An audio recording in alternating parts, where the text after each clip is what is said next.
he's trying to be on the channel. Raiders! What's up, Raider Nation? Raider Nation Voices, we are live. Raiders JD here, Raiders First Down, Skipper, 401_Raider_Jeff. Bringing you a nice Saturday night Raiders Voices tonight.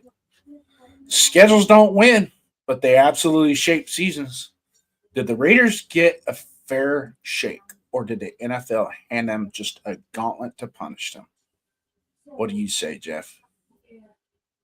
I say we start the show. I'm ready.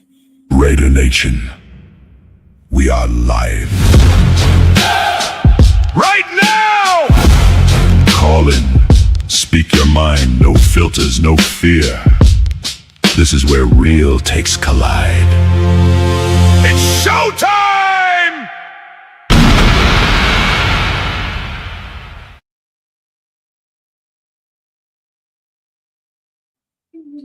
And welcome into Saturday Night with Raider Nation Voices.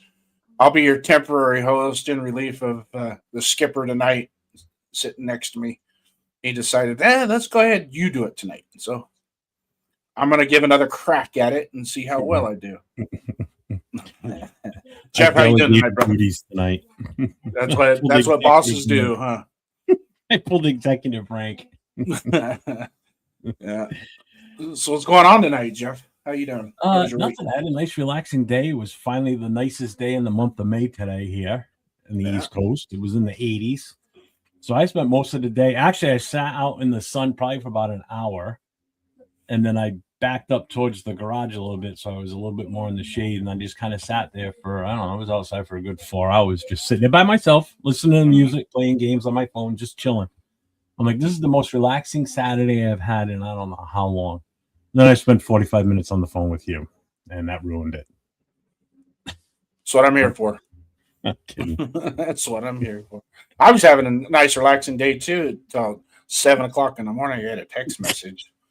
But you were already up because you had already texted me at one point, so I knew you were up. So doesn't matter. No. You were the first text. I was not. I didn't text first. You texted first.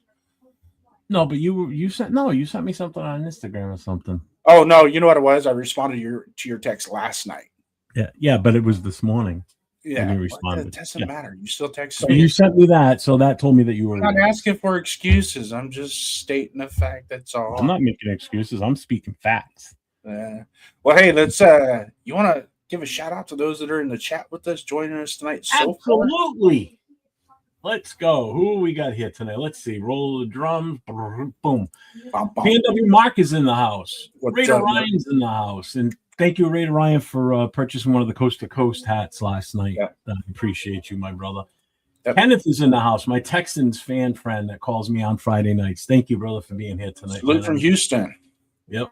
Jack Gustav is here. What's going on? This bonehead is here. Yep. Yeah. Bringing up this bonehead. No, Brother Yaya. I thought he was going to hit my name. Sorry, Brother Yaya. I thought he was going to hit my name. Yeah, right. I apologize. I'm sitting here. I was like, and this bonehead. You pull up Brother Yaya, and he goes, "Man, that guy just called me." No, I thought he was pulling my name up. Gotcha. See, when you guys aren't around, this is how he talks behind the scenes about you guys. So remember that. So remember who your true friend is. No. Stop. The people in the chat mean more to me than you. Wow. And you're just the boss. Anyway, who's next? Okay. JP Raider is here. What's up, my guy? JP, Six Rings is here. The real crooks are the hotels near stadiums. Oh, yes. Yeah. Near the hotels near stadiums and near events like the draft. Holy crap. Yeah, that's a good point. While you got that up, I was doing a little research on going to a game, right? Mm-hmm. And I found a hotel that's near the stadium off the strip, right? Court by Marriott, right? More than what it would stay at Mandalay Bay for the night. Yes. It's like $20 more a night to stay at Court by Marriott than it is to stay at Mandalay Bay. That's with resort fees. I'm like, are you kidding me? Yeah. So that's a little kind of, yeah. But But the Courtyard by Marriott is off of Turkey Street, which you go straight down.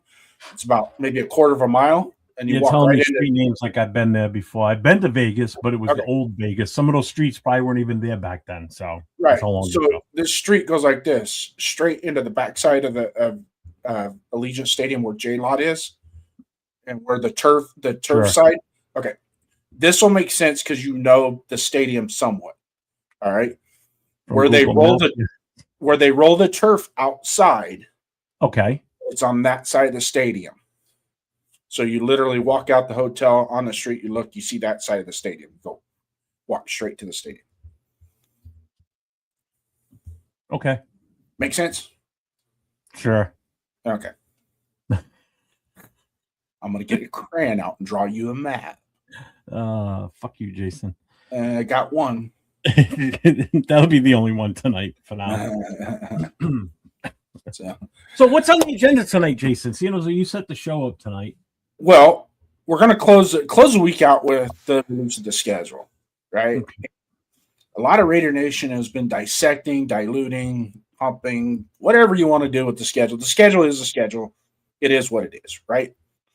But we want to talk. I wanted to come on and talk. And shout out to some of our brethren that are down in Bakersfield right now for the Raiders summer kickoff. So if any of you guys are live right now watching us at that summer kickoff, shout out to you guys. Rep us the way you're supposed to be repping us. Right? So let's get back to what we're going to talk about. We're going to talk about the schedule. And those of you in the chat, chime in on what you think about the schedule as well. We have a bunch of topics. We'll run through them. And then maybe we can get somebody in the chat come in. But here's the thing, Jeff. What's this show about? What do we do on this show? Calls.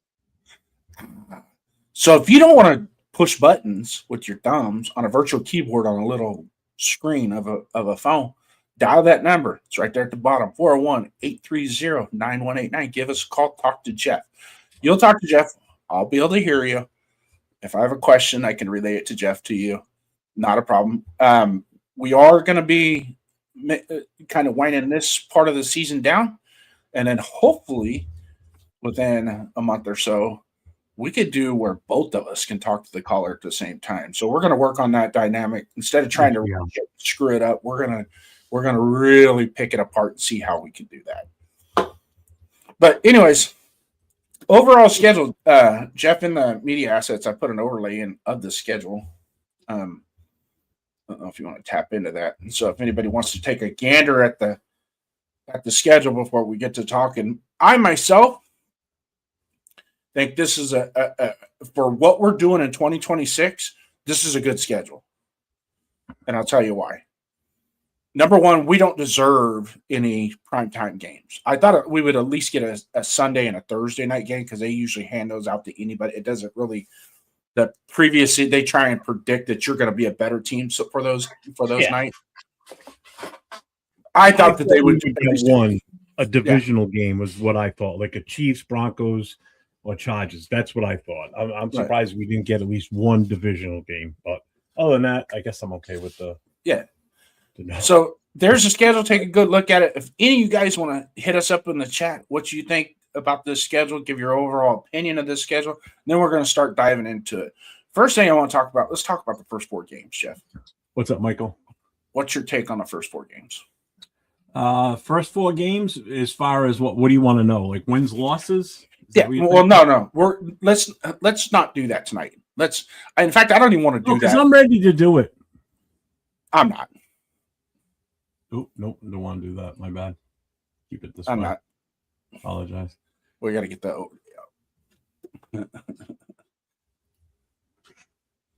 over.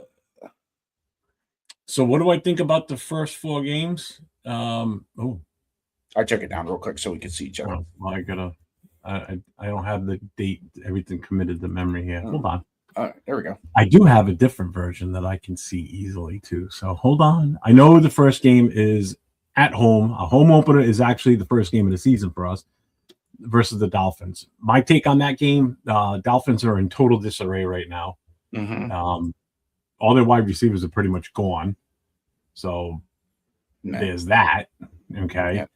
Where did I put it? Here it is. So, I mean, it's a great way to open up the season. I mean, hopefully we should win that one. Dolphins, again, new coach, different quarterback now. Who knows who's playing wide receiver? The only sure thing you can guarantee is A-Chain being there because they just signed him to a huge contract extension. Mm-hmm. So you know they're going to showcase him, and he's obviously a legitimate threat down there. Mm-hmm. So that game, I can see that being a good game for us to really get us off to a good start. The second game at LA, we don't have much success there. We've only won there one time, but there were no fans in the stadium because it was during COVID. Mm-hmm. So this will be the chance for us to go in there and beat them in their own stadium. But I don't see it. There's still the Chargers. You know, you're talking about a returning head coach already. You know, they got better during the draft. They got better in the offseason. You know, Khalil Mack is still there. So they're still going to be a right team that, you know, we're going to have issues with as usual. Next game is in New Orleans. I like that one because it's our first actual traveling longer distance away game. It's one of the trips that we take towards the East Coast of the country. Granted, I know it's not really East Coast, but it's still one of the further games we got to travel to. But they did us a favor with that game. Why do you say that? They kicked it up to the afternoon game. It's not. Yes, they did make it a 1 o'clock game, which I am surprised on that. Yeah. So it's a later start. Yeah. So that helps a little bit. That helps. You know, so our body clocks won't be as big of a factor going on you know, where we're waking up on a different time zone. Now it's going to be a little later. They can adjust to it a little bit better. Mm-hmm. So that's a good thing, right? Yeah, I mean, it's an early start for me because these are all based on Eastern time. Mm-hmm. Oh, no, they're not. No, they're not. Those are all Pacific times on this. Because that's a 4 o'clock game for me. Yeah. So these are Pacific times. That's right. All times Pacific I'm looking at. On yours? Yeah, because I'm looking at a different one. I'm looking at the one that I made up. Yeah. That's a tough matchup still because we don't know what New Orleans really is. Again, it's a returning head coach again, so it's not a rookie head coach in this case. Did they get better? I think they did. Mm-hmm. Again, it still remains to be seen. But again, we're the visiting team, so we have to travel out there. So that does have an effect. Mm-hmm. That's a toss-up. I'm giving that game a total toss-up on a win-loss on that one. I don't know where we stand with that one. Then the fourth game is back at home against Kansas City. Obviously, KC hasn't lost in Vegas. Oh, no, wait a minute. They did lose last year in Vegas. Last year the post preseason game week 18. It was it counts on the scoreboard as a regular season win, but that's like there were 4 different quarterbacks in that game. The thing with the Chiefs, and I think everybody's underestimating the specific player on this team, because I've heard a lot of people saying, "Oh, we're going to beat the Chiefs at home." I don't know about that because from what I'm reading and following up on Mahomes, he's scheduled to return for OTAs. Mm-hmm. He's scheduled to take on full practices. So it's looking like right now he's going to be ready by week 1. Yeah. I know everybody was happy that we got the Chiefs early because he's not going to be playing. Don't count him out playing from week 1 on. Again, there's been so many advances in medicine now with, knee surgeries, full ACL replacements. These guys are healing a lot faster than they used to. Okay. I know when I had my ACL repaired, I was out for almost 10 months because I did it twice. Mm-hmm. But again, therapy is different. The surgery is different. Everything's so different now. So and again, he's got the best medical facilities. He's got everything at his fingertips. I didn't have that, so the Chiefs game is going to be tough. And there's one factor that people keep forgetting because I have heard maybe one person mention this it might have been you actually that I've heard, other than me thinking about it. People forget who they have at running back now. They got the defending Super Bowl MVP running back on their team now with Kenneth Walker. He's no slouch if people forget.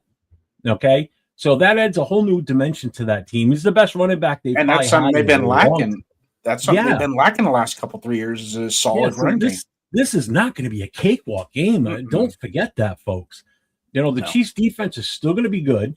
Their biggest question mark secondary. Might be, well, their secondary and maybe their offensive line, but they did address that. Yeah. You know, so again, by week 4 of the season, the Chiefs could be ready to start rolling. Yeah. You know, they've knocked the rust off. Mahomes is back in his form already by that. This would be, if Mahomes is as good as we all think he is, this could be his coming out game for the season and where they start to really step it up. Because don't forget, the Chiefs are still one of the better teams in the AFC, hands down. You know, just their coaching alone puts them in a different echelon from everybody else. One down year is not going to take them out of a championship. Oh, hell no. No. It's not. Then one down. I mean, I knew last year was going to happen just by the way things were going. I still think that they're going to – Kelsey's still going to – he could still make plays. Don't get me wrong. But what's his trajectory? Is it worse than last year coming down? Or does he step up and be a better player? But I'm looking at the first 4 games as kind of a good thing for Raider Nation and the team in and of itself, because 3 of those first 4 games are technically home games, right? So we got Miami at home. Yeah, I see what you're saying. Chargers, right? But don't forget, we travel well to New Orleans too as a group. So we could have a little silver and black in that stadium that hasn't. It's another major tourist area. So right. Raider fans that haven't been to Vegas before will go. And fans that have gone before will go because they love going to New Orleans. I mean, a lot of people circle that game whenever we play in New Orleans just because of where it is. Right. You right. know? So if you think about it, the Kansas City game might be if we can keep the red out of our stadium, right? So now we're looking at a different aspect. I'm not putting wins and losses to this thing. I'm looking at it from a standpoint. I will. When we're done, I'll go back and go wins and losses for sure, because I've got a big issue with some people I've seen putting wins and losses on the season. Well, I can tell you this. I want 4 wins before the bye. At least, minimum. That's floor. That's the floor. Not with you on that one at all. Not even close. Do you think more? When I give my final analysis, when we get to the end of the schedule and I go back and we go week by week, you're going to be surprised. You're going to be completely surprised. So less than 4 wins before the bye? I'm not going to say anything. That's why we'll wait until the end after we're done going through week by week. Oh, you want to wait? You want to wait till the end of this show? No, I want to wait till we're done going through the rot, though. How long have you got this set up to go? As long as it takes us. But we still got to open the phone lines, Jeff. Yeah, we do. So let's pull up the second half. We'll go over the second half. We'll go over the second quarter of the season real quick, and then we'll open up the phone lines. So everybody in the chat, start dialing that number, put it in, get ready to call us. You can call now; it just won't go through. Just real quick, so everybody knows, Sacktown Mike and Jack Kenner and all them are at Bakersfield. So I just texted Mike because he asked me the other day. He sent me a message if he thought it would be a good idea if he calls in live from Bakersfield Saturday night. I said, absolutely. So I just sent him a text with the phone number to remind him. He said, he goes, thanks. He goes, I'll be calling later. I said, just let me know first so I make sure the line is open. And when he calls, I will know it's him calling me. So if I'm on the line with somebody else, don't be upset. I may hang up on you because he's got limited time while he's there, and I want to get him on with us. I want to get a live report from him. He's only got so many rollover minutes left on his phone. Yeah, he didn't bring his calling card with them. So anyways, let's talk about the next 4 games, the second quarter. We're going New England, Buffalo, Rams, Jets. Okay. Let's start with New England. Going to be up in your neck of the woods. Yeah, What you and got I'm on going to answer Mike Guerrero's question right now. He's asking if I'm going to be at the New England game. Absolutely. Again, the stadium's 20 minutes in that direction from my house. So, yes, I will be there. Anybody that is planning on coming out for the Patriots game, if you're looking for hotels and such, try and go up in the Boston area because all events that we're going to be hosting will be in the Boston. Actually, will be in Boston itself. There will be no events held in Rhode Island whatsoever. So all the events that you want to attend are going to be in Boston. We will be doing a tailgate too. So right now we're looking at a Friday night meet and greet and Saturday pre-game party with some extra special hooks if we can do this.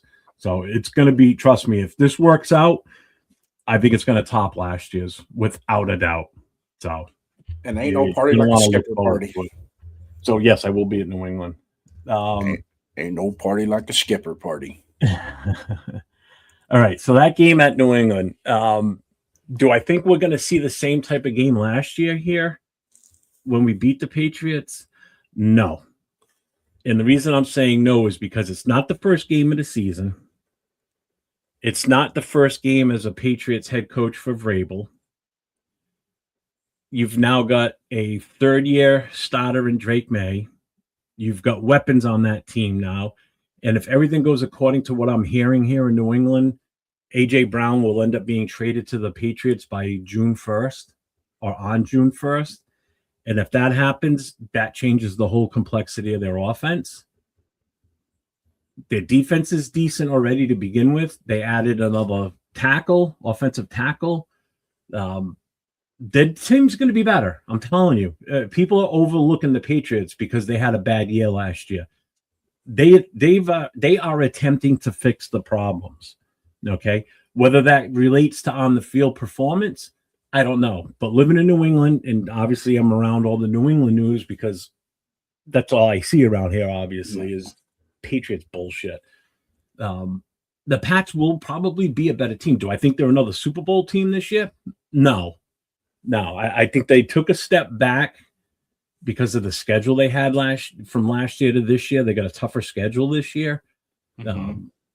So do I think they repeat and go to the Super Bowl? Probably not, but it's not outside the realm of possibilities. So this will not be an easy game. Last year, we got lucky to win that game because even being there watching that game, you could still see mistakes being made by our team. But again, chalk that up to how that team was last year. Do I hope we play them better than last year? Yeah. Again, I'm still very optimistic that we're going to have a good year, but I am not counting on it. Mm-hmm. So could we still beat New England? Who knows? It's a toss-up. Yeah. We'll know more once that first quarter of the season's over, going into that game, what to expect. The good thing about it is we have a home game, then we'll go to New England, and then we have another home game. So listen to the moral of the story here as we continue through this schedule. Even though we got to go to the East Coast, we're not doing a back-to-back East Coast trip, which is kind of cool. Yeah. Everything stays on Sundays. So the next game is October 18th against the Buffalo Bills. Unfortunately, I am going to be preoccupied that day and be probably one of the first times. Cool, Kev.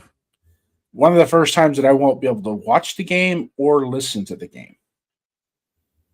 But I'm definitely going to be pulling my phone out of my pocket occasionally and probably get in trouble, get hit a couple times by the wife. But that's a very important game. Or very important. You're going to buy one of these. Nah. You're going to buy an earbud. If I get caught with one of those in listening, can you just imagine me walking my daughter down the aisle and all of a sudden they score a touchdown and I'm like dancing and hooting and hollering? Yeah, that would go real well. Yeah, you're excited that your daughter's getting married. That's all. Just chalk it up to that. There's many married. Yeah.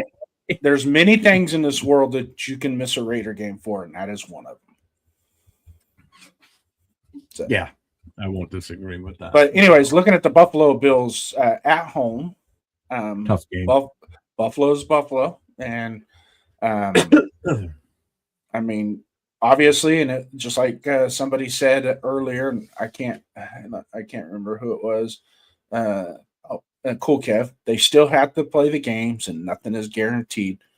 And you just don't know with Buffalo. Whole new coaching staff. Well, I say whole new coaching staff, but they retained the coaches. They fired the head coach, but they retained the offensive coordinator, which I myself was the biggest problem. Everybody likes that Brady guy. Mm-hmm. You heard how many times did you hear me when we were doing watch parties? Why are they not running the ball? You had a guy he had 70 yards in the first quarter, and you took the ball out of his hand. Gave him 4 more carries the rest of the game. That was stupid. They would have won. They had it set up for them. No Chiefs, no Ravens. It was set up perfect for them. Yeah. And they went. 6 Rings, are you talking about the Patriots game you're looking at going to? If you are, let me know. I don't have tickets, but if you're planning on coming up here, hit me up. 401 Raider Jeff under all my social media. So make sure you hit me up because I'll be able to let you know about all the parties and everything. And if you're a Patriots fan, that's fine. You can come in. It won't bother me. No. So the Buffalo game, let's not touch too much on the Buffalo game. Let's talk about the Rams game. Well, the one thing about the Buffalo game that everybody has to, and you've already mentioned it, obviously, is Cook. I mean, that kid is a hell of a running back. Mm-hmm. So that's yes, Josh Allen scares the shit out of me. They've got great tight ends. They've got a good defense. They got a great offensive line. Mm-hmm. This is going to be a tough matchup. This is one that is going to be an interesting game to watch for sure. And hang on, James Furpo's in the house, so we got to give him this. Got to give him a shout out. Raiders. Thanks, James. What's up, James Furpo? What's up, Daniel Barry? Just checking in real quick with everybody that's popped in here. Hobo Raiders in the house. Raiders 89, Pats 13. SRT Cup. What's up, man? Why 2 a.m. games? They're Pacific time. That's why the 10:30 a.m. Yeah. So that's 1:30 here on the East Coast. Yeah. Elon's here. What's up, Elon? Buffalo got no receivers. They got tight ends, man, and they got a running game. That's the thing with them. All right, go ahead, Jason. Sorry. And Josh isn't still Josh Allen. I mean, he's dangerous with his feet, dangerous with his arm. So he's a two-headed monster. With his feet only on OnlyFans. Remember that. Okay. We're trying to keep the show on the rails here tonight. Why would that be different from any other freaking night we're on? I wonder which team's going to call the first audible. Rossini. Oh, that would be funny, wouldn't it?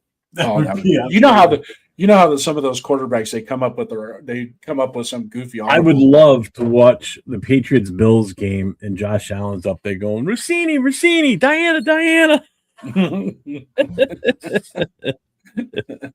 That would be classic. So anyways, next game is the Rams. Obviously, a Los Angeles team. Not really a known foe for us. I mean, we played them quite a bit, but they're not. I don't really consider them a rival, even though they're in the state of California and they mirrored us everywhere. But that's gonna be a tough game. The Rams reloaded in the offseason, and they built their they addressed their secondary, which was probably their biggest default last year. And that defensive line with Verse and Fisk and Byron Young, oh God! If those guys can just get an extra half a second from the secondary, it's going to be brutal. So, I'll be praying for our offensive line and our offensive team for that game. Just real quick, 6 Rings. Do you know of any good hotels near Gillette? I can tell you right now, hotels near Gillette that weekend are going to be pricey. I guarantee it. Mm-hmm. You're going to want to stay,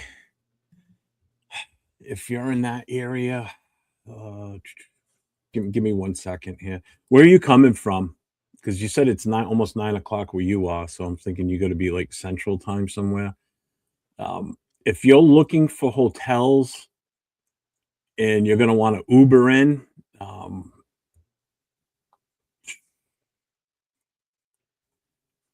Let me see. Closest from there.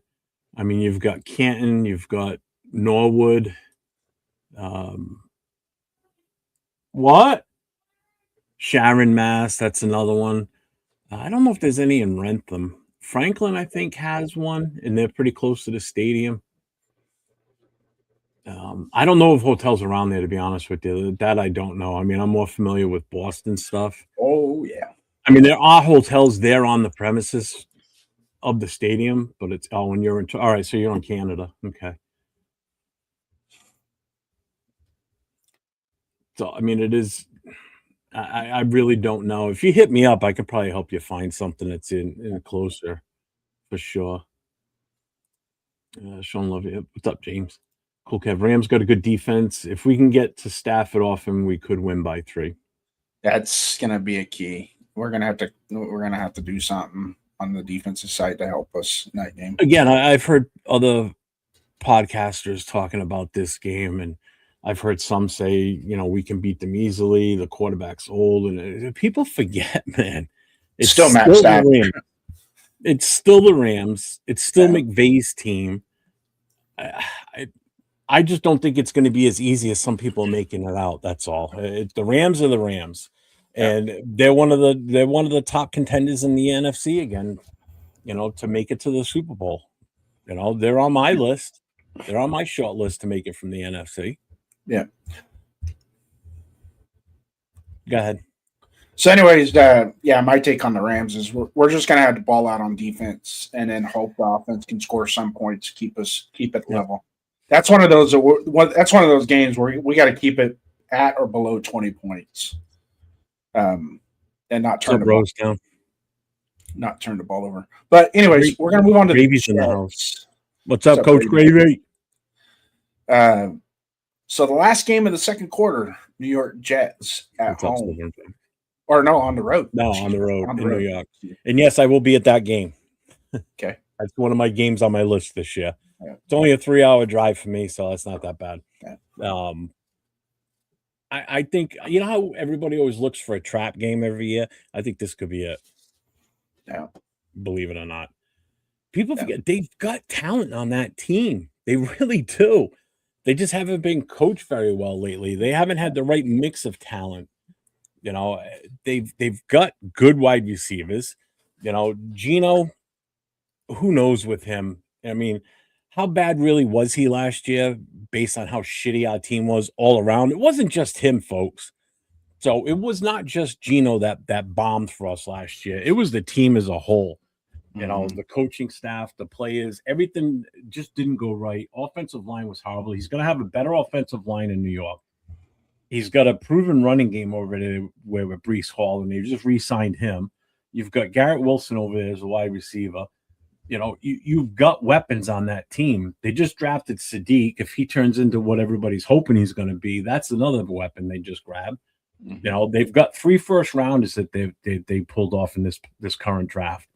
So they're going to be a little bit more improved. So I don't think it's going to be as easy of a game as people are making it out to be. I hope it is. I'm going to be there. I want to see us blow them the hell out, and I want to see Gino get his ass ripped apart. I want to see him get sacked over and over and over again. I want Max to have like 4 or 5 sacks in this game. Will it happen? Who knows? But I still think the Jets are in full tank mode. Later, James Firpo. You don't trade the assets away that they traded and get draft picks like they did without the intent of getting a quarterback in 2027. That's the writings on with them, the Dolphins, Cardinals. Throw Pittsburgh in there as well. I wouldn't be surprised if Pittsburgh gets to a certain point this year and they go, we're just going to try and get us a quarterback next year. Well, they got Aaron Rodgers still, so they're good. Wow. Yeah, they keep recycling that old. But God. Next game, dead. The next game, the San Francisco 49ers. Bang, bang, Niner gang. Yeah, let's go on over to Santa Clara. Have us a little bit of fun, boys. What you say? You can't say that. Don't say that. What? I'm not even going to repeat what you just said. All right. The bang bang Niner game. What the fuck Oh, is that God shit? damn you. It is so annoying. What's up, we the people? What's going on with the game? I think this is going to be another tough matchup. I really do. You know, people are like, well, the 49ers suck. They don't suck. Stop saying teams suck. I mean, they're still a good team. Yeah, they're in a tough division, just like we are. That NFC West division outside of the Cardinals, basically, we are the Cardinals version of the NFC West division. Okay, and the Cardinals are us for that. You know what I'm saying? So we're the worst team in our division. Still to this moment, don't you prove me wrong. First of all, we're still the worst team in our division. Cardinals are still the worst team in their division. So it's a three-way race in the NFC West and in the AFC West. All right. It's between the Seahawks, the Rams, and the 49ers. Here in our division, it's the Chiefs, the Chargers, and the Broncos. Three-way race, plain and simple. Last year was a two-man race because the Chiefs suck. But the Chiefs are going to bounce back. Trust me. Yeah. Hear me on that. They're going to bounce back this year. So this is not going to be a cakewalk. You're not playing in Oakland, okay? You're not playing in Mexico. It's the game everybody wanted us to play at, which was in Santa Clara. Every Raider fan wanted us to play there that lives up in the Bay Area because they're going to look at it. See, that's the problem. A lot of these Raider fans that live up there are going to look at this like a home game. This is not going to be like a home game. This is going to be different. You know, we may have a lot of Raider fans there and in the stadium, but it's still not going to be like a home game. I don't think you're going to see as many Raider fans. There's going to be a lot, but I opened up the Ticketmaster and looked at the prices. I'm like, holy crap! Well, yeah, this has the makings to probably be the most expensive game on our schedule right now, without a doubt. No, and it's not even a home game for us. No, you know, it's the closest to playing in the old Oakland area. I mean. Fuck, the 49ers aren't even in the Bay Area anymore. That's not Santa Clara's not in the Bay Area. Even I know that. Yeah, I know geography. Still I can look at a map and see how far away they are. It's way far away from San Francisco. It's 60 miles. That's what pisses me off about the Patriots. They always relate them to Boston. They're an hour out of Boston. Yeah. Okay, so stop equating them to Boston. The other three teams up here for major sports are in Boston. Yeah. Thanks, Mark. Said I nailed it. But this is going to be a tough game. It really is. Yeah. Then next we have a home game against Seattle. Oh.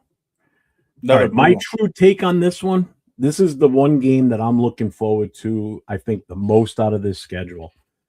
Because I want to see what we do against the defending Super Bowl champs. I want to see where the Seahawks are within their own team at this point. Okay, are they on record to make it back? Are they above 500? Are they, what are they positioning themselves for at this point? But I want to see Kubiak go up against his former team. Okay, I want to see what we can do against the Super Bowl caliber team that just won the Super Bowl. Granted, they've got some changes. They don't have Kenneth Walker anymore, but they still have Smith and Jigba, who is just a phenomenal wide receiver. They've got the same head coach. They will have a different offensive coordinator, but I think they're still going to be just as good as they were last year because their defense hasn't changed much. Their defense is still going to be just as good. The only thing that's on our side is we're playing at home. We're not playing in Seattle because Seattle is a tough place to play, no matter who you are. It's loud, especially later in the year like that. It's a little bit chillier out there too. The weather always sucks up there. I think this is going to be an interesting game to see where we measure up against a team of their caliber. So I'm interested to see what Kubiak can do against his old team. This is the game that I can't wait to watch more than I think any other game on this list. Yeah. And I think you said something earlier that kind of makes sense and it kind of resonates with me a little bit is to see where they're at, where Seattle is at that point. Because if they're one of those teams that is like just a game or two above 500 and as powerful and as strong as they are as a team, they might look at it. They might go full tilt on us in that game in our own stadium pack their fans with them and bring them, right, like everybody else does, and come to Allegiant Stadium and put the pedal to the metal in that game. Have they played in Allegiant before? Is this their first time coming to Allegiant? Because if it is, I would not be surprised if there is a shit ton of Seahawks fans in that stadium. Wow. I think this might be probably the most expensive ticket in Allegiant this season. I haven't looked at ticket prices at Allegiant. I know you did. I have no idea what these are going for, but I'm willing to bet that these are one of the more expensive. These are pricey. Yeah, these are pricey. The seats that I like are running about $550 to $650 right now. What's up, Silver Smoke? So, see, Mark even said it. It's 52 degrees and rain in here now. It's like weather in London. 1 minute it's sunny and bang, it's raining. So the next game is on the road at Denver against the Broncos, and when we play, it doesn't matter what the records are when we play the Broncos. We always step up.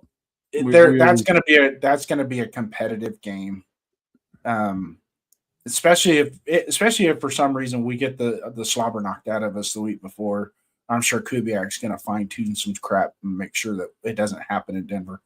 But you also got to realize too, he's got family heritage from his family's history in Denver. So Rick Dennison and himself and a couple other guys, they once, and even Spytek at one time was with the Denver organization. So that's something that makes them. That's at Bakersfield right now. There's Nate LV rated 10 right there. I think that's Leo standing next to him too. Yeah. Right on. It's a good time had by all. Yeah. So, and then from there, we go to the Cleveland Browns on November 29th. We saw what happened last year with the Cleveland Browns when we played them. I don't expect that kind of performance out of us in Cleveland against the Browns. The Browns are going to be improved. Yeah. They're going to be improved. So that's another one of those that you just don't overlook it by any means. So, and then we're into our bye, and this is the part that I want to get into, and the way this schedule is set up. The first 12 weeks are, obviously the gauntlet was preset before the schedule even came out. A lot of people are wondering how this schedule is put together. Believe it or not, these schedules are put together way in advance. The tweaking is done after the season's over to accommodate TV contracts and things like that. And I think that's what caused him to be 2 days late, a day or two late this year on releasing the schedule, because they still had some things to work out with Netflix as to what games they were going to be broadcasting. But once we roll into the bye, that's 12 games. Okay. We go 12. It's perfect for what we're doing in 2026. Is we're establishing some type of consistency in the organization with the football team. So it's going to be our games are all going to be Sundays. Okay. There's no night games, no Monday night games, no Thursday night games, none of that to tweak how we're doing. So every week is going to be the same. It's going to be the same practice schedule. It's going to be the same travel schedules. Mm-hmm. Okay. And if you notice our travel, when we go to the Jets and come back, obviously we'll go on the road to the next game, but we're only going to San Francisco. So that's what, an hour and 15-minute flight from Vegas.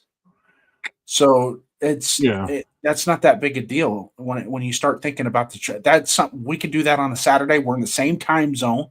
So there's no body clock issues of waking up and going to bed at certain times. No. You're still so your practice schedule is still going to be the same. Your recovery, everything that you incorporate throughout the work week is going to be the same. So there's not going to be a whole lot of adjustment there, which is really good for our young guys, our 2024, 2025, 2026 player. Mostly the 25 and 26 draft picks. It kind of lets them start getting that consistency going.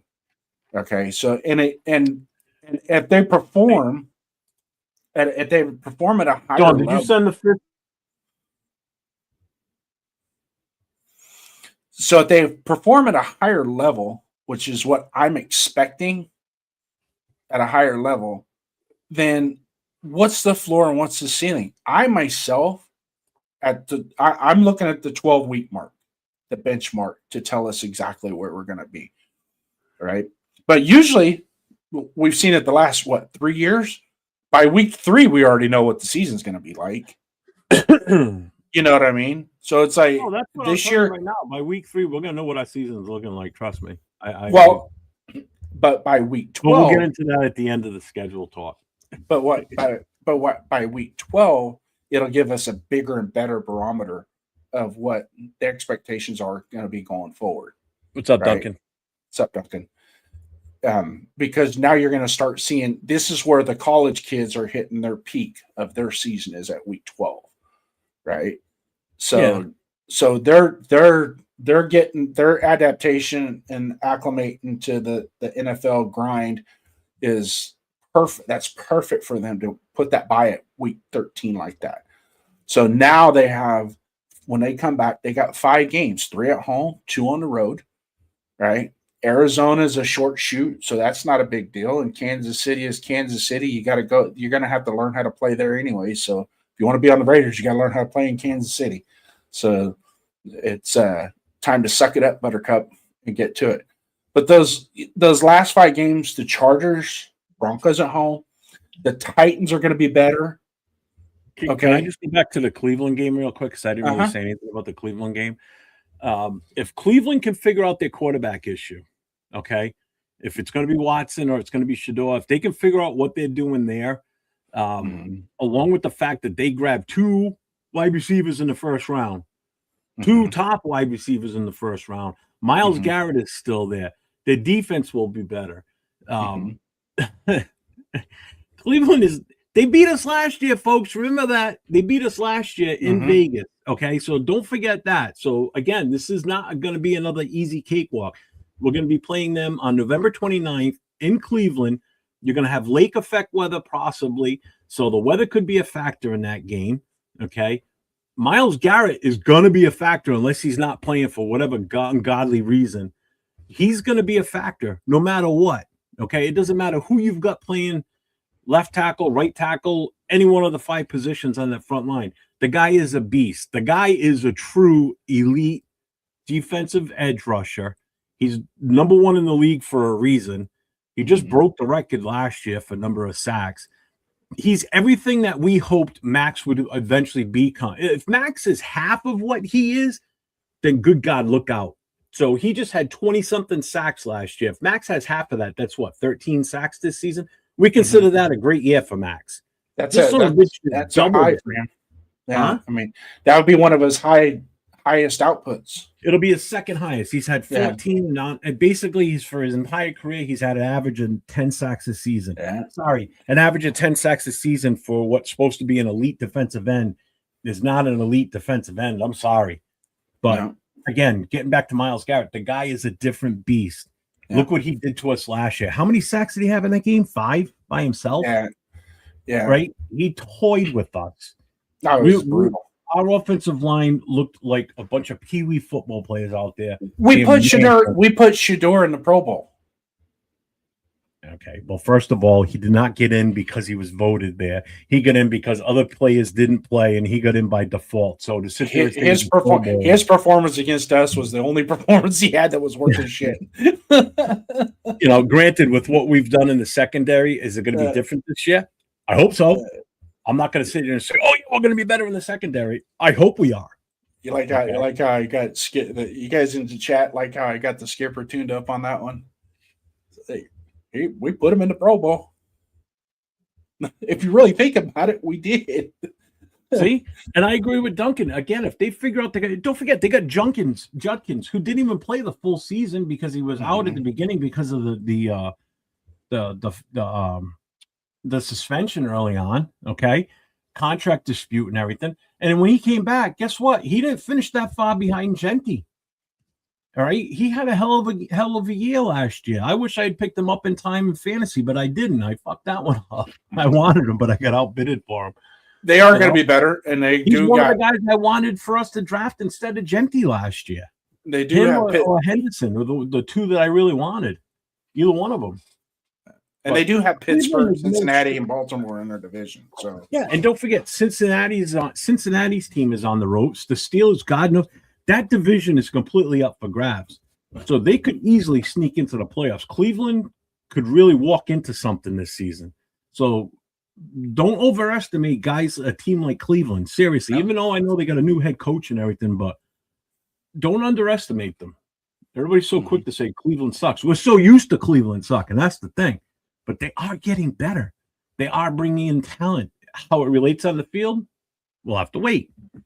Yeah. Yeah, we did give them that game. That was a horrible game. It's horrible. So, anyways, yeah, I get that too. But yeah, go ahead. Sorry. Continue. What's the first game you have circled on the thing? We could drop the schedule so people can see your face. I didn't mean to do that. I meant to do this. I clicked the wrong button. I like a better one I'm not seeing. I think the biggest one for me was the Seahawks game. That when I knew we were obviously everybody knew who we were playing. It was just a matter of where in the season and what time.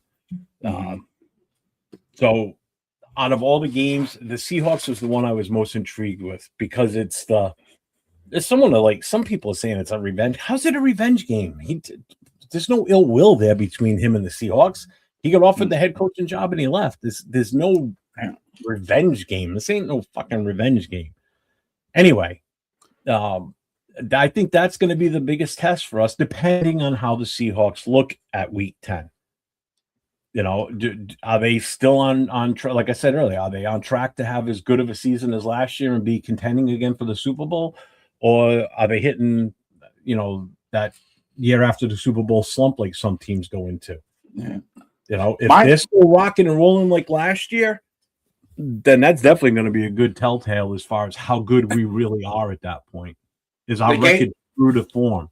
Yeah, the game I have circled is the Kansas City game, Week 4. And the reason why is that ass whooping we took last year when we played them that 31-0 game.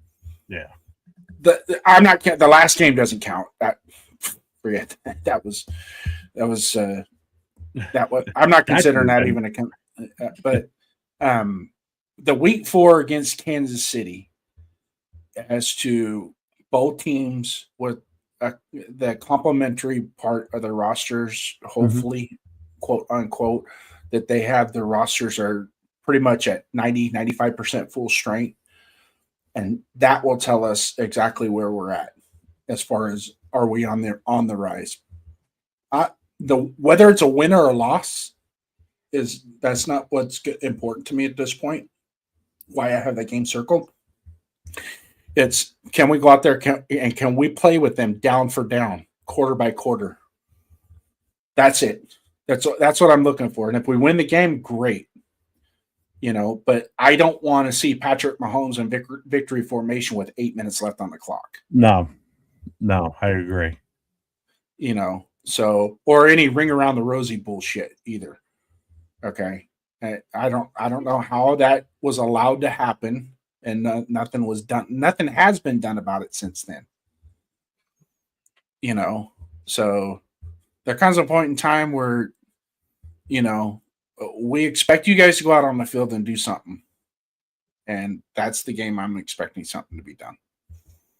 So you put it out, lay it all on the line. Every one of you, from Malcolm to Max to Stooks to the new guy. The new guys need to realize that, hey, they used to call it Raider Week in Kansas City when they played us.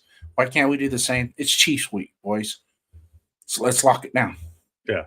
So it's going to be interesting to see if our coach has the proper mentality as the Raiders head coach this year, unlike our coach last year, where he doesn't see games as rivalries.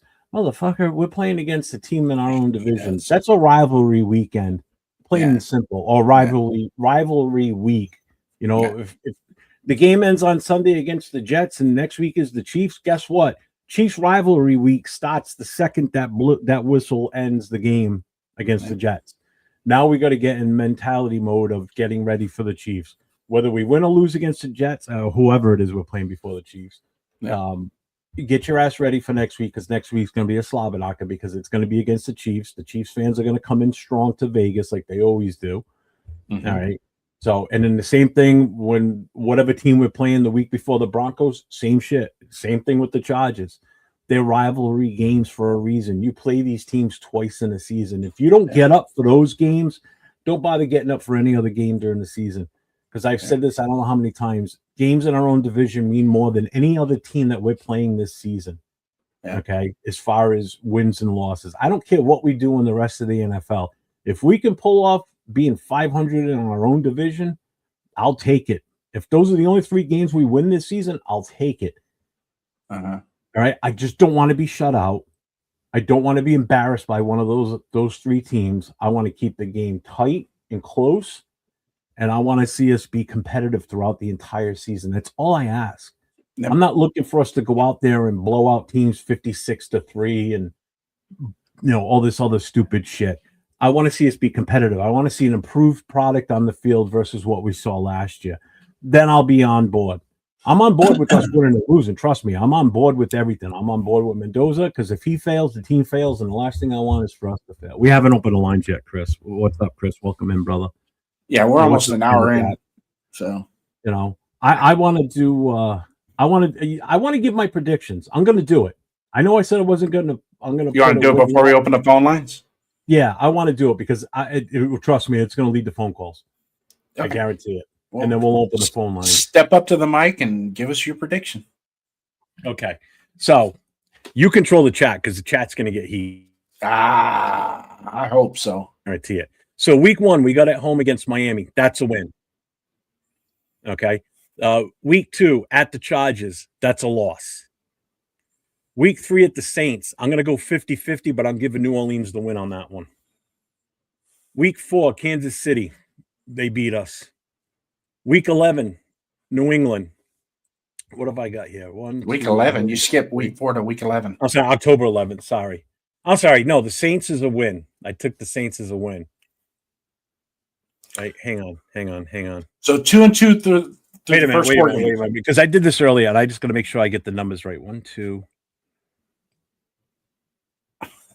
You should have it written down. Okay. All right. Here we go. All right. So Dolphins is a win. Chargers is a loss. Saints a loss. KC's a loss. The Patriots are going to be a loss.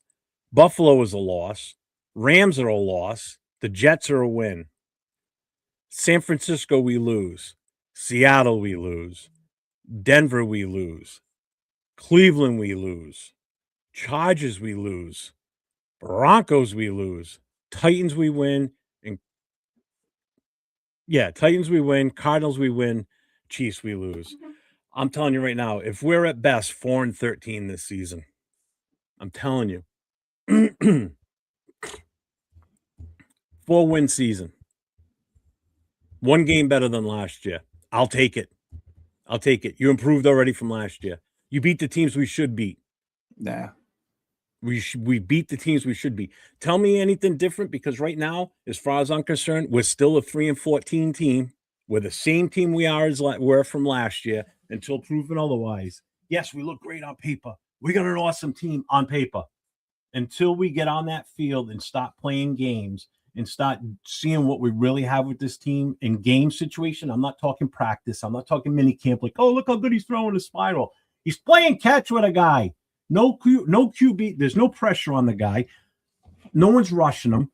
There's no defender out there defending the wide receiver as he's trying to catch the ball. So he doesn't have to put the ball in a certain spot because the defenders cover him like a fucking blanket. There's no pass rush. There's no shoulder pads. There's no helmets. You're in shorts and a freaking red game jersey. Okay. Minicamp doesn't mean shit. Sorry. All right. Training camp starts to mean some stuff. But again, like we've already talked about this before, I covered a show on exactly what happens with full contacts. During training camp, you're only allowed 14 contact practices. Okay. You can do doubles. You can do double sessions, but you can only do one of those can only be full contact. You cannot do full contact in the morning, cannot do full contact in the afternoon. So from when training camp starts until the end of preseason week 3, you can only have 14 full contact days. Okay. During the regular season, you can only have, in an 18-week season, you can only have 14 contact days. That's 14 days out of an 18-week season. You cannot do more than 2 in 1 week. Okay. And if you skip a week, you can still only do you can only do 2 a week, and that's it. That's the max you can do. So that's basically what's happened is there's less contact in training, which means, especially in training camp, there's less time for these guys to feel what it's really like, especially rookies, to get hit in the NFL. The first time you're going to see full contact is the first preseason game and then the first week 1 game. So getting ready for a current season is not the same like it used to be. Okay. So Mendoza back there, or any other quarterback, or these rookie running backs or wide receivers that are coming in here, they're not going to know what it's like to really get the snot knocked out of them until an actual NFL game. Because other than that, you can't touch a red jersey. You can't do shit. There's nothing that changes anything. And it's like that. You're right. It's like that for everything. I'm just tired of everybody pushing that we're going to be this. We're going to win 10 games. Slow the fuck down, because everybody's putting everything at such a high expectation that when we suck, you're going to be screaming and crying that we're so bad. We're hard. Stop setting your expectations so high and be ready to just be a normal shitty team for this season and enjoy the ride. Everything's brand spanking new. You got a new head coach, new offensive coordinator, a first-time defensive coordinator, first-time head coach. You've got a rookie quarterback that we picked number 1 that some believe not it, and some believe he's the second coming of God knows what. Okay. We have no idea what this offensive line is going to be. Yes, we got a brand new offensive line coordinator or coach. That's beautiful. I hope it works out.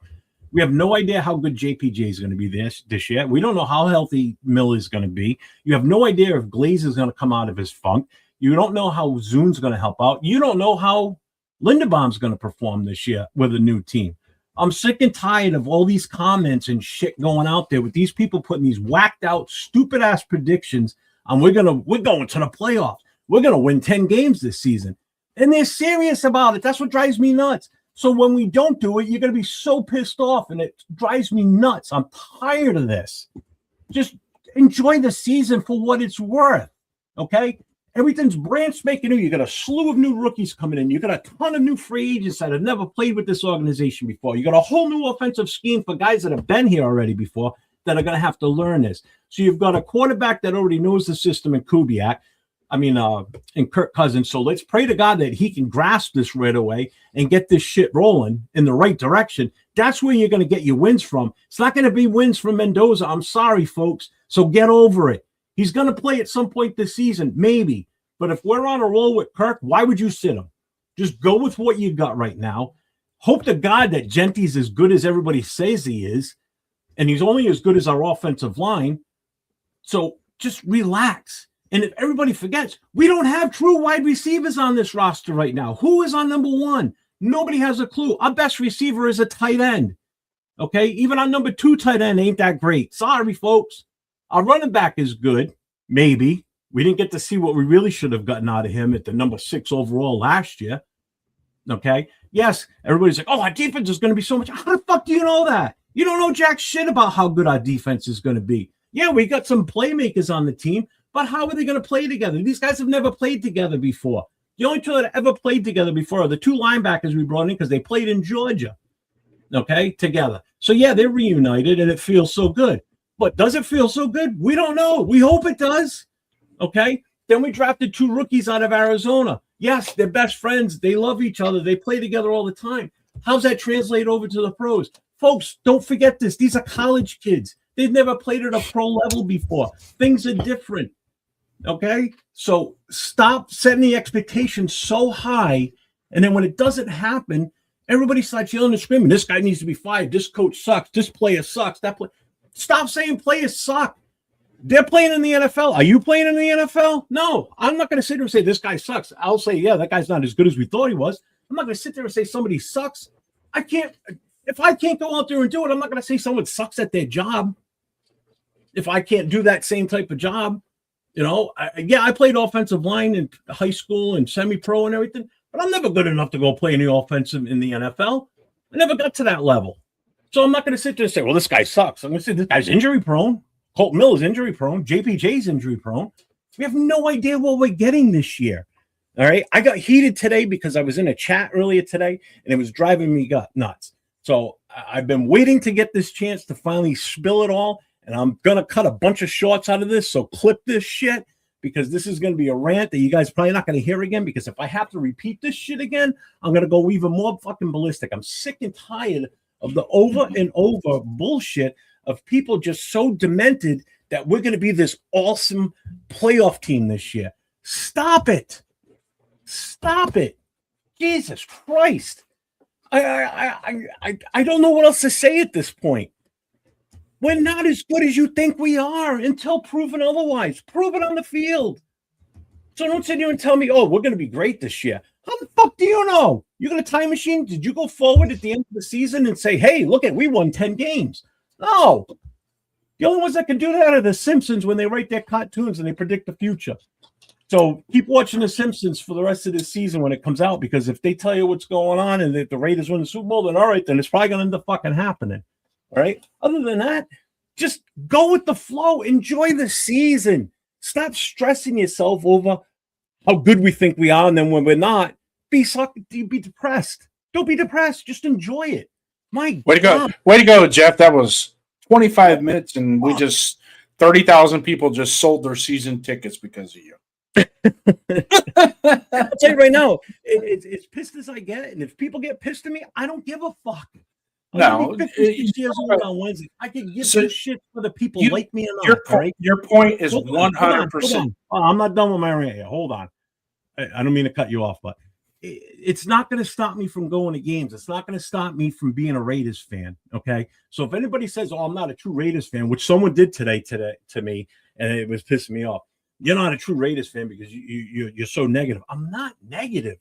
I'm just trying to keep it real.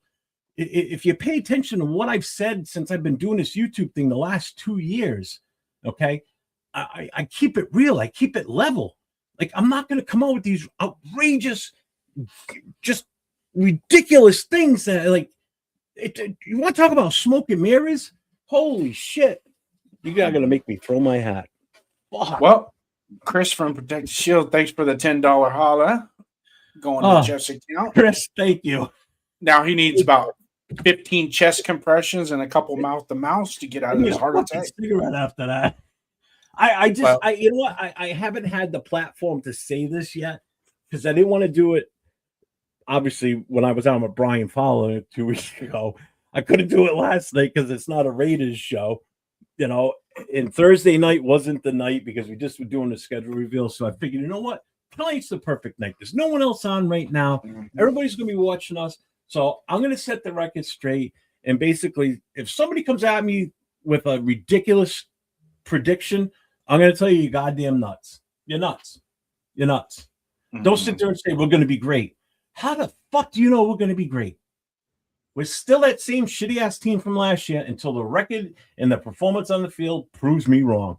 Nah. I hope I'm wrong. Seriously, I hope I'm wrong when I say we're only probably going to win 4 games based on the 4 teams I say we're going to beat. I pray to God I'm wrong. I don't want to be right. This is the one time I don't want to be right about something. I want to be wrong. I want to be able to come back here at the end of the season and say, well, I was completely wrong. We won 8 games this season. And I love every minute of it. You know, but if we win 4 games and everybody's screaming and crying, I'm going to tell you, don't fucking cry to me. I already told you ahead of time what the chances of this season being. All right? Good God. Folks, look at who we're playing this year. We do not have an easy schedule. We're playing a shit ton of playoff teams, okay? And it's no shock to anybody. Anybody that's been sitting there saying, we got screwed by the NFL about who we're playing. We knew a year ago who we were playing already. We know who we're playing next year. Yeah, we look it up, find it. You can already see who we're playing next year outside of maybe a couple of games, depending on how our record finishes. Yeah, the 3 comp game. There's 3 comp games. So last year, this time, we already knew who we were playing this season. We just didn't know when we were playing and if we were playing international or playing prime time or no prime time games. That's the only difference. You already knew the teams we were playing. So when the Super Bowl ended, we already knew we were playing both those teams again this season. Like even last year when the Patriots scheduled, and I just saw the date was June, the first game of the season. I'm like, fuck, we got these guys back to back next. We got them this year, and I got to plan another one for 2026. So it's like, Jesus Christ, it's not like you woke up one day and go, oh, the schedule's out. Oh shit, we got to play the Seahawks. Yeah, you already knew that. Whatever. All right, I'm gonna read the chat because I'm sure the price. Well, yeah. Chris got you. Chris brought you in a $10 super chat here. I saw that. Thanks, Chris. I appreciate you, brother. Yeah, seriously. I think that was a Sermon on the Mount right there. I don't think any Sunday preacher could have taken it that far. Yeah, see, Chris, and that's exactly what happened to me too. People tell me, "Oh, you're being negative." I'm not being negative. Again, I'm trying to just set the expectations down here somewhere. So there are fans out there celebrate. So see, the thing of it wins when we win 8, you can be like, yeah, we won 8 games. But if you say we're going to win 10 and we only win 4, you're going to go, fuck, we only won 4. What the fuck? I thought we were going to win 10. No, you said thought we were going to win 10. I didn't say that. You did. So get mad at yourself. Don't get mad at the team and everybody else around you. Get mad at yourself for predicting yourself to win that many games. You set the expectations too high. Don't get mad that you want a date of 10, but you only get the date of 1. Hey, so, while you're still carrying on, open the lines, would you?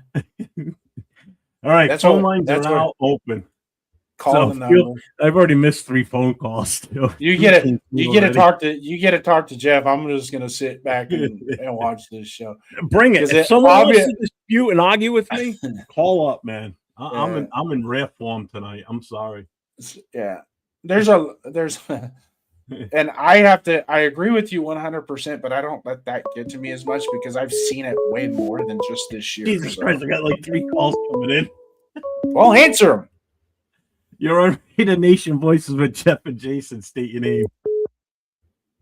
Hey, what's up, Jeff? What's up, Raider Nation? How y'all doing? What's up? Oh man, everything's good. Just calling to talk some Raider talk, man. All right, what you got? I heard the rant. Who are we talking to? I agree with who is this? This is Tony. This is Tony, man. Oh, it's out of Los Angeles. Tony. Okay. So yeah. I agree with most of the things you said, right? Yeah. But I do still feel like there's a slight chance that the Raiders can make the playoffs, and by this slight chance, because they have a more improved roster. And a slight chance, it's really slim. It's like the only way I see them making the playoffs is if they don't have any major injuries. If they can avoid major injuries to, oh shit. Yeah. Oh my. Go ahead. Sorry. Hello? No, I'm still here. Yeah. Okay, if we can avoid major injuries with our good positions, like quarterback, wide receiver, running back. If we could have those guys miss as few games as possible, we could sneak in. I mean, I don't think Mahomes will be ready for the start of the season. So, I mean, we can possibly, even compete for a division depending on how healthy we stay, It all has to do with that because our coaching upgraded from last year. Everything upgraded. We got better players. We got rid of the sorry quarterback that we had. Mm-hmm. You know what I mean? I know we're still. To me, I'm a football guy, and I know the one thing about football is how deep are you? You know what I mean? We're not a deep team at all. We just got deep at the defensive back position. I feel like we locked that up. Yeah. I feel like the linebacker room is not as deep as I wanted. Our defensive ends, we got 1 or 2. You know what I mean? If the rookie, I forget his name right now, but if he can step it up, that'd be great. You know what I mean? But I still, to me, I still don't know what Kuntz going to do. Does he return back to his old form? Everybody always counts Kuntz like, well, at least for the past 2 years, everybody counts him like, he's going to bounce back from his ACL injury. I know it's been more time and he's got a little better, but we still got to watch and see what he does on the field. Oh yeah, definitely. Yeah. I get that. And like I said, I'm not disputing the additions we made. We made some great additions, but let's see how it translates on the field. Hello? That's fine. Yeah, I'm here. Oh, it was the other line. Someone else was calling in. They hung up. We got another call coming in, Tony. Yeah, I got another call coming in too. But yeah, I definitely get the additions we made to the roster and to the coaching staff. But again, it's tough to put anything on this until we see how it translates onto the field, and not just in practice, but actually on the field in game situations. Because you don't know if someone's going to fold up in the game situation. You have no clue. Next call. I definitely agree with you, man. I mean, I'm a Raider fan, and in the past, I always came into every season high hopes, right? Yeah. But I would say over the last 5 years, I just started to think that it's unrealistic to look at a bad team. Now we're not only a bad team, we're a poorly ran franchise. We draft horrible. And we're just now getting out of that. You know what I mean? When you look at a real good team, it's like for me, I think we let too many of our pieces leave out the door. That's why we never get deep at each position, because it's like soon as we got something going, we'll let somebody walk out the door. I'll give you the perfect example. Like I would have paid Morick. I wouldn't have. We just got lucky with the guys from Arizona. I love Stoops, but I would have paid Morick. You know what I mean? You can't let guys like that leave out the building. It's a few more guys. Nixon that went to Green Bay. We let Whoever's trying to call back, just give me a second until Tony's done here. Sorry, guys. I mean, I'm gonna shorten it up too. My fault for the no, you're good. You're good. Long-winded. Yeah, I feel like Amik Roberts. He was a shorter guy. I don't feel like we was good enough to let Amik walk out. And our other cornerback, I forget the guy's name. He was decent. We shouldn't have let we let too many guys leave out the building through free agency. When you should retain some of those guys, and that's one of the problems with it. And I'm gonna just keep it at that. I'll call back. I want to let some more guys, get their thoughts off and opinions off. So I'll give you a call back if that's okay. All right, no problem, man. Thank you for calling in, though. I appreciate that. All right, man. You have a blessed one. Yeah, you as well. All right. You're on Raider Nation Voices with Jeff and Jason. State your name. It's your old pal Kenneth here. Hey, what's up, Kenneth? You're gonna have to make. Hey. I gotta do have other lines calling in now too. So, what's up? Oh, you know what? I'll hang back. I want to give you time for the other callers. I'll hang back. All right, man. Thanks, Chris. If you wanted to call in, man, I know you tried calling. Yeah, I'm negative, right? Yeah, thanks, Gravy. I told everyone last season Chip Kelly was a fraud. I was called a hater. Yeah, I mean, God forbid you what did I miss? Someone winding him up? Don't wind him up. No, I wound myself up. I wound myself up because I watch other shows and I listen to people in the chat. I listen to the people on the show talk about what their predictions are for wins and losses. And it's like, folks, we're living in a goddamn fantasy land. Sorry. Just again, stop setting that expectation so high, because when we don't hit it, you're going to come crashing down. And that's when fan bases start screaming, fire the coach. If the defense sucks this year and we don't win as many games that everybody predicting, who do you think is going to be the first one on the chopping block that everybody's going to be screaming for?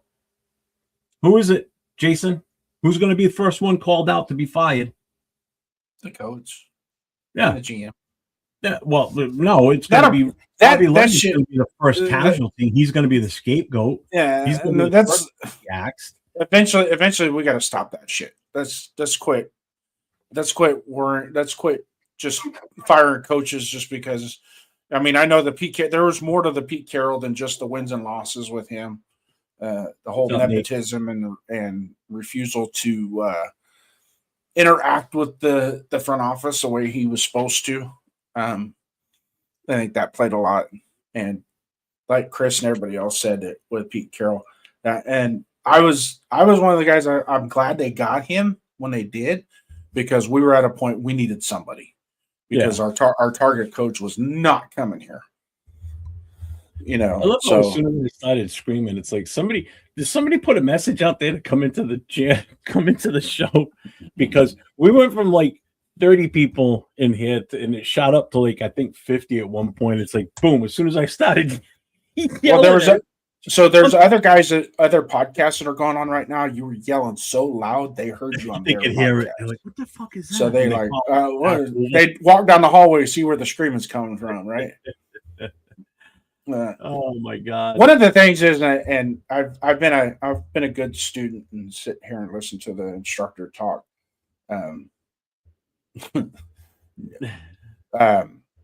Was a lot of the people that you're hearing, though, it's how are they validating success like that? I don't understand it myself. I mean, there's expectations and there's realistic expectations, and then there's fantasy expectations. And I'm not living in a fantasy world. I'm really not. This isn't going to be an overnight success. Like I said earlier, my expectation. I really truly think if we can be 4 wins at the bye, that gives us something to look forward to finish the season with. Mm-hmm. That you say I'm not predicting 4 wins. I didn't even see it. I'm just saying that's kind of like a floor level where I would like to see us. Yeah. You're on the line with Jeff and Jason, Raider Nation Voices. State your name. What happened? I don't know. And some guys in the chat too, Raider Rebel coming in with his. Also, too, we got to take into consideration that some of these teams that hold on, Chris is calling the wrong phone number. He's actually calling my cell. Chris, you got to call the number that's on the system, 401-830-9189. Because if you call me on my cell phone, they ain't gonna hear you. But there's going to be a couple teams in that first 12 weeks that they're going to be falling off a cliff too that were really successful last year too. So who are they going to be? We don't know. Yeah, we really don't know. I mean, it is San Francisco. I mean, is Kittle going to be ready to play? You know, type thing. Because Chris is trying to call me. What's up, man? Hey, what's up, Chris from Protect the Shield? You were calling my cell phone. It wasn't going to go through. Hold on, that's the number you got posted. 401-830-9189. Yeah, but it actually came through on my cell that time. I don't know what happened there. Because if I would have answered my cell phone, we wouldn't have heard you on here. But what's up, brother? How you doing? Oh, I'm good. Am I live? Yeah, you are. You're live on here now. As live as you're gonna get. Oh, what's up, man? Hey, yeah, I'm glad to. Oh, man, you was preaching that gospel earlier, man. But yeah, I'm glad to be on, man. And honestly, you know, I always respect your takes, and I'm glad that appreciate that. Usually I'm the usually I'm the hater of the community. So it's glad to see you came to the dark side with me, man. Yeah. Well, you know what it is. Like I said, you know, it's I try and keep it level. You know, it says try and keep it real. It's like I'm just so tired of all these years of this false hope. You know, like I keep saying last year, I bit that apple. I was all on board, you know, and then once the first preseason game was done, I was done. I knew exactly right there at that point we were going to be done. Our offensive line was going to be shit last year. Me too.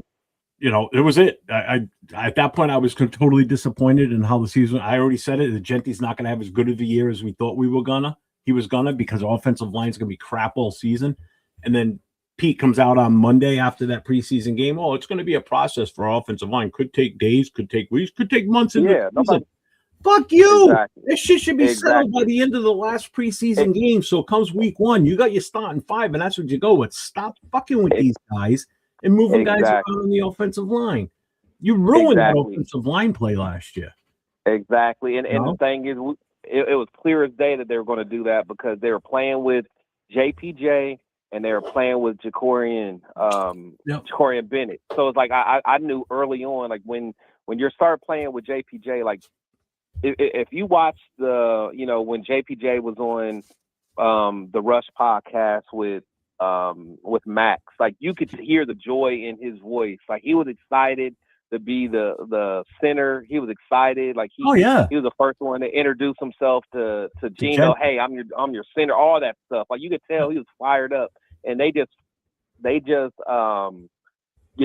just started like dimming his flame, man. And you could tell it just started, taking a lot out of him. Because honestly, and I know I talk to 805 and Severe all the time. Like, and I'm gonna ask you, Jeff. Like, at the end of the day, if you look at our offensive squad, who would you say is a true leader that's going to step up and, like, if someone needs to get in their face and, like, hey, like, who would you say our leader is on offense that's going to speak up and get right now? Exactly. Not one person. No. Not there is not one person I could say that, like, if the game's on the line, someone's going to rip into someone's ass. Like, look, we got to get it together, guys. This is the last drive of the game. Let's go. There's not one person. You might say you might say what's his name fucking our quarterback, but Kirk Cousins. But even him, he's not like a rah like real leader. Like he's a guy that kind of leads by example. But we do not have one person that is a vocal leader on that offense. Not one. I think if JPJ would have been he would have been last year, he would have been. Colton Miller is that lead by example guy. Like you said. He's that quiet leader. JPJ could have been that vocal, get in your face. Exactly. And they dimmed his light. With his head last year. They dimmed his light. Genty will never be that guy. Brock will never be that guy. Brock's quiet too. He's another one. Exactly. That's what I'm saying. So it's like, why would you dim the light of someone like JPJ who would gladly take that role? We don't have no one else, man. And honestly, to be quite honest, Kubiak's not that guy. Kubiak's not a raw guy. Now, I get it. He's definitely, like, he's a cerebral guy. Like he'll pick you apart with the X's and O's. But at some point, you need a guy that's in that huddle, or you need a guy that's going to, like, hey, get your shit together, let's go. We do not have that guy on our roster on the offensive side of the ball, and that's going to bite us in the ass. Jacobs could have been that guy. I mean, we can go on and on about what could have been, but we don't have that. Mm-hmm. And that's our fault as an organization. And I'm pissed off that we dimmed JPJ's light because he was ready to take on that role. Oh, definitely. You know what I'm saying? And it pisses me off every time I think about it. So he doesn't think Genty can take on that role? No, Jason said you don't. He's saying you don't think Genty could take on that role? I don't think so. No, that's not his personality. No. That's not his personality. No. He's not a dog. Like, honestly, he could. He don't have a dog personality in him. Now, granted, like, I'm not the biggest Genty fan, but I'm hoping that he can get it together on the field. But as far as, like, a leader type, nah, he's not that. Like someone like Jacobs was a guy that's gonna get in someone's ass, pause if needed. But he's gonna get the most out of them guys. Genty does not have that personality. Yeah, basically what you need somebody, because obviously Max is the leader on defense. He's the one everybody looks up to. He's the one that's vocal. It tends to be that he's the one that's vocal for the entire team. That's the problem. Exactly. And you can't have that. You need that vocal offensive leader and a vocal defensive leader. Basically, you got a problem, you go to that guy. It's up to him to settle it. Now, you would think that normally it would be the center. So, like, who knows what Linderbaum's going to be as far as being that leader on the line up front. Like, you go back years ago to guys like Hudson and Donald Penn. Those guys are around back then. Yeah. Those guys would get in your face and grab you by the face mask and tell you to smarten the fuck up and control your block or whatever. You know what I'm saying? Even Richie was like that. And honestly, truth be told, I know a lot of people didn't necessarily like him. I liked Van Roten. Van Roten was like that too.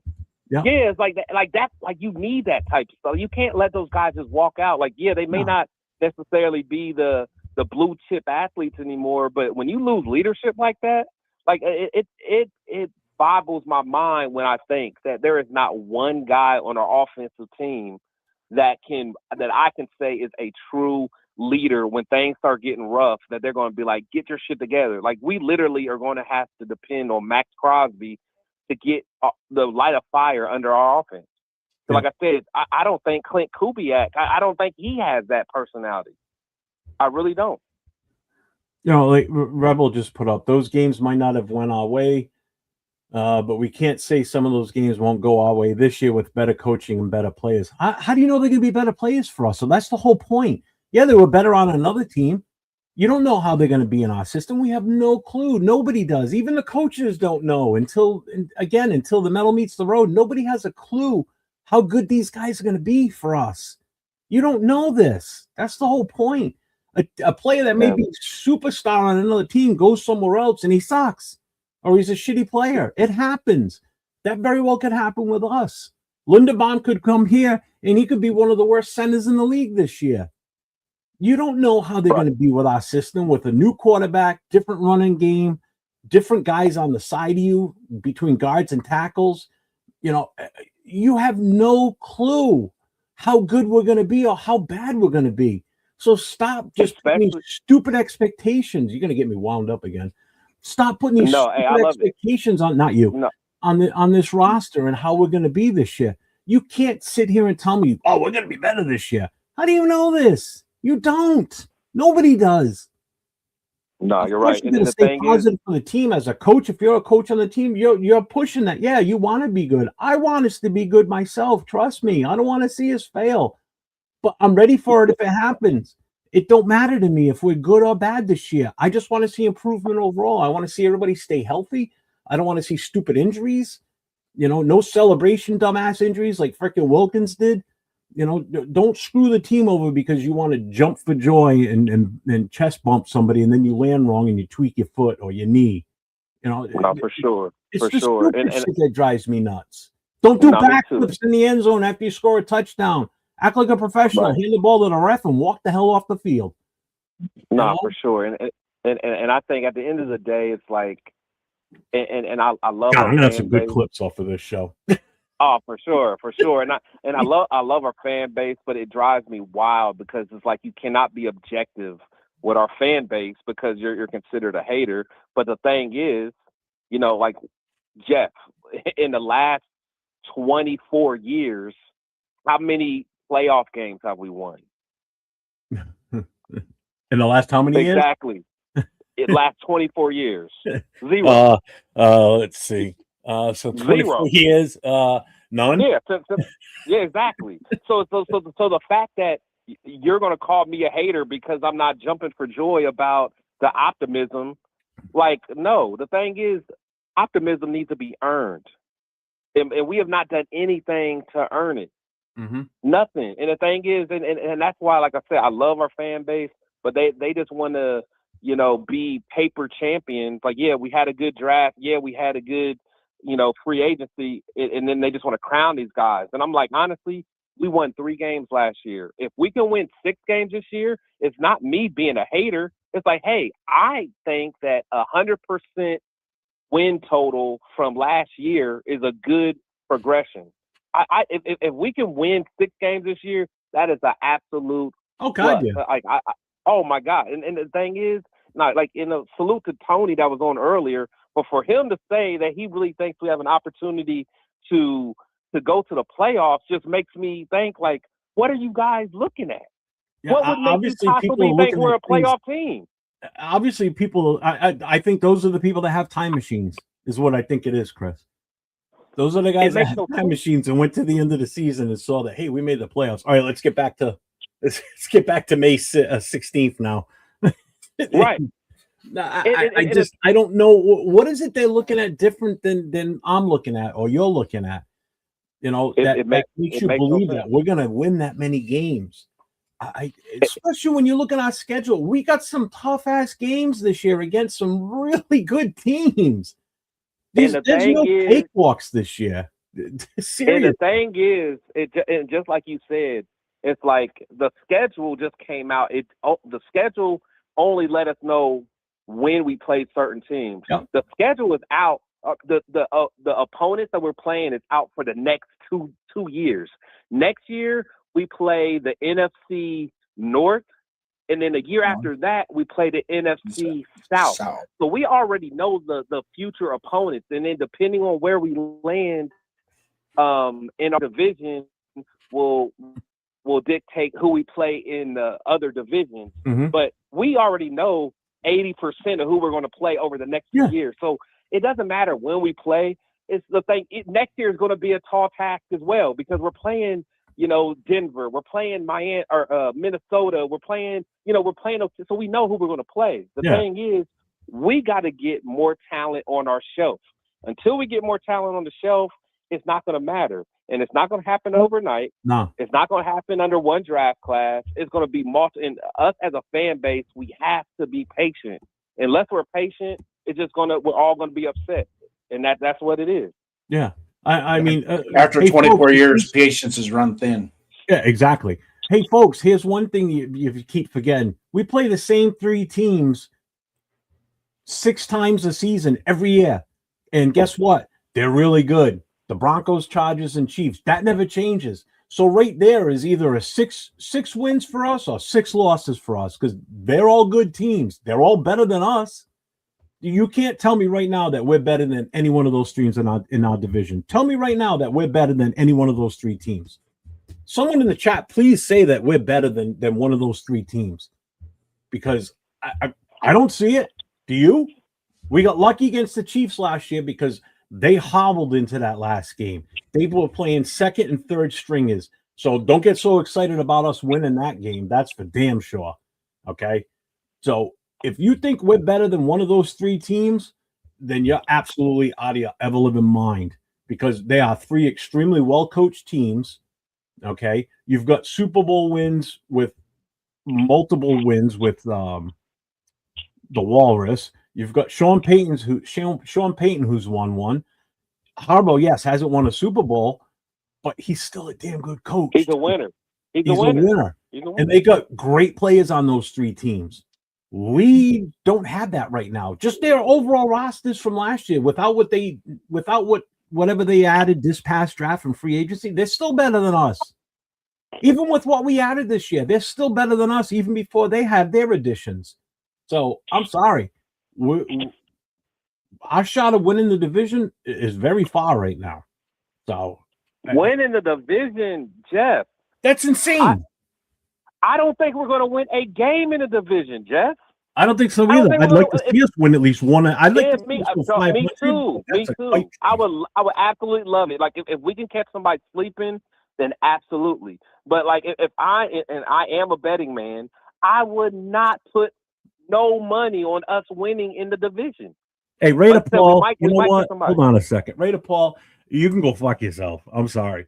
But he's saying to you, Chris, there are other teams you can root for, man. You don't like Genti and Mendoza, bro. That's our future. Yeah, it's our future, but we have an opinion. Chris has an opinion. Jason has an opinion. The thing is, I'm not worried about. Hey, Raider Paul's my guy. He's my guy. He know how I feel. Me and him go at it all the time. But the thing is, Raider Paul also thought we were going to win 15 games last year. So I'm not worried about what the hell he got to say at all. Because my thing is, Raider Paul talks all that shit.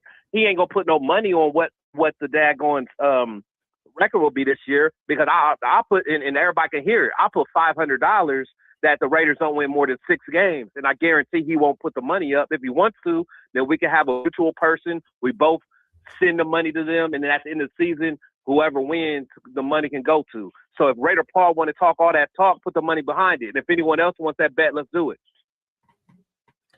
Rebel I was at 5 wins, not 6, but yeah. Okay. Rebel says, I believe Genti, Betch, Booker, Quay Walker, Dean, and Naylor are all going to try to be those guys. You're saying that now. That's not what you said earlier today. What's that? About those guys. Everybody's like, oh, we're going to be great this year. This guy's going to step up. That guy's. Now he's saying they're going to try and be those guys. Who said that? You don't have to be loud to be. I don't care about none of that. Who okay, they talking all this. Who gonna put money on the Raiders then? I'm sure it's hell. I never bet on the Raiders.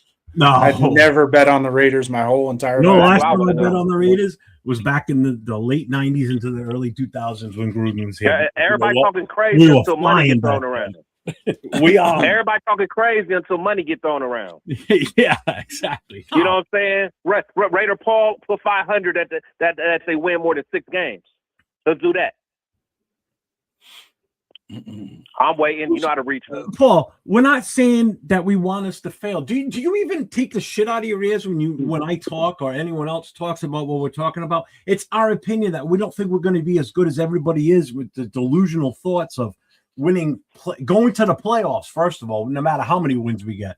If you think we're going to the playoffs right now without seeing a single game, without watching a single practice, and don't count mini camps and these little OTAs that they've done already, because that doesn't mean jack shit, okay?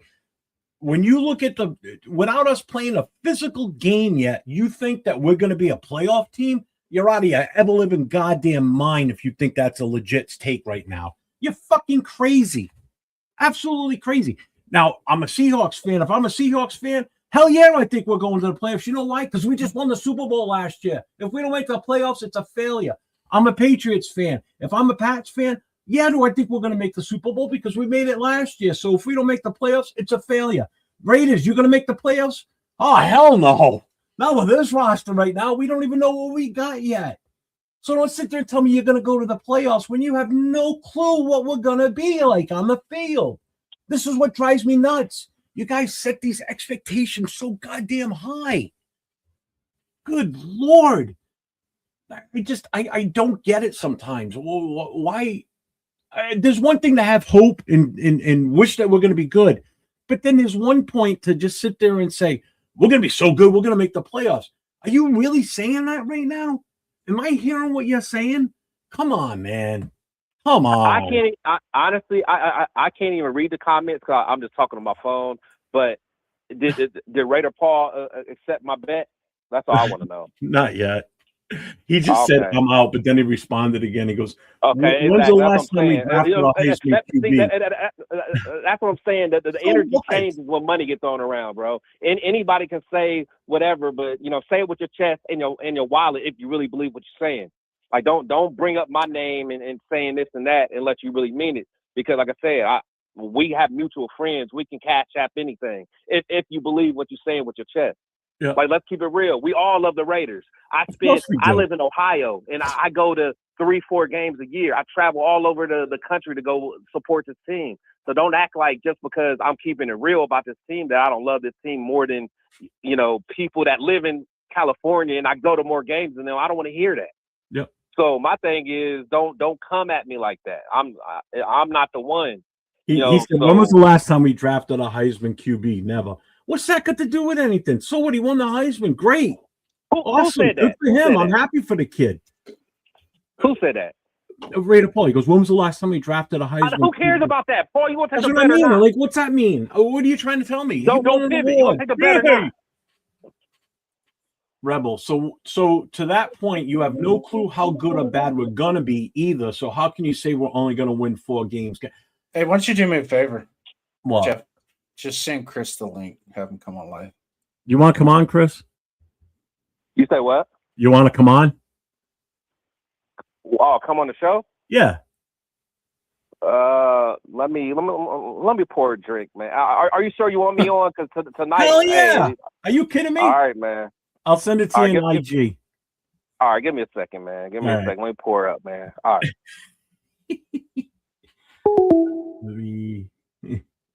Good call, Jason. I wasn't even thinking of that. I'm just here so I don't get fined. Yeah. And how can I sit there and say that we're going to win only 4 games? Because until proven otherwise, we're still the same team from last year, regardless of who we added on paper. Well, It doesn't matter until that whistle blows and they kick off the first kick, game 1 against the Dolphins. So people are going to make their predictions. Of course And they're gonna have some type of illegitimate or legitimate optimism. Hold on. You're on Raider Nation Voices with Jeff and Jason. State your name. Hey, what's up, Raider Jeff, man? I called in earlier, man. I'm just Tony. It's just Tony. If it's okay, I just wanted to argue back on why I think we can. There's a few pointers that I left out, that was kind of important and why I see it as, we can make the playoffs. Okay. And I'm not one of those guys that's just being unrealistic, because things has to go a lot of ways for me to, like I told you, the injury thing and everything. But to get on what I was going to tell you, when you look at the games we played last year, we had we had bad coaching, right? We had a terrible quarterback, right? And a terrible line. I feel like I'm not gonna say we fixed our line all the way, but we patched it up. When you add the center that we just got, Pro Bowl center, he's gonna patch things up. That helps a lot. You know what I mean? The center position and the offensive line, that helps a lot. Then you bring in, to me, I'm bringing in Powers back. I don't know what was the thing with Chip Kelly or our coach last year. I don't know how he didn't play, or I don't know if it was the concussion thing. But when you bring a guy like that and you add him to the line, if he's who I think he is, that's going to help. You got Colton Miller. He's back healthy. You feel me? Colton Miller, people can say what they want, but that's a good left tackle. He's solid. I'm not going to say he's the, I don't take that away from him, provided he can stay healthy. That's the biggest problem with him. His health lately is the issue. Right. That's my whole thing, what I led with. For us to make the playoffs, health is going to go a long way, But back to these things, the little things that I was saying that we fixed, like the O-line. I feel like we patched it up. It's not the best. It's not going to be top 5, but I think we could be top 15 on offense, And one more thing, I would say the quarterback position, that was an upgrade. I think Kirk Cousins is an upgrade from Geno. I mean, he's a big upgrade to me at that too. Yeah, especially from the shoulders up. From there, I just think he's a smarter quarterback. To me. And then you got to think our coach, one of the best. If you look at Seattle's offense, even though we don't have the same players, when I'm an X's and O's guy. You feel me? So when I see the play calling, I say, well, you can put. We got the type of players that you need. We may not have the same production. It may not look as good, but I guarantee you, the guy's going to have a good offense. With Pete Carroll, he's not an offensive guy. And Chip Kelly, if you knew football, he's a fraud. This is a college guy, His game is big. That was his problem last year. He brings the college game to the NFL. It doesn't work, And then I go to our record, right? When I look at our record, we won 3 games last year, right? But when you go, you dissect the games out, I save the games on my DVR. You feel me? So I watch them from time to time, And I can tell you a couple of games we lost just, Geno boneheaded play, whether it be late in the game, a Geno boneheaded play or somebody, the offensive, the center we had, he cost us a game. We lost games through special teams. Our kicker missed field goals that could have won games. We lost 5 one-score games. So when I think about, okay, all these upgrades, right, and we lost 5 one-score games. So I mean, maybe we don't win all 5 of those. That gets us to at least 7 or 8 games, right? If we could win those one-score games, that's important in the league. Yeah. And I feel like when I look at the schedule, we got a good four wins that I'm saying, hey, these are must wins right here. We can beat these guys, When I look at Miami, you should start off Miami. I think we can beat Miami. I think we can beat the Saints. I think we can beat the Titans. I want to say we beat the Browns last year. That's the same team. I feel like we can beat them again. Those are 4. And if we can split our division, you're looking at 8 games. And you got a couple games, with a good play caller like our coach. I feel like we can be in games. You don't feel the same? You don't feel like that a little bit? How many games? I'm just saying. I'm saying sneaking to the playoffs. You feel me? I was saying. No. But I'm just saying. Look, if you want, we got 4. We got 4 must wins. We got 4 must wins. I'm not saying you shouldn't. I'm just saying it's just a little unrealistic. I think as the season rolls on, everybody's opinion is going to change and based on how we're winning. Right now, I just don't see us winning more than 4 games. I'm sorry, that's how I look at it. After week 1, or actually after week 4, I'll reassess, and if we're looking different, then I'll be like, all right, well, obviously we're going in the right direction. We've won more already than I thought we were going to win at this point. So, okay, I was wrong on my prediction. And I'll admit it. Trust me, I will admit if I'm wrong. I'm not going to sit here and argue the point, well, I still think we're not going to win. If we're on a roll and we're looking good, then okay, then everything, the ship's going in the right direction and it's not sinking. Okay? So we've righted the ship and we're going in the right direction. That's what I want. I don't want to see us win only 4 games. I'd love for us to make the playoffs, but I'm not going to sit here and say, oh, we're so good, we're going to make the playoffs. Nobody has a clue how good we're really going to be. It's all right. Pipe dreams right now until that moment hits, until we actually experience that. You know, I've been a fan of this team since 1975, okay? So 51 years of my life, since I was 5 years old, I've been a fan of this team, all right?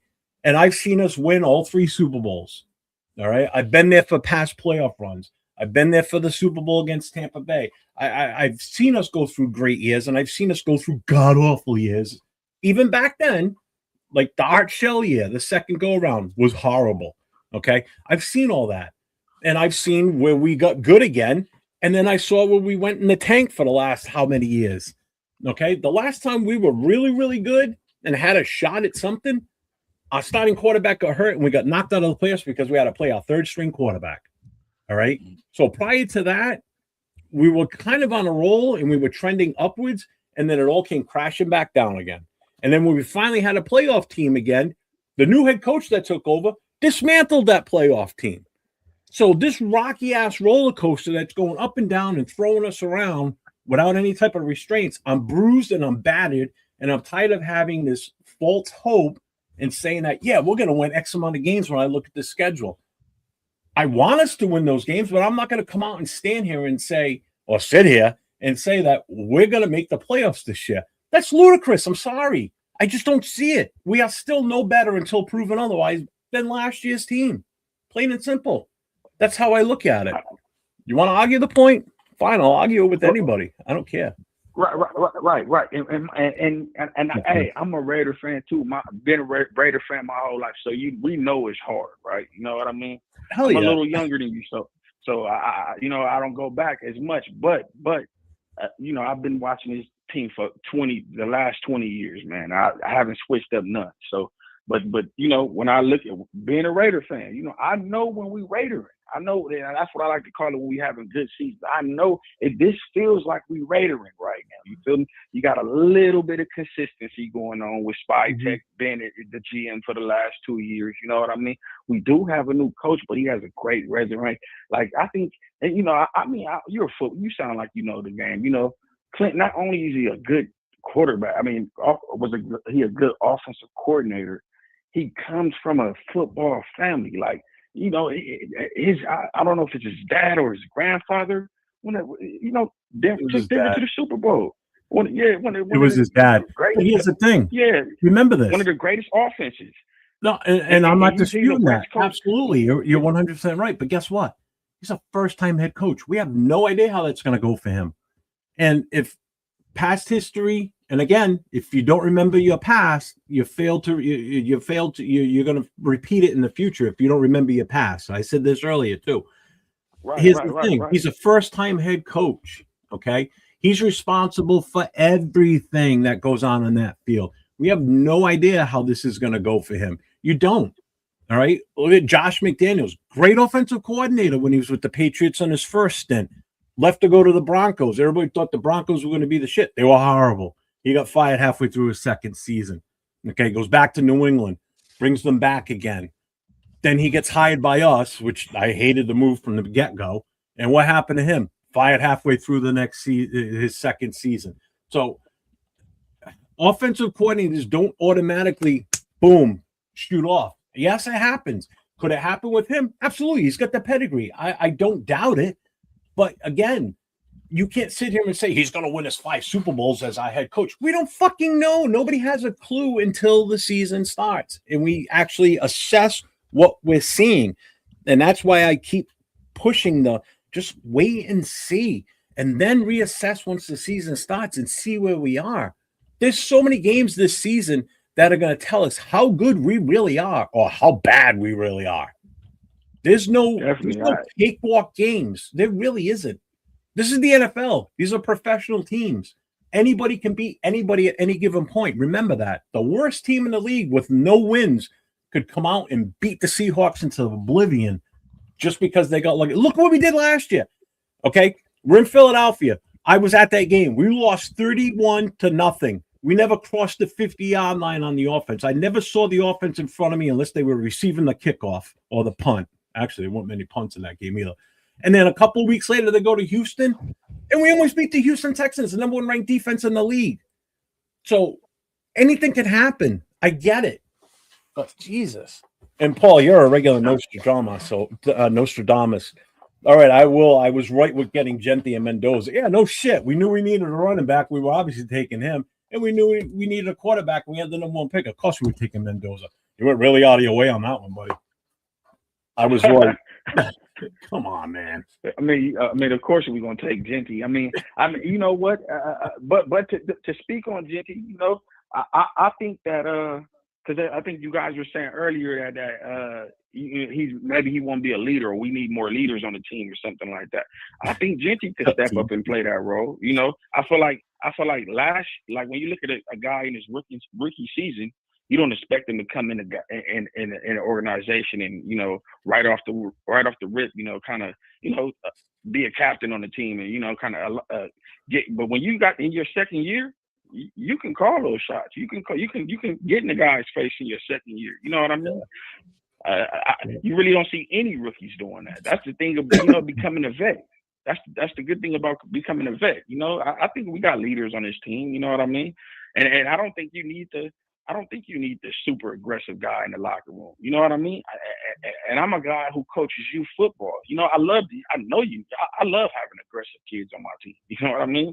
But you don't need those type of guys in the locker room in order to win. Okay. He's not going to be able to hear you though, Chris. Oh, my bad. Okay, never mind. Go ahead. They can only hear me when they call in. My bad. But here's the thing. You know what? But with youth players, you don't expect these young kids to be the leaders. You're grooming them to eventually be that at some point. But when they're that young, for one kid to come out and be that true leader at that age, that's kind of like that's a one-off, if you ask me. That doesn't happen on a regular basis. Oh yeah. And from the youth game to the professional, it's totally different. But I'm just saying, just as far as like my football knowledge and watching, you know, I've seen, you know, good teams that don't have the rah guy on that team. You know. Yeah. You know, right now, we can all be honest and say this now. I mean, you know, the game got a lot softer. So a lot of teams are missing that guy. You know what I mean? This generation of football players are not the same. You know, you don't have a Ray Lewis or any of those. You know what I mean? Throughout the league, you know, you may have a couple of them. You know, that's it. But that's besides. I just feel like we upgraded our team, and people feel like we're so far away. It's like, you know, we had 5 games that were 1-score games. You know, that means a lot. When you're a bad team, it's a lot of blowouts. You know, when you in game, that's telling you, hey, you're not that far off. You feel me? I'm not saying that I don't think that we can compete for a championship at all. No, I don't think we're a championship team. But I think we're a team that you know, we're not a bad team. I mean, we're not super bad. We're not lame. You know what I mean? If you guys been watching football for a long team, if you're a good enough team, you can coast and sneak into the playoff. I think we're a wild card team, to be honest.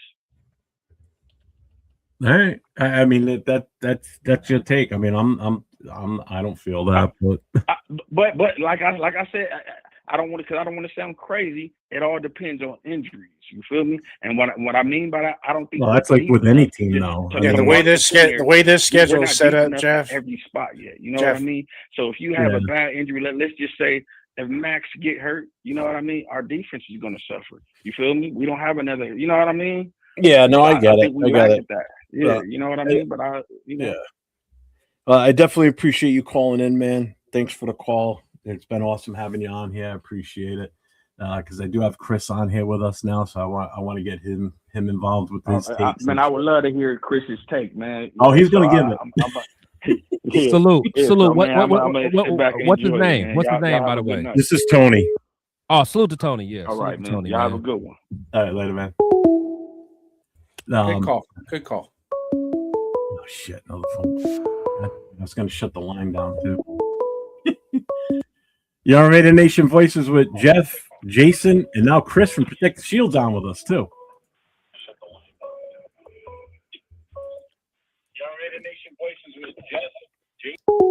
All right, all I heard was an echo. So that's just real quick, I want to bring this up from John Leon. What kind of fan puts money on the Raiders to have a bad season? Cali fans are built different than New York Raider fans. First of all, I'm not from New York. I'm from New England. I'm in Rhode Island, which is about 3 hours north of that. Chris is not in New York. I'm not going to say where he's from. If from Ohio.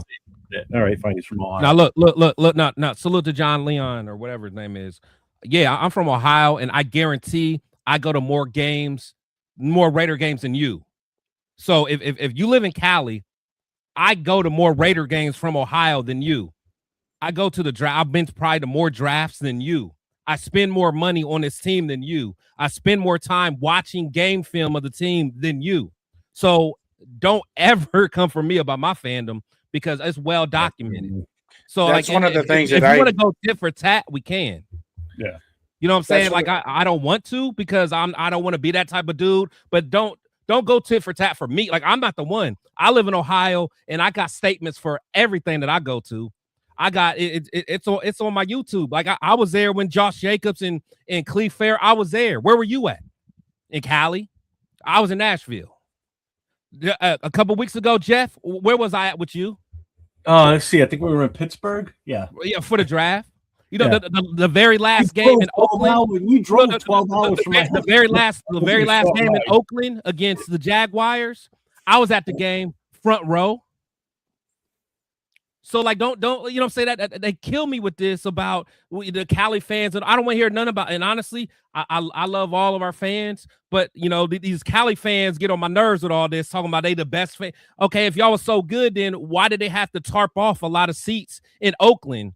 Because locally they had to black out the games because you couldn't even sell out the daggone games. Don't come with me, man. Don't come at me, bro. Like you guys can say all you want to say and act like Oakland's all. No, you guys couldn't even sell them out. So they'll stop it, bro. Stop it. I'm not the one, man. I'm not. Man, this is a gold night tonight. Holy crap! It's some great shorts coming out of this one. Lame as fuck, man. So Raider Paul, when was the last time we had a QB? I'm gonna sit back and wait. Derek Carr. Tell me he wasn't good. So we're just going to throw away his 9 years here with us? I mean, he had good seasons. He's one of the better statistical quarterbacks we ever had. Oh. Anybody dispute that? I know, some positivity. Yeah, I know. I get it. But it's just, I don't know. The thing is, like, we all want the team to be good. We all do. I know Jeff does. Of course I do. We all do. We love this team, but the thing is, we have to be realistic. Like honestly, like all this blind optimism is wild to me because you guys that got all this blind optimism are going to be the first one that is ready to get rid of a coach because he didn't reach you guys' expectations. That's all I'm saying is we're talking about a rookie head coach. We're talking about a rookie GM. We're talking about a rookie quarterback. We're talking about a rookie offensive coordinator. We're talking about a rookie defensive coordinator. But then all of a sudden, you guys think they're going to be able to go up against Andy Reid and Harbaugh and Sean Payton, and it's all going to be sweet. That's all I'm saying. Let's keep it real. Let's let this team earn this optimism. That's all I'm saying. So yelling and chatting at each other right now isn't going to do any good. No, it's not. And to question out somebody's fandom is a bunch of bullshit. Especially never question. I don't care. With me. I don't care. I've been to 90 games. Right. So, and I'm here in the Central Valley. I can explain to you some of the reasons why we didn't sell out. That you might not like it when I tell you, but blame it on Oakland football marketing. That was the one. It was a third party that was in charge of the tickets, and they were a bunch of fucking bitches with those tickets. And it was hard to get tickets. They would not release general games until the day before, on Friday, before the 72-hour rule would kick in. Thank you, Tokyo Raider. Finally, somebody in the chat that gets it too. Yeah. So that a lot of the when we were having a hard time selling out the stadium at the beginning, had a lot to do with the PSL Oakland football marketing. Because if you called, like I called to get my estimate and my quote in a package, and it was like, I want those 2 seats. Well, you can't have those 2 seats. We have these 2 seats over here for you. It's my fucking money. I want to buy the seats that I want to buy. No, we'll sell you that. We want you to be in section 330. Well, fuck you guys. Well, I ain't gonna buy any. You know, salute to you. But I will say you're the minority. There was a lot of tickets that were available that people could have got right on Ticketmaster, and they didn't get it. Now I love when they had the PSLs though, the first 10 years that they were in Oakland, the general tickets would not be released until right up against the blackout rule. Yeah. So we would actually have sellouts, but miss the blackout rule because we sold the tickets after the blackout rule kicked in. And you have to sell out 72 hours before the game. The only one that could waive that was the commissioner, or the visiting team can give you an extra, move the time slot back to give you a chance to sell more tickets. And then also too, the Mount Davis thing, there were structural issues with that as well. But what? Okay, but so you're saying we sold out the tickets, but the fans just didn't show up? There was a lot of that shit. That there would be empty seats, but the tickets were sold type thing. And then when 2000, of course, it's like with every organization, once they start winning, they all start coming out the fucking woodworks. And it's like, where were you guys fucking last year when we were fucking 4-12? I honestly, like I said, I was at the last game in Oakland. I'm sure John Leon was there too. I just missed him. But I mean, that game, there was a lot of empty seats that game. I would love to go to more games, but the problem, here's my factor in this, is my family doesn't enjoy the Raiders as much as I do. So I have to respect my family's wishes. And if they don't want to participate that's why I gave up I had season tickets for 10 years. And that's why I gave them up, is because my wife and kids just had no interest in it. And I was like, my dad had already passed away. So I had nobody to share it with, So it's like it's kind of sucks when you got 2 seats and you're sitting by yourself with an empty seat next to you. But I'm saying you could have sold those tickets if you. I tried. You tried. You tried. 20. I was offering $20. So what you're saying? Okay, so what you're saying is you tried to sell them, and John Leon didn't buy it. Nah, I don't even know who he is. I know. No. So, all right. So I want to just address this real quick. My bad. I'm done. And GFAM, it's not a bad thing. I get where you're coming from on this. You're all acting like worst to first hasn't never happened before. I'm not saying it's happening this year, but you're all acting like it never has before. Correct. And you're right. So let's go back 2 years, last year and the year before. How many Washington Redskin fans were clamoring that we're going to make the playoffs? We're going to make the playoffs when they were god-awful the year before. Nobody. I guarantee it they weren't, okay? They might have been like, I hope we make it. How about last year when the Chicago Bears go all the way to the NFC Championship game? Who in their right mind thought with a rookie head coach they were going to go that far? Nobody. Nobody had them slated to make that. Not a single team. They came out of nowhere last year. All right. I guarantee Bears fans, as delusional as they can be sometimes, because they're still living off the 85 Super Bowl, I guarantee they're still saying, we're going to probably make the playoffs. But who's going to sit there and say, we're going to make the AFC Championship, NFC Championship? Absolutely nobody. Go ahead, Chris. What are the Commanders of the football team? They call them the Redskins. I don't give a shit. Just call them the Redskins. Yeah, the Redskins and the Bears. They both drafted a generational talent. That's the difference. That's the difference. A guy, they both drafted a generational talent, and they made it work. And then from the same draft too, just back-to-back years. If you for sure, for sure. And that, one year, Jaden Daniels had it, and the second year was Caleb. And that's the difference. And the thing is, like, I like, I'm thinking that Mendoza, can be a good game manager and be able to make it work, because cerebral, and he has great work ethic. And I think he's eventually going to be a good quarterback. But when you're talking about someone like Caleb Caleb is a game changer. He's a guy that can put a team on his back and make it happen. Jaden as well. They both have shown it. They showed it in college, and they've already shown it in NFL. So that's the difference. When you have a game changer, that's different.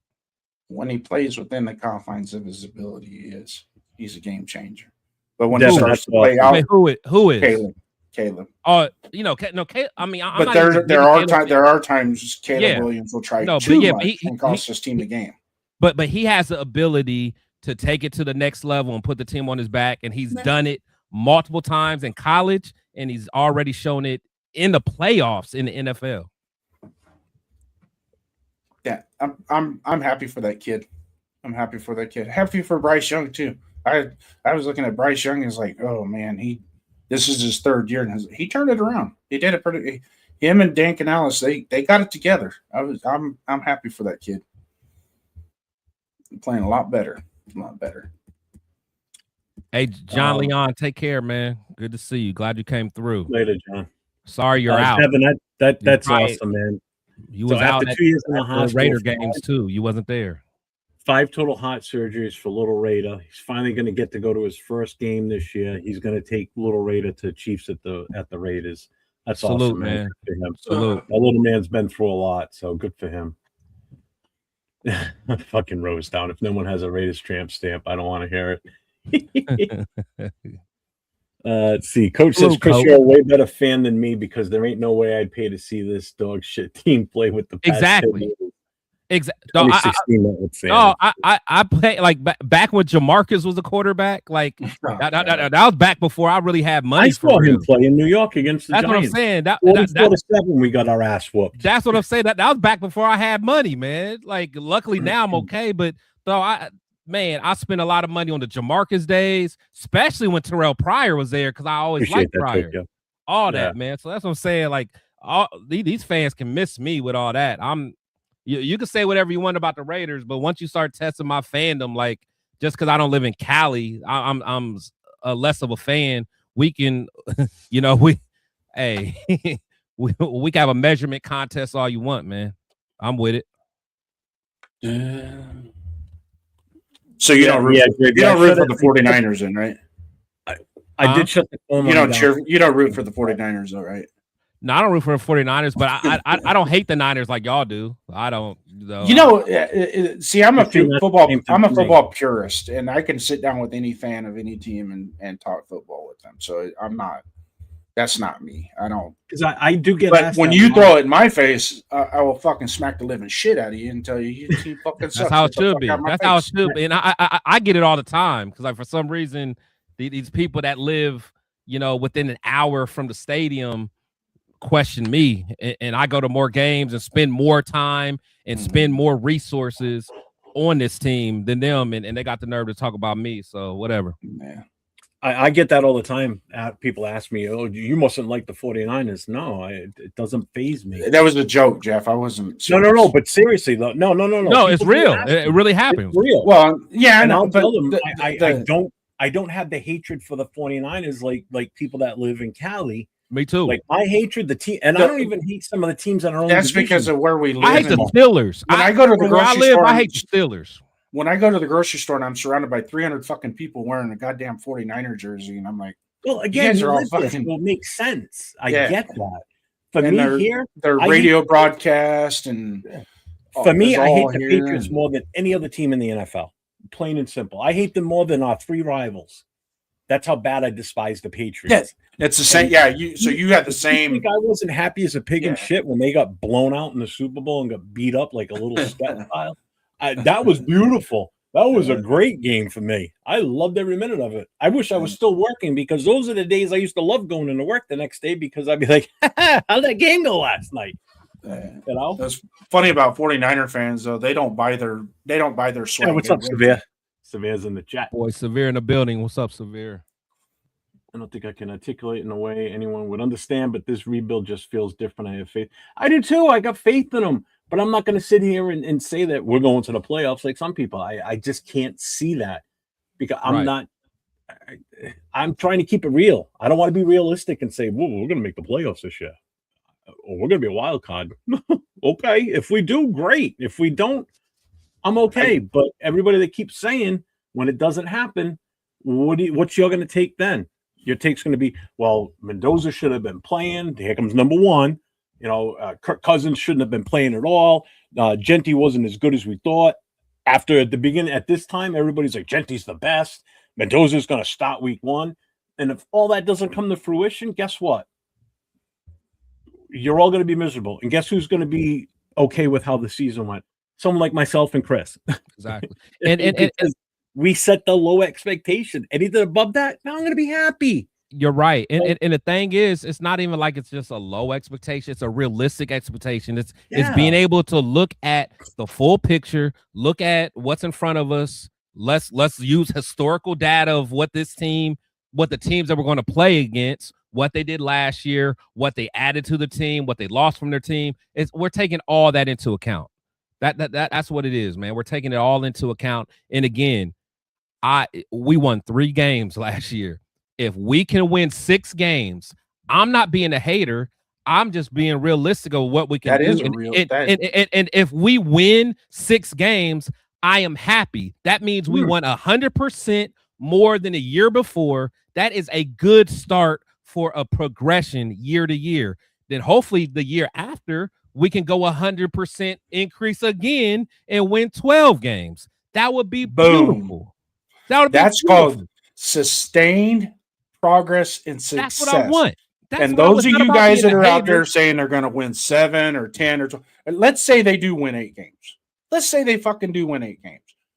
I'm not going to be happy with that because you know why? I think that's going to be a false pretense of early success that I don't think that when they come back the following season, they're going to hang their hat on an 8-win season and not progress. I'll be so happy when we win 8 because that means we're exceeding expectations. Do I think we're going to do it? No, but I would love it. I would love it. And honestly, there's a few X factors in it. The few X factors is because to me, it all depends on what our coaching staff can do with our year 2 and year 3 players. Boom. Like someone like DJ Glaze. His rookie year, he showed flashes. Last year, he was trash under Pete Carroll's son. If this guy can make a couple leaps up, from like maybe last year was just a fluke, and then he can really become like a good to great right tackle. If those second year defensive tackles that we got, whether it's JJ Pegues or Tonka, if they make a big step up, if Deontay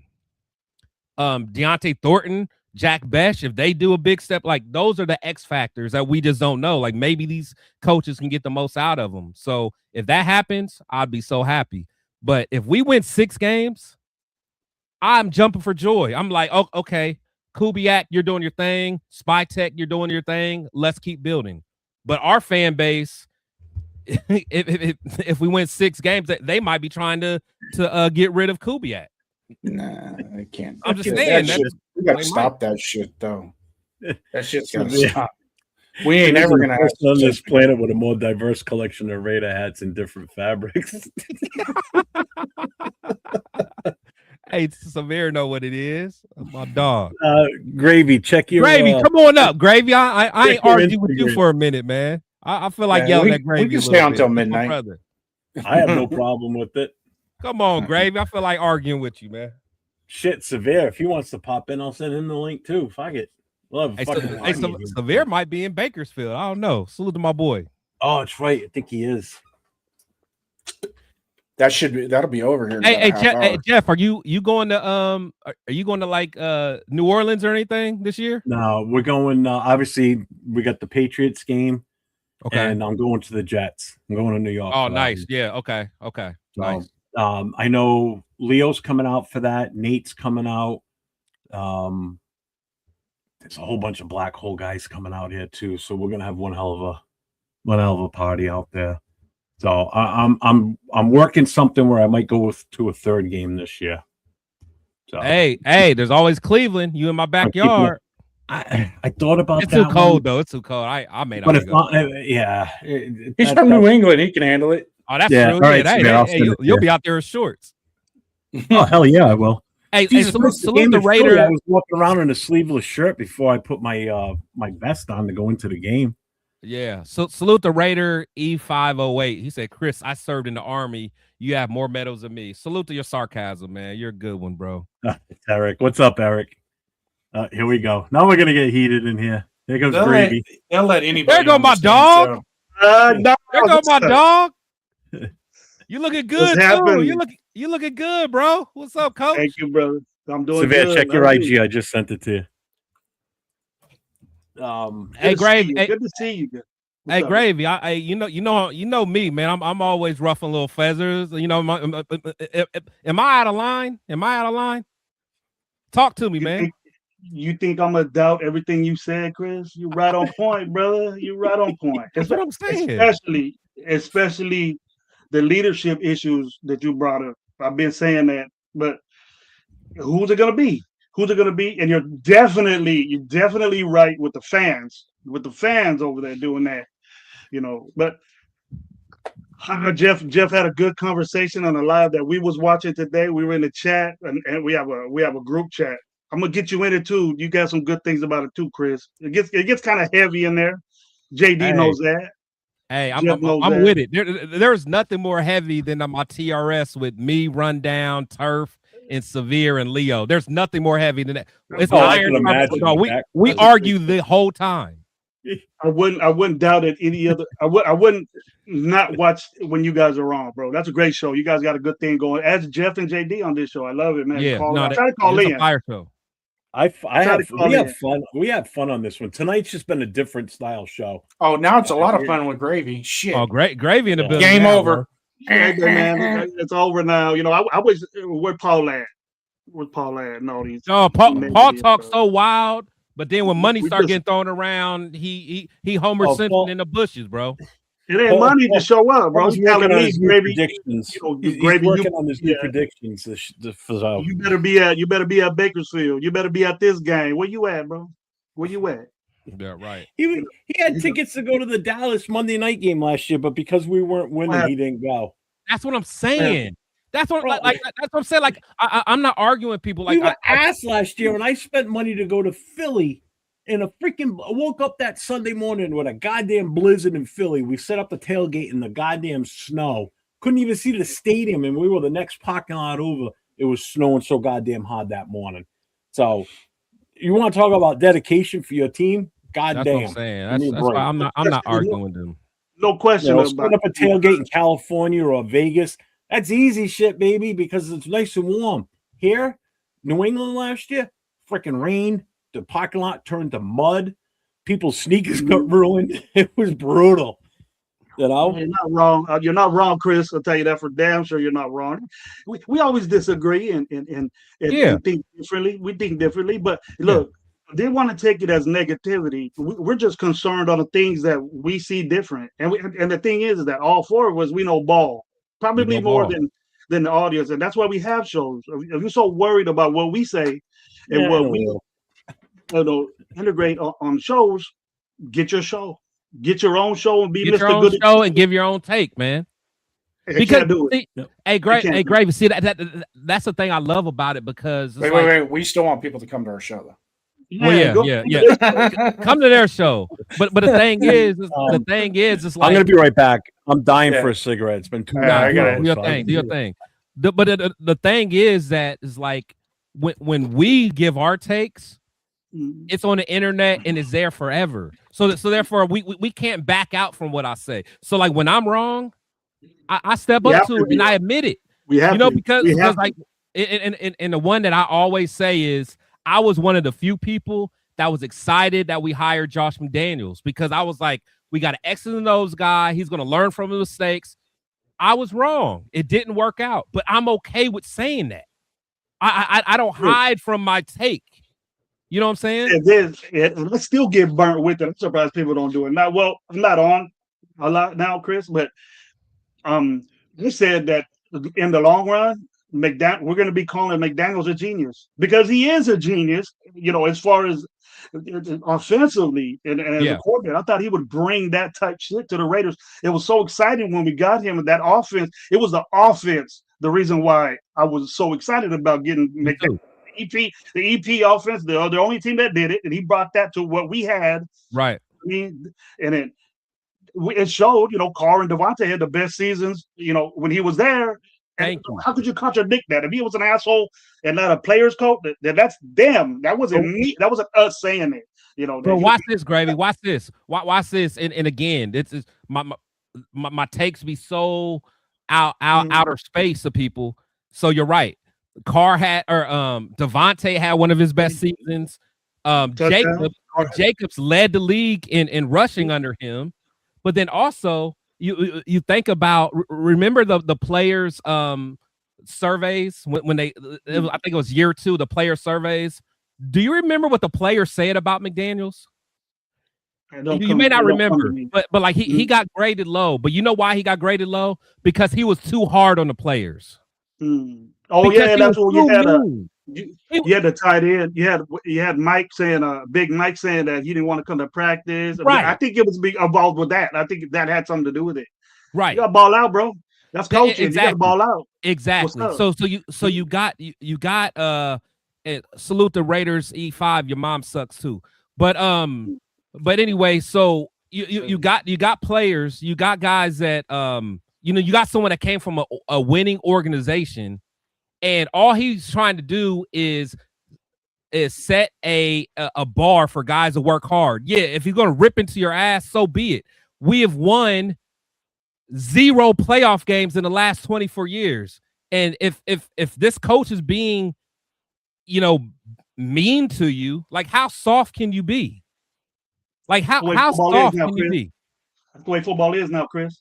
That's what I'm saying. It's crazy. It's crazy. It's like.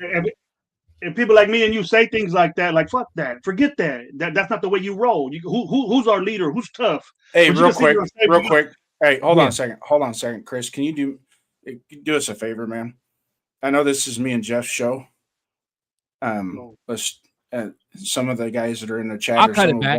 I'll cut it back. But my thing is that's why I understand he pissed you off. No, but that's why I asked Jeff if it was okay for me to come on because like I'm not gonna let people disrespect me in the comments. And if me shooting back at someone being disrespectful to me is a problem, I'll gladly leave. But that's why I asked first, like, Jeff, are you sure?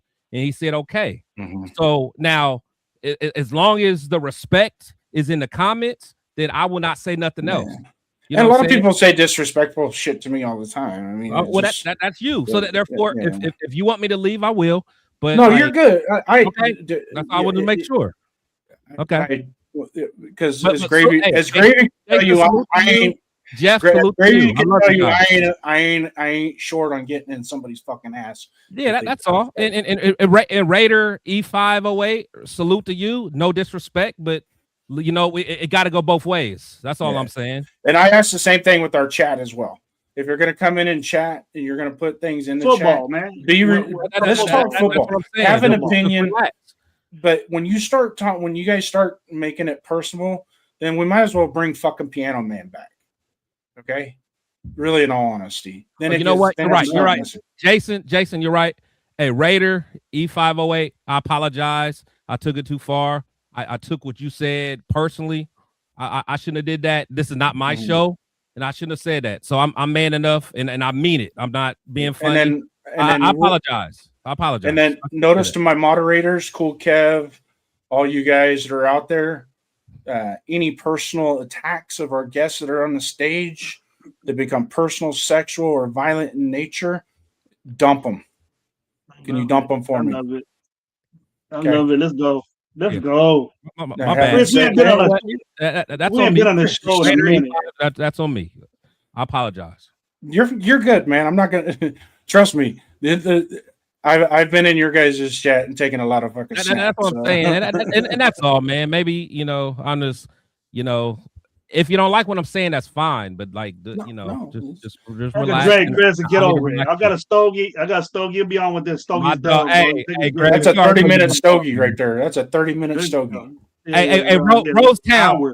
You see how the show went crazy once Gravy got up here. He was supposed to be spreading positivity. Oh, Gravy might be way too negative for me. Way too negative for me. I don't know what's going on. I'm gonna talk.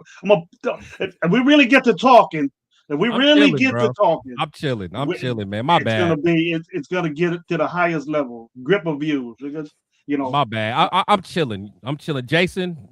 My bad. This is y'all show, man. This is y'all show. I'm chilling. My bad. You're good, man, and you're always welcome on this show. You know that. Spread the love. We gotta spread the love, the Raider love, man. Getting there. So, you got a topic? What was the topic, Chris? We were talking about McDonald. Let's talk about now. Let's get to preseason games. Who you got winning the Arizona preseason game? I'm not gonna lie, man. I really don't care about preseason. All I want to see. No, I mean for real. Like the wins a lot. That means nothing to me. Like none of that means nothing. Like I'll tell you what I care about. I care about what I hear on any joint practice that we have. Right. Like I like joint practices.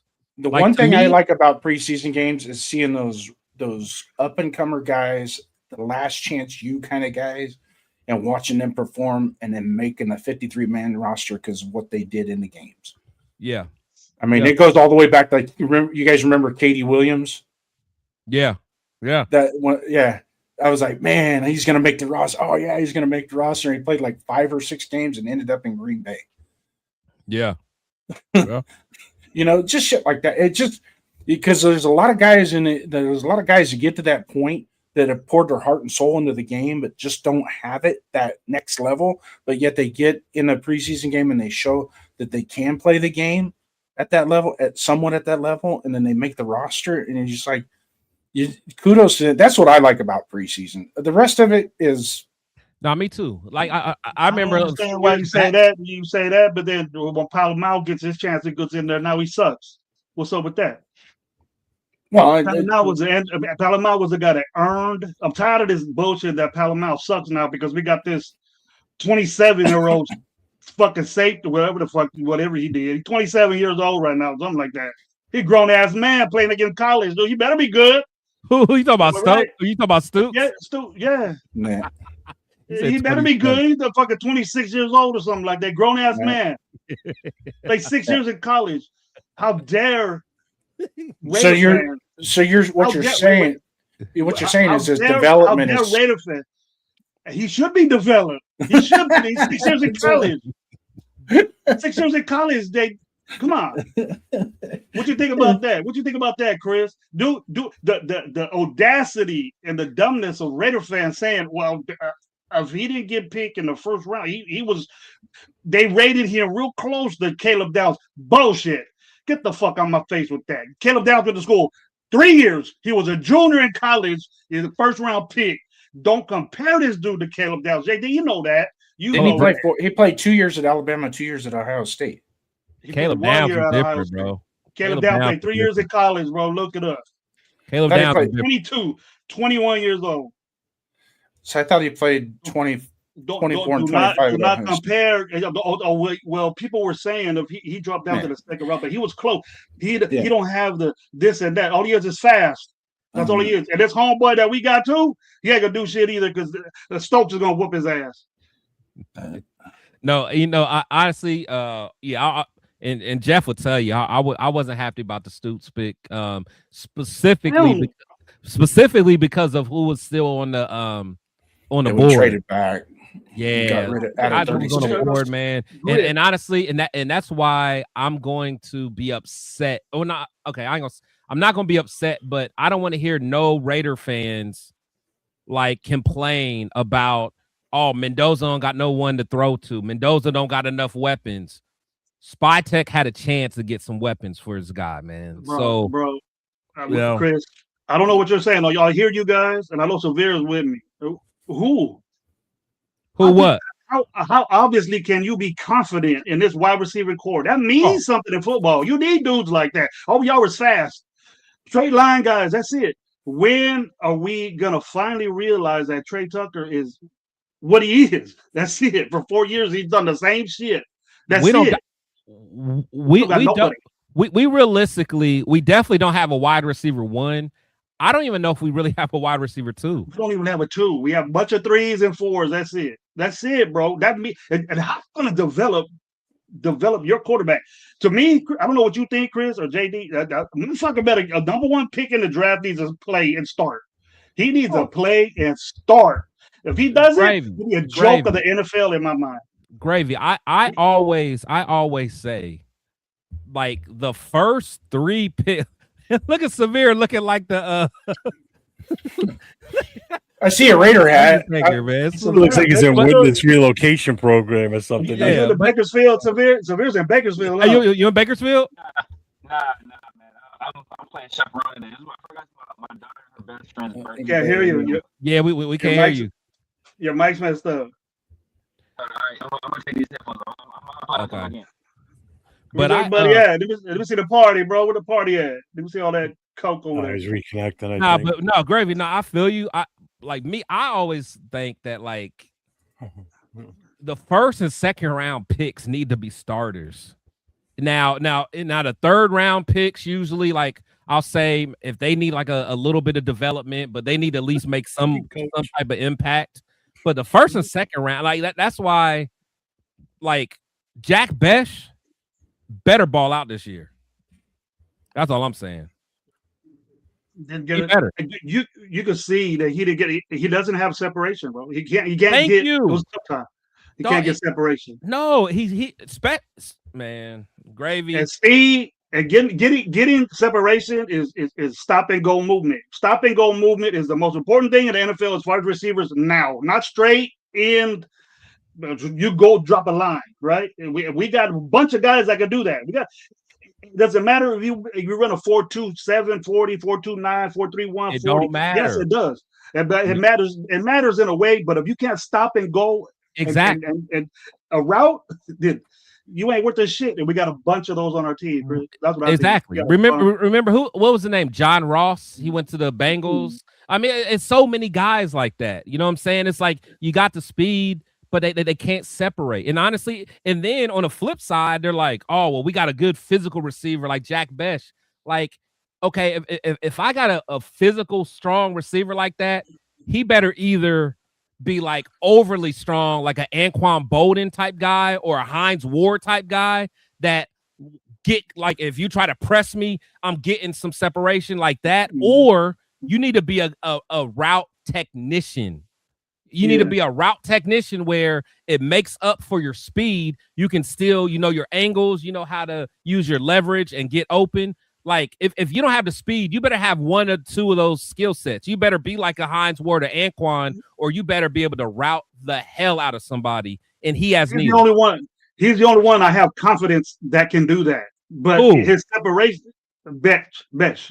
You have confidence he can do that? He's the only one that I see that can improve and get better. And those other guys ain't shit. You got a twig, 6'5" twig over there on the outside and can't catch a fucking ball on a bomb.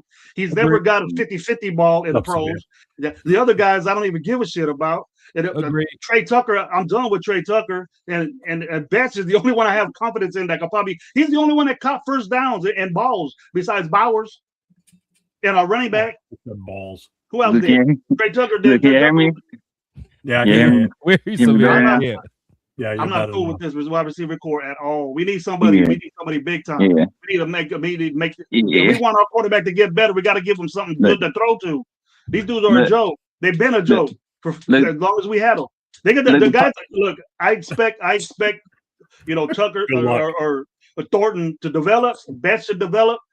Betts needs to play. He needs to get in there. He's a second round pick, dude. He has to.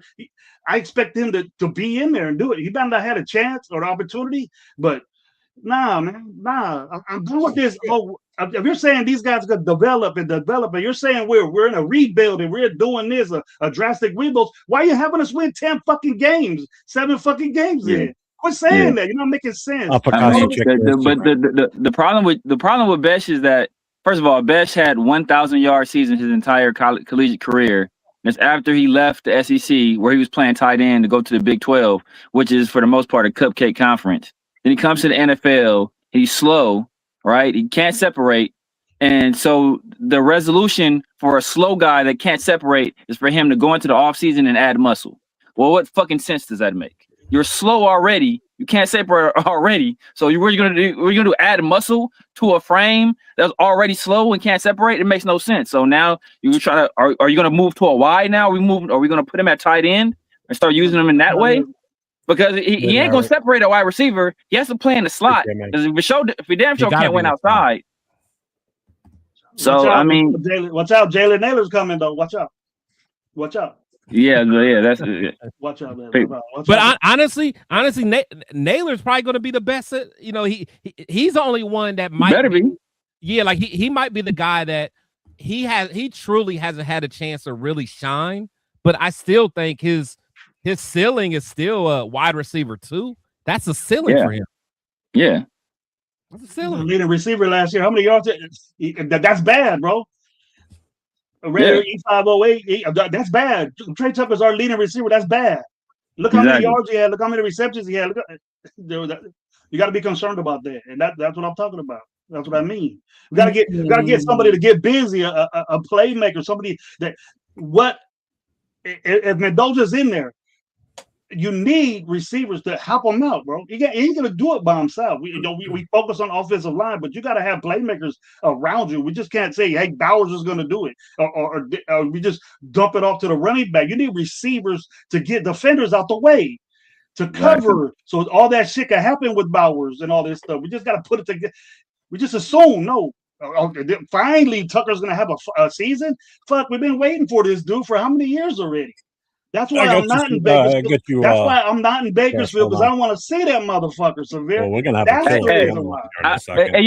but what's crazy is that y'all can look this up. I don't know how true this is, but I saw a stat that Wan'Dale Robinson is the only wide receiver in NFL history 5'8" or shorter to have 1,000-yard receiving season. Isn't he a free agent? No, he wasn't free agent. Yeah, he's with the Giants last year. I forgot where he went, but he's the only 5'8" or shorter to have 1,000-yard receiving season. You mean active receiver? It can't be ever. I think it said ever. Nah, I don't believe that. You believe that? 5'8" or shorter. I'm trying to think of some short guys because I don't think Dante Hall. I don't know. So I was thinking Dante Hall, but I don't know if Dante Hall ever had 1,000-yard receiving season. Steve Smith. How tall was D-Jack? D-Jack was like 5'9", 5'10". So I think Steve Smith was like 5'9", 5'10" too. What about one? No, hold on. What about one of them Moss boys? Santana or Senora? One of them was 5'8". Santana, I think, was 5'9" or 5'10". Sonoris was kind of trash, so I doubt if he did it. He was kind of ass. I'll take that. I'll take that. Jacoby Ford. I don't think Jacoby ever did it. Jacoby couldn't stay healthy. Maybe. All three of us that know that area, that Wendell Robinson, he balls. He can help us, and he'll be the best wide receiver. Check your Instagram IG. He'll be the best wide receiver on this team from the get that we get Wendell Robinson. Yeah. All right, everybody, we got a killer panel up here now. AR, what's happening? So we've added Afakashi to it. We've got Gravy. We've got Chris from Protect the Shield. The hell has this world come to? We got Jason over there. It's about to be. Yeah, it's one of them nights. It's one of them nights, man. So if you guys tuned in tonight, it's been an amazing night so far. Go give me a Heineken Zero now. Chris is here, so I'm gonna give me a Heineken Zero. AR, man. Let AR have the floor. He just stepped in, so go for it. Sorry, I stepped in when Severe, how you doing? Mentioned Jacoby Ford. What did you want to know about Jacoby Ford? No, I think Chris asked, did he have 1,000-yard receiving season? No, he did not. Yeah, he was always in the 600s. That's exactly what I'm talking about right there, dude. That's our excuses for all these suck receivers we have, bro. That's the excuse. If you're good, you're good, bro. You take it. If you're number one, you take that stuff, man. We all know that. Quick, you're giving Trey Tucker excuses again, bro. You're giving excuses again. That's all. But that's always been the Raiders' thing, is that it's never the players that suck. It's just everything else. It's everything else that's bad, right? That was the nonsense they did with. That's the nonsense they did last year with Genty. It's like, it's not Genty's fault. It's everybody else's fault. It's the offensive line's fault. But didn't we have the same offensive line the year before? Just about. So if the offensive line was so bad, and we drafted a running back at 6, the expectation was for that running back to produce. If he wasn't going to produce in spite get of offensive lineman, then yeah, get offensive lineman and get a running back later. But y'all telling me he's generational, he's Barry Sanders, and then when he doesn't produce, he needs all this other stuff. Well, if he needs all this other stuff, then why am I drafting you at 6? It makes no sense. Well, just on that severe, I'll send you the link, man. just on that specifically with Genty. I mean, I'm not saying he's generational. I never said that, but like for me, with his stat, with how many yards he got after the contact, and being that he was one of the leaders in that statistic, you know what I'm saying? Like for me, it does scream that like a lot of his struggles were to do with the offensive line being as bad as it was, or producing as bad as what they were, because I don't believe on paper they should have been as bad. I believe a lot of that was a product of the coaching last year, but we're going to find that out because a lot of these guys we had last year are back this year, right? So, but the issue I have with that, Jeff, is that Bijan Robinson was drafted, 8th? Bijan Robinson put up 975 yards as a rookie in a timeshare with like way less carries than Genty, right? Jahmyr Gibbs put up 900 something yards, I think like 1,400 all-purpose yards in a timeshare as a rookie, right? All of these other guys Saquon put up 2,000 all-purpose yards as a rookie. The next year, put up another 1,000-yard rushing season, playing for a bad team. So, like, we keep having all these excuses for a guy we drafted 6 overall in the deepest running back class ever. So, when I draft you at 6, I don't want to hear no excuses, especially when some of the reasons you're being hit in the backfield because you're not making the proper reads and you're not making decisive cuts in the backfield or hitting cutback lanes. Some of it is your own fault. You're creating some of your own issues. So I don't want to hear no excuses when you're part of the problem. Some of these feedback is really bad. Minimal, though, you gotta give him some credit. You gotta give him some credit. He did better with that shit that he had with the play calling. Sometimes he was just taken out of the game. And it wasn't because of what he was 7th in carries. I don't want to hear that nonsense either. He was 7th in carries. I don't want to hear it. He was 7th in carries, bro. He had more carries than most running backs in the NFL. Than like 80-something% of the running backs in the NFL. He had more carries. So I don't want to hear this nonsense about he didn't have opportunities. He was 7th in carries. 7th. What did you expect him to have? What did you expect him to get? If I draft a running back at 6 overall, I need 1,800 all-purpose yards. He should be. I need 1,800 all-purpose yards. He should be that. He should be. So Severe. I'm not going to dispute that either. Yeah, it should be that. If the offensive line can produce even a fraction better, then yeah, you should be expecting that from a first round. What was he, 6th pick overall running back type deal? Like I'm not denying that. Like I mean, I'm only giving those concessions, being that they were literally the worst ranked offensive line in the season. And like, you know, I get it. Like you're saying that the excuse can be like that he wasn't hitting the right holes, he wasn't making the right reads and that. Like, I mean, I'm not an X's and O guy. I'm not from a technical perspective, you know, all this and all that. I can only go by what my opinion is, but I just, from the eye test, I didn't personally see that from Genty. I saw a guy who was at least giving 100% effort and trying to make the best of bad situation. You know what I'm saying? Hang on. Let me finish.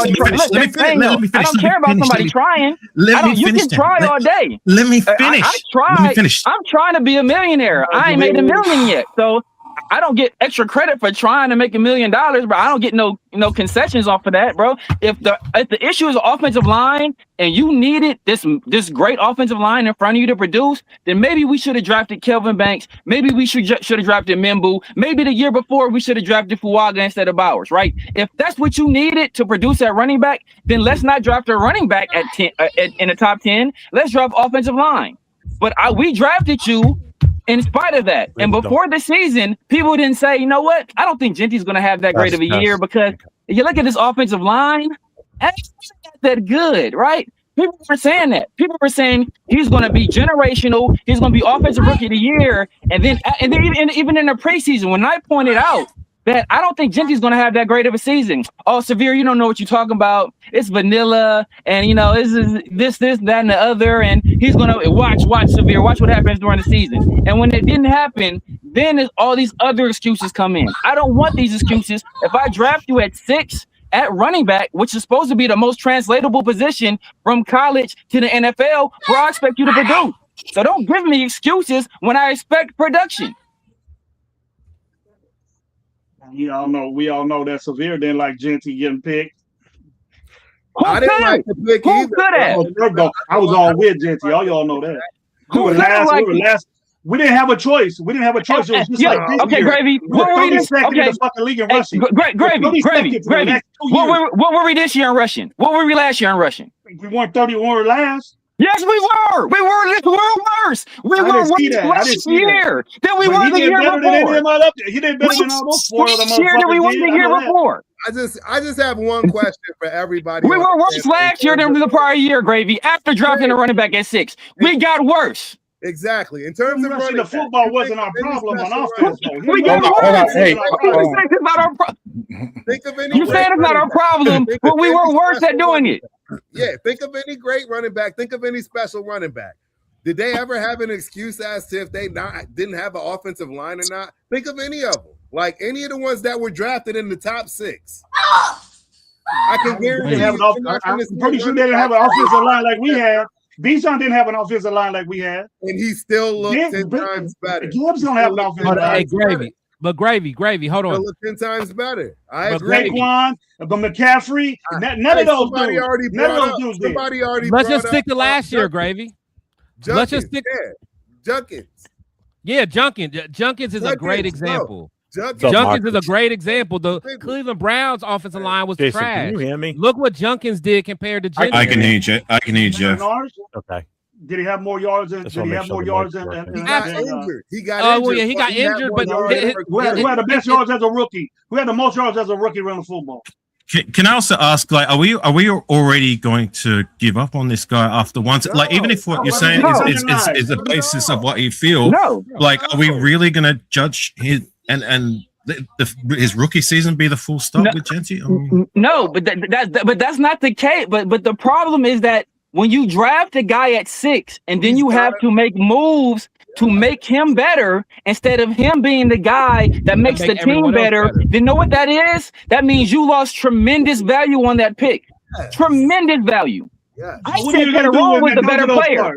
Tedoroa went to the Panthers and instantly made them better. What does Bryce Young look like? Instantly, Bryce Young looks like a much better quarterback, right? Oh, and Canales had been there before. Leggett had been there before. So you can't say it's Leggett. You can't say it's Canales. Tedoroa gets there. Instantly, they're a better team. What does that tell you about what he does for a team? Genty gets here, and we are a worse rushing offense. No, we ain't. We weren't worse than we were the year before. We weren't worse than we were the year before. True. We were. True. No, we had a better average. But when we had Zamir and Sincere as our running back core, we were a lot better than that. I'll tell you that. No, the stats don't say it, do it? Exactly. You want to be a stat guy, but physically with your eyes, go ahead. My eyes work. I know my eyes work. I know what I saw. If your eyes work, Turk, you should be saying that he was a better running back than all 4 of them motherfuckers last year. I agree. What's his name? And all this stuff. I mean, he gotta be. He was another Zeus motherfucker. He was whack, dude. That was whack. All 4 of them motherfuckers didn't get 900 yards like Genty. And they still produce more we still produce more as a team than we did under Genty. But are you sure about that? Are you sure about that? Look at the total yards. Okay, let's do it. Because from my recollection, that running back room before was the literal worst we've had in the last 25, 30 years. There has been no other running back class that has less yards than that one specifically. So are you sure that running back room last season had less yards than the one before when we had Zamir and Sincere? Because that is a very low bar. Are you sure on that? Let's do it. Let's do it. I think if you have the worst running back committee 2 years in a row, 32, he was an improvement than all them sorry motherfuckers we had before, no matter if we were 32nd or not. Well, regardless, you can't say that. It was a number 6. You didn't see a better running back visually. You can bring up stats all you want. I'm not that type dude. Gravy. He's a number 6 pick, Gravy. He's a number 6 pick. He's just not a number 6 pick. They're just saying right now, Bijan had 970 something yards in the first year. And look In how a many timeshare. yards per carry he had. In a Yeah, timeshare. He averaged Look at 4.6 yards per carry. Now we're dwindling it down so much. You got to reach to say that. No, because that's He how was you in rate the time. running backs. He was in the time. That's how you rate No, running backs. Bijan was in the time. Bijan, first of all, Bijan only played like 13 games or so. I think his first year, and he was in a timeshare with Tyler Algier. So he was in a timeshare, and he didn't play all every game, and he still had more yards than Genty. That's you said he had 9. Jahmyr Gibbs started 2 or 3 games as a rookie, and still had more yards than Genty. What's good for you is I think both those running backs are better than Genty. So that wins your gripe, huh? Wasn't up. Hey, he said 2025 was better than 24. What was the numbers? I got the numbers here. I've got the numbers here if you need it. The relevant numbers. Give me the numbers. So I'll give you 2024 first, right?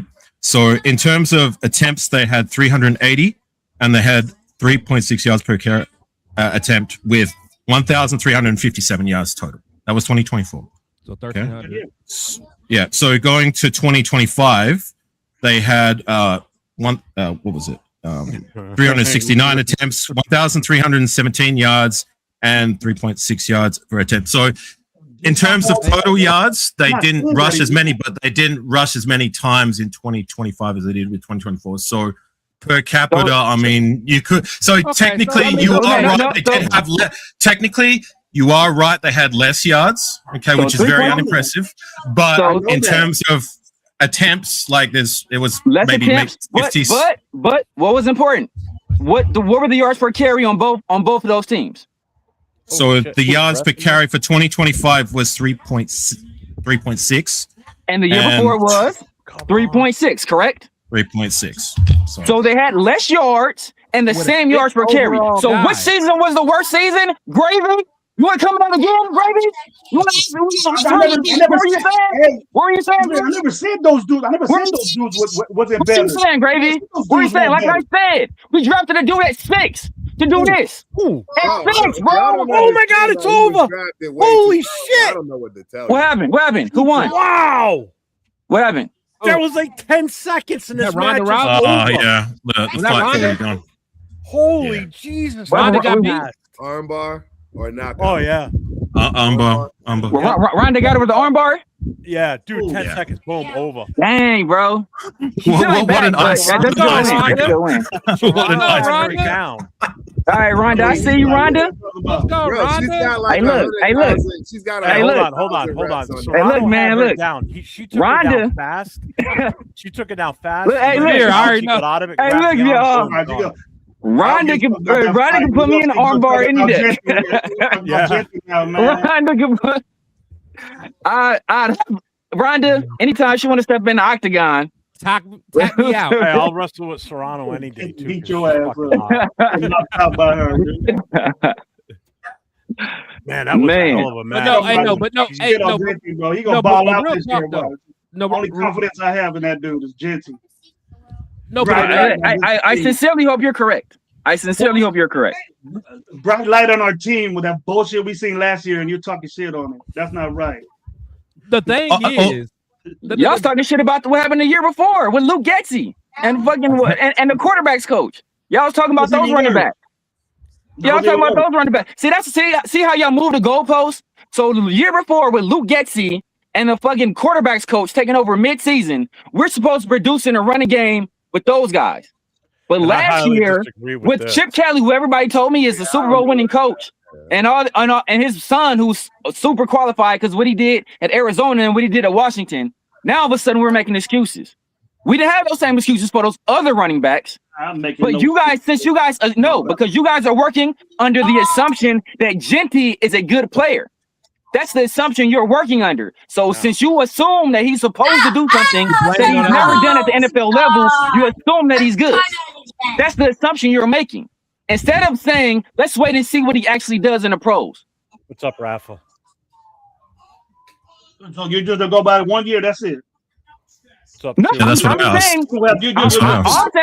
All I'm saying is that all these plays y'all copping, y'all didn't cop none of these plays the year before for that running back tandem the year before. Y'all didn't cop none of those plays because you guys are working under the assumption that Genty is good when we don't know if he is or not. He was a good collegiate player, hell of a collegiate player, one of the best collegiate running backs ever. All right, I give him that. But what is he in the NFL? We don't know what he is. In the Mountain West. That's my point. That's my point. We're all in to give them chances. Let them roll. Let them development. Trust the process. I love when someone uses let them do this that. fucking line. I love it when Do someone that, uses this man. line. Are you fucking serious? Hey, Anyone who thinks terrible, Genty is bro. bad He doesn't wasn't know fucking football. terrible like you say. He's not terrible, bro. I don't know football. So Bush Raider, what did you think about Pete Carroll before Pete Carroll took over? Where's your thoughts on that regime? Did you think that was going to be a good regime?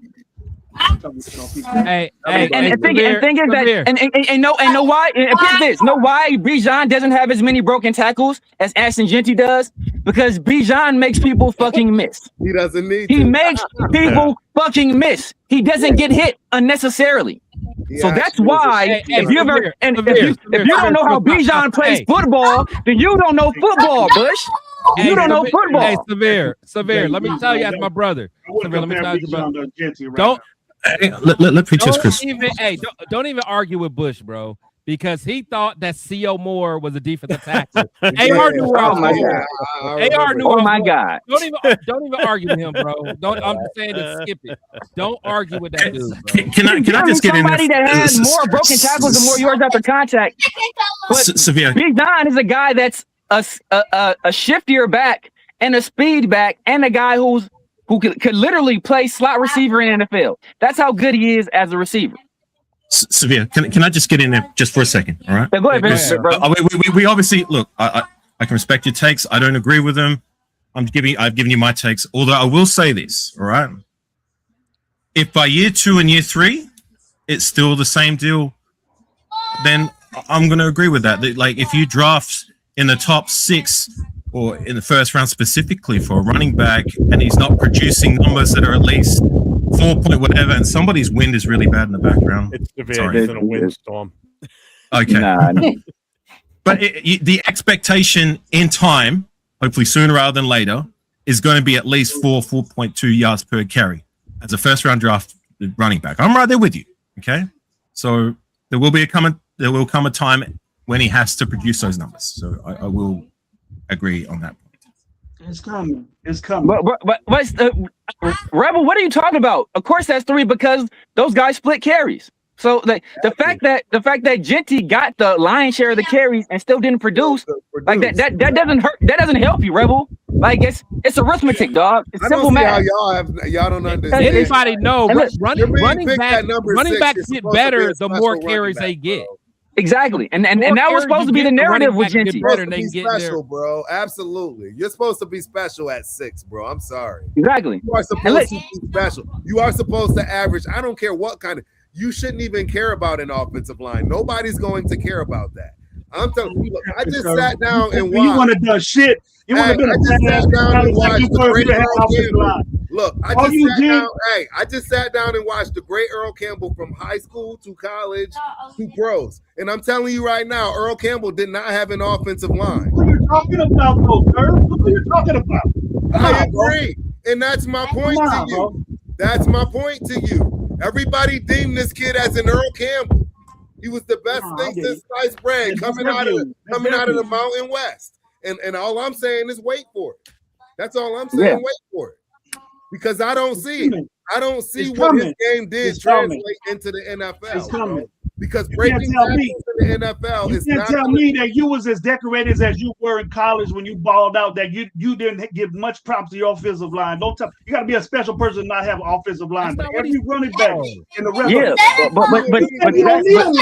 but that's the point, though. You need an offensive line that don't matter. Nobody's saying. People are saying that he's generational and great. But that's the point, Gravy. Gravy. But Gravy. The whole point is that. Hey Chris, how you doing over there? If I draft you at 6, at running back, right, is a position that is devalued. If I draft you at 6, just think all this bickering, I ain't even got a haircut yet. Yeah, if I draft you at 6 at a position that is devalued, right? Running back is a devalued position in NFL. And this is in the deepest running back class of all time, 100%. according to most experts. I expect you to be extraordinary. Do I think Genty is a bum or a bad player? No, I think Genty is a solid player in the NFL. And in the right circumstances, I think Genty can produce. I've already said I think Genty will go to a Pro Bowl or 2 in his career, because I think he'll find the right situation and he'll be able to produce. But when you're drafted at 6, my expectation is not for you to be a pretty good player or a solid running back. I expect you to be I bet you damn near all pro level running back. That's my expectation. And I expect you to show that out the gate. I don't want excuses. I want production. So if I gotta revamp if I gotta spend damn near $30 million to put a center in front of you and then draft offensive linemen to put in front of you, then I should have just drafted offensive linemen and then played low on the running back. Because look, in the first 3 rounds over the last 2 years since we drafted Genty, we got the most expensive center, and we drafted 3 offensive linemen in the first 3 rounds within the last 2 years. I don't think that's for Genty. I think that's for your boy that got picked number 1. That's for everybody. That's not gonna fucking play. That's for everybody. Number 1. Trey Zone is more the plus protector than the mauler. Genty's number 6. Genty's number 6. He should be balling out. But this number 1 pick in the whole draft quarterback is gonna fucking sit. You don't have a problem with that? Oh, hey, now, hey, look, I do have a problem with that. You don't want to be saying that. Yeah, no, Gravy, we're lying there. That bad as no, we're 6. lying there, Gravy. We're lying there. Balling out as number 1. No, we're lying there. Preseason No, started. First game of the season started and ready.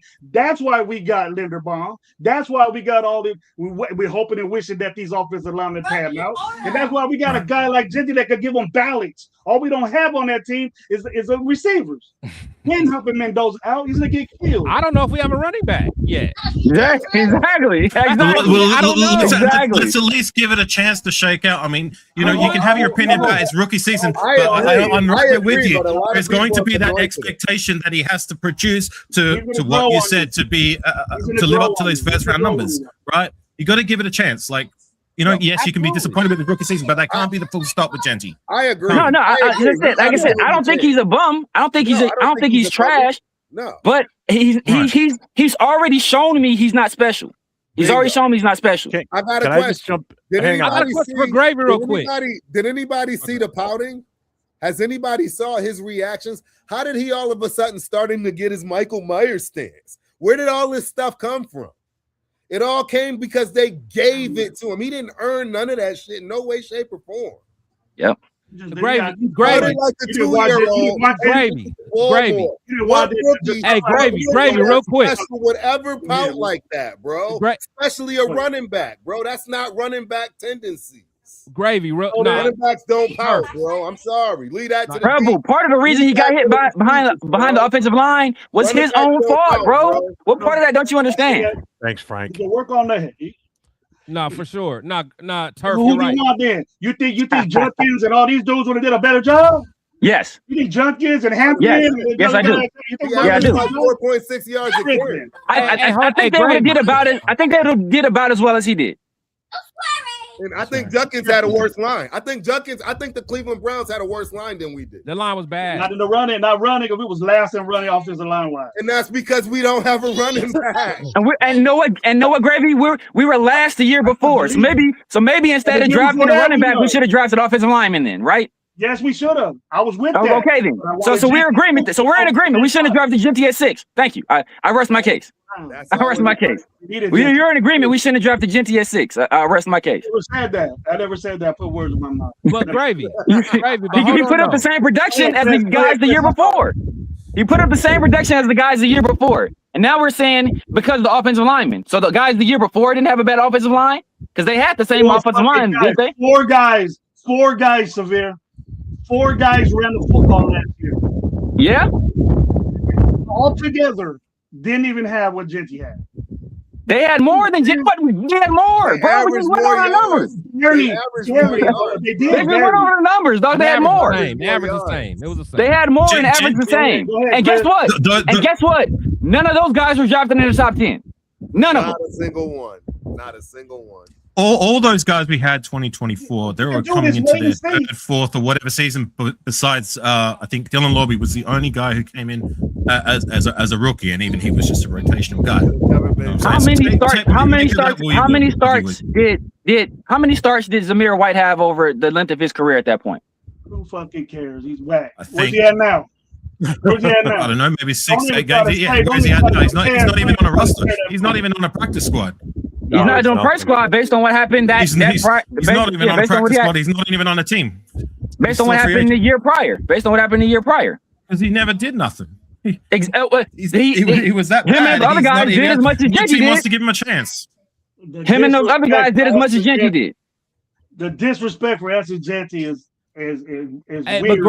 But Gravy, it's called constructive criticism. Hey, Gravy. Okay, now people can't take constructive criticism. That's really what it's called. Hey, Gravy, hold on. Let Chris say something. Go ahead, Chris. Gravy, that's for you because I know you know we're all talking about the eye test, so we're not gonna go straight by just statistics. So if you take Cam Scatterboo, if you take Junkins, if you take Travion Henderson, if you let's just say those three, and then you put Genty in there just by the eye test, is there a great difference on what you saw of them on the field?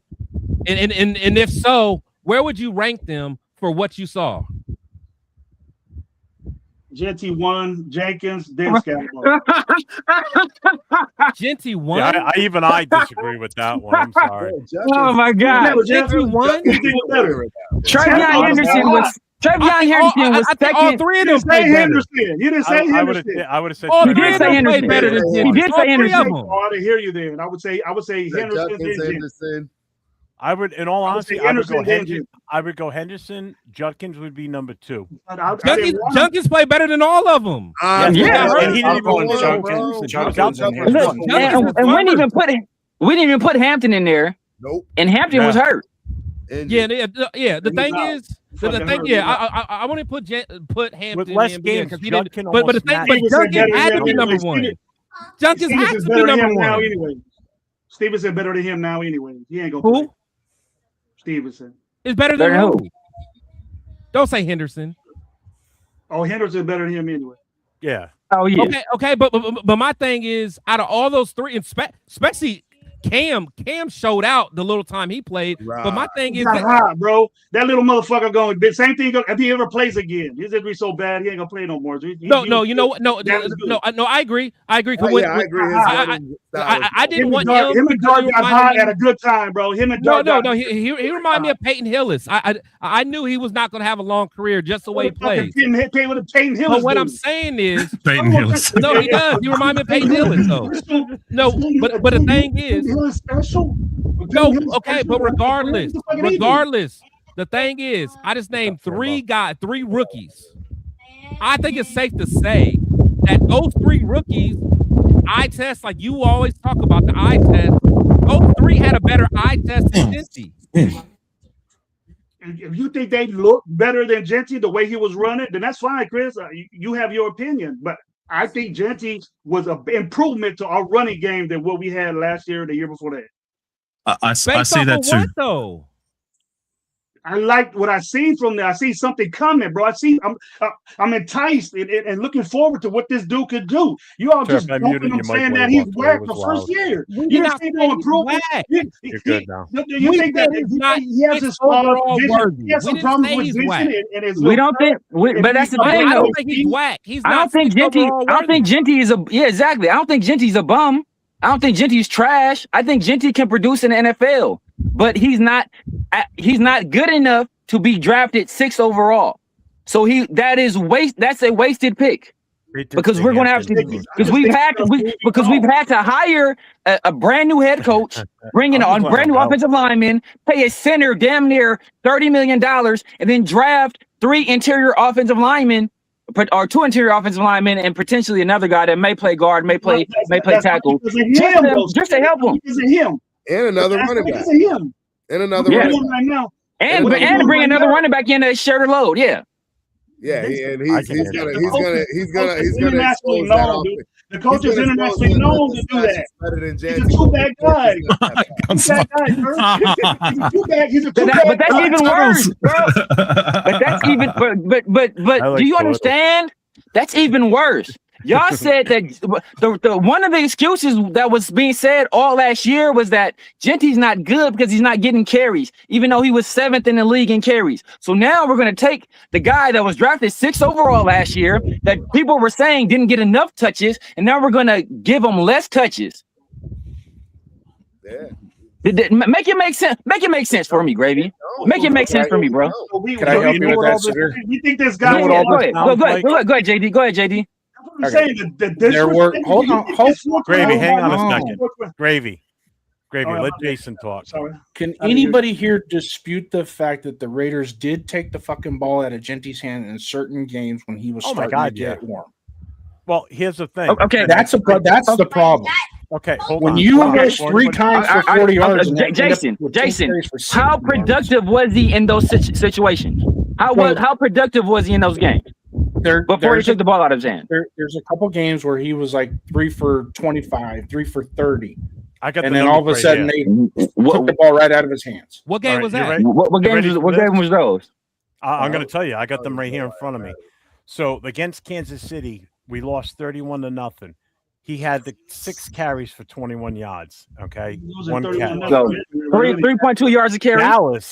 Dallas on Monday night, he had 6 carries for 7 yards. We lost 33-16. Philadelphia, and I saw this in person. He had 9 carries. He had 9 carries for 35 yards. He had nightmares about Nakobe Dean after that game. Nakobe Dean was Debo that game, bullying him all game long. Yeah. Everywhere he went, Nakobe Dean was in his face. Hey, Jeff, keep going. Keep going. See, he's got another game here. Fact, Jeff. It's just a simple fact. These guys don't like. Simple fact that he had 6 carries for 7 yards, bro. Gravy. Yeah. Why 6 carries for 7 yards, bro.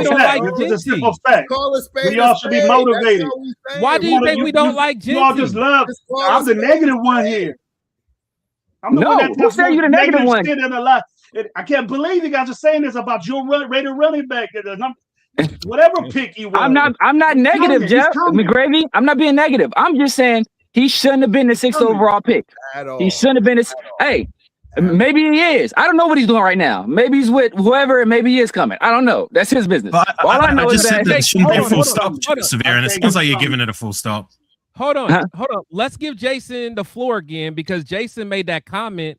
I want to know which game did we abandon the run when Genty was apparently cooking and we took the ball from him? The Denver Monday night game. Okay, give me the background behind that. There was he had where we he had the one called back on the penalty. I give you that. That's a wash. That's a wash. But you also got to take into consideration there was 2 power tosses that they ran that he got good yardage on. Which game was that? And then they just stopped. They stopped handing him the fucking ball. Okay. But at that point, what was his production? At that point, he was moving the sticks. No. At that point, what was his production? To throw a stat number, I don't have the stats in front of me. I'm just telling you from the eye test. Let's not go by feelings. Let's go by facts. There ain't no feeling. I'm telling you what I saw. And then also, Jason, what was the score at that point as well? Yeah, because the context. Because if we're not making headway in the running game and we get down by 17 points, are we supposed to just keep giving him the ball when he's not we're not producing enough? I can't pull up a separate tab on this. But hold on. I can answer these questions for you. What was the first question? That's what happens, Severe. The Broncos game. The Broncos game. How many yards did Genty have before we abandoned the run? Because was the final score? Because which game are we looking at first? Which Broncos should be the road game. All right, hang on. If Genty was averaging like 6 or 7 yards per carry, and we were still in the game, then yeah, we should have kept makes feeding sense. them. Road game. He was in that situation a bunch of times, though. Okay, it was a Thursday night yeah. game. It was a Thursday night game. Okay. The final score was 10-7 Denver. Okay. All right. In this game, he was 19 carries for 60 yards and 1 touchdown. 19 carries, and we abandoned the ball. When do we abandon the run? Hold on. 3 carries, 3 catches for 3 yards. So the score was we got off to an early lead in the first quarter, 7-0. They tied it in the second quarter. And then the next score was in the third quarter. They got a field goal, and in the fourth quarter was 0-0. How many carries did he have in the second half?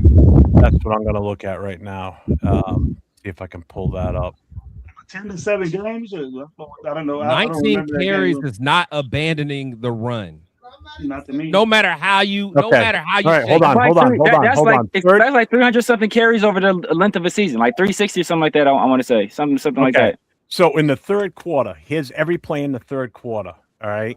So one series, we went 3 plays for 8 yards. Genty ran the ball for 5 yards on one play. Then he ran it for 3 yards.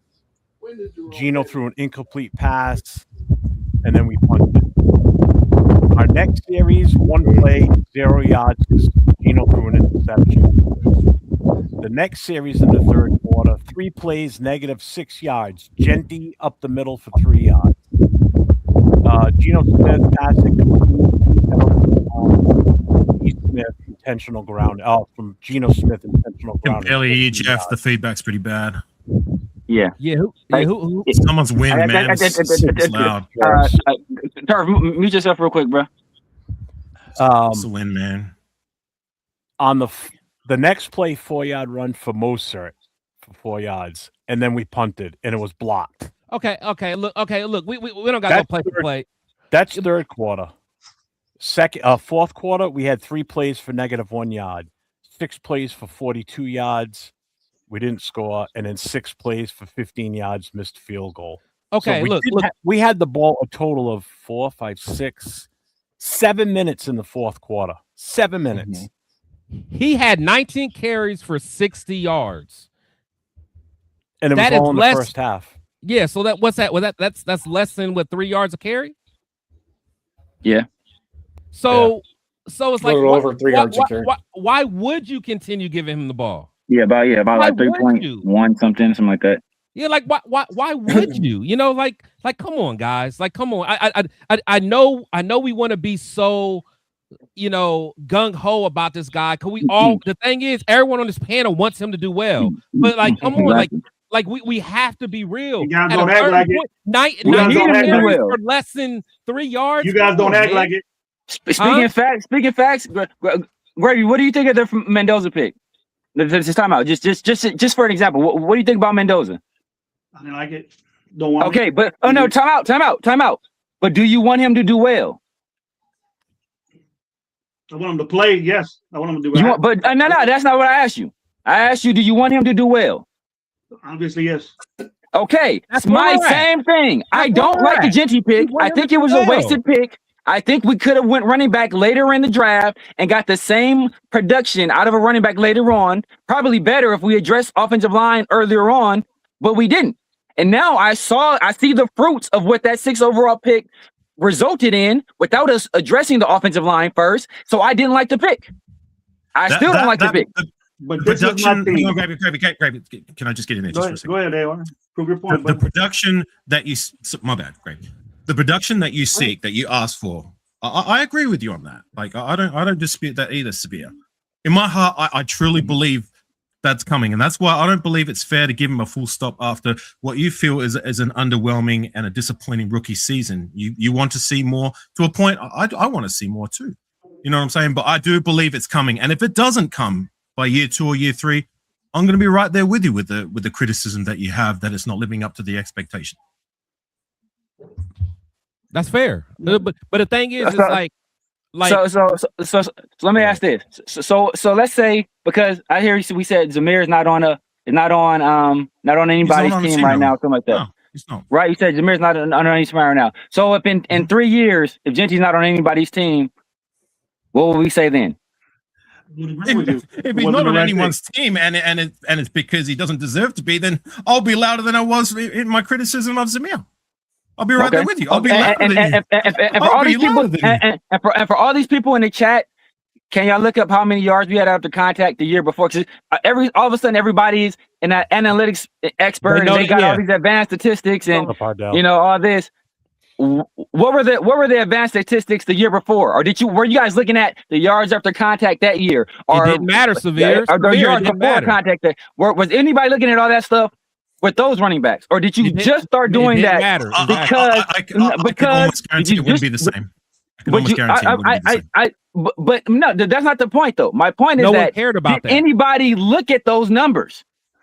Did anybody look at those numbers, or did they just say these players are bad players? Did anybody take what was our success rate on run plays? What was the yards before contact on run plays? What was the yards after? Did anybody look at that for those other guys? No, why nobody looked at it? Because they had already made up in their mind what they thought about those other players. And now that Genty is here, they're working from the opposite.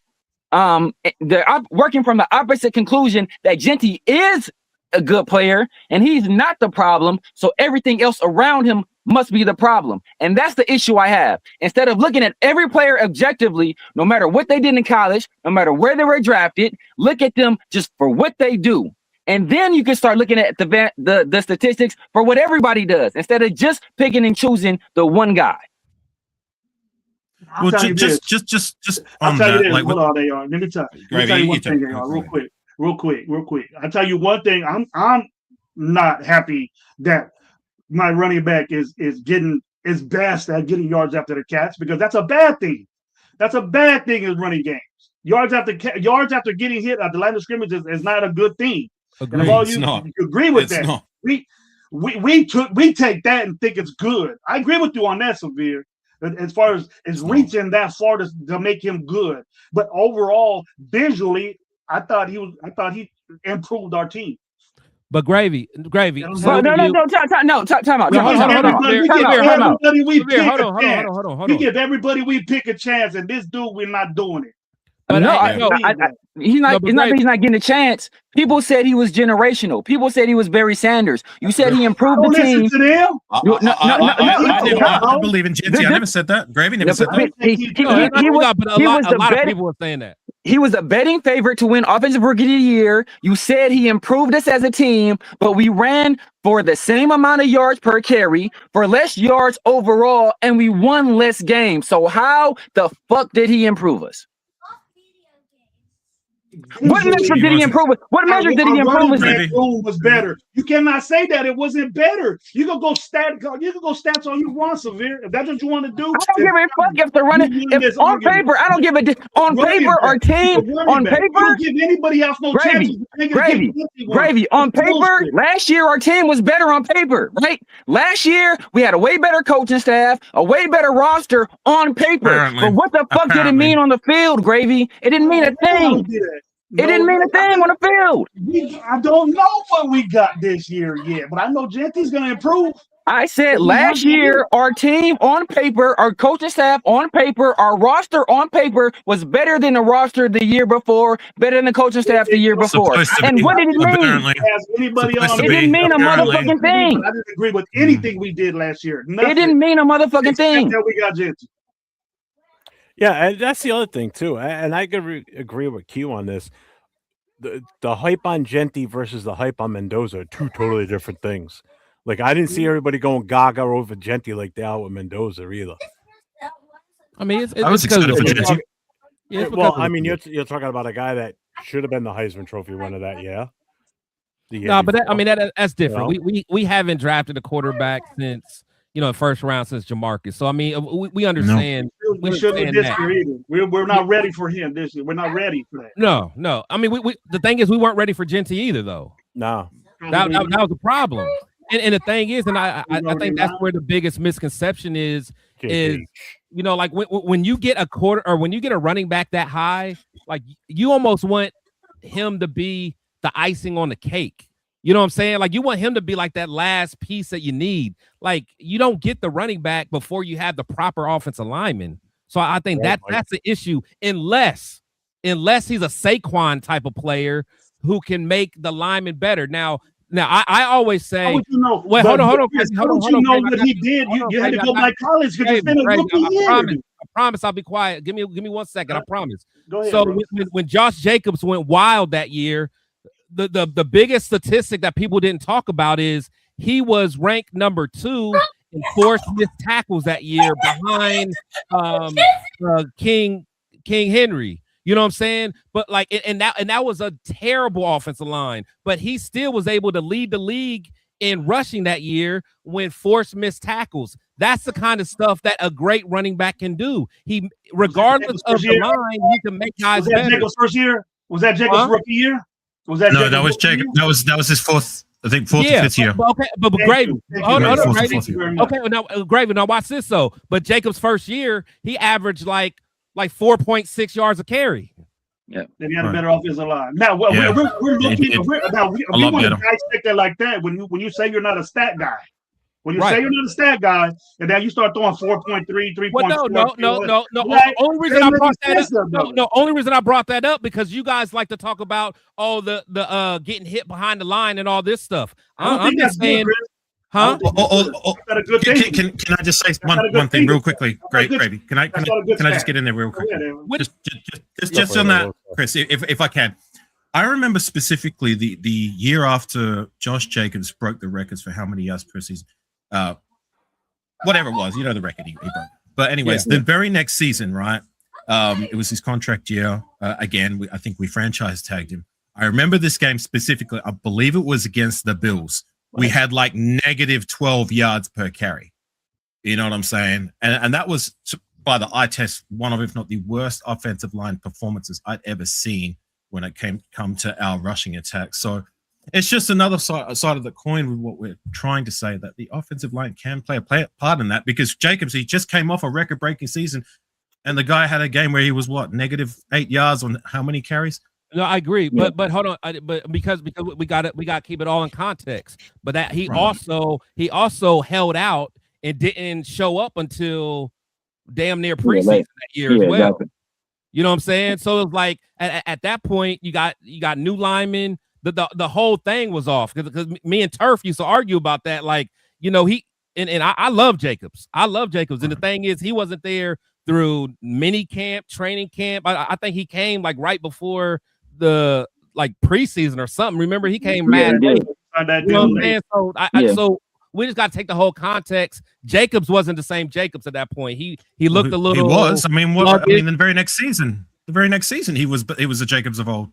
No, but part of the reason why I did.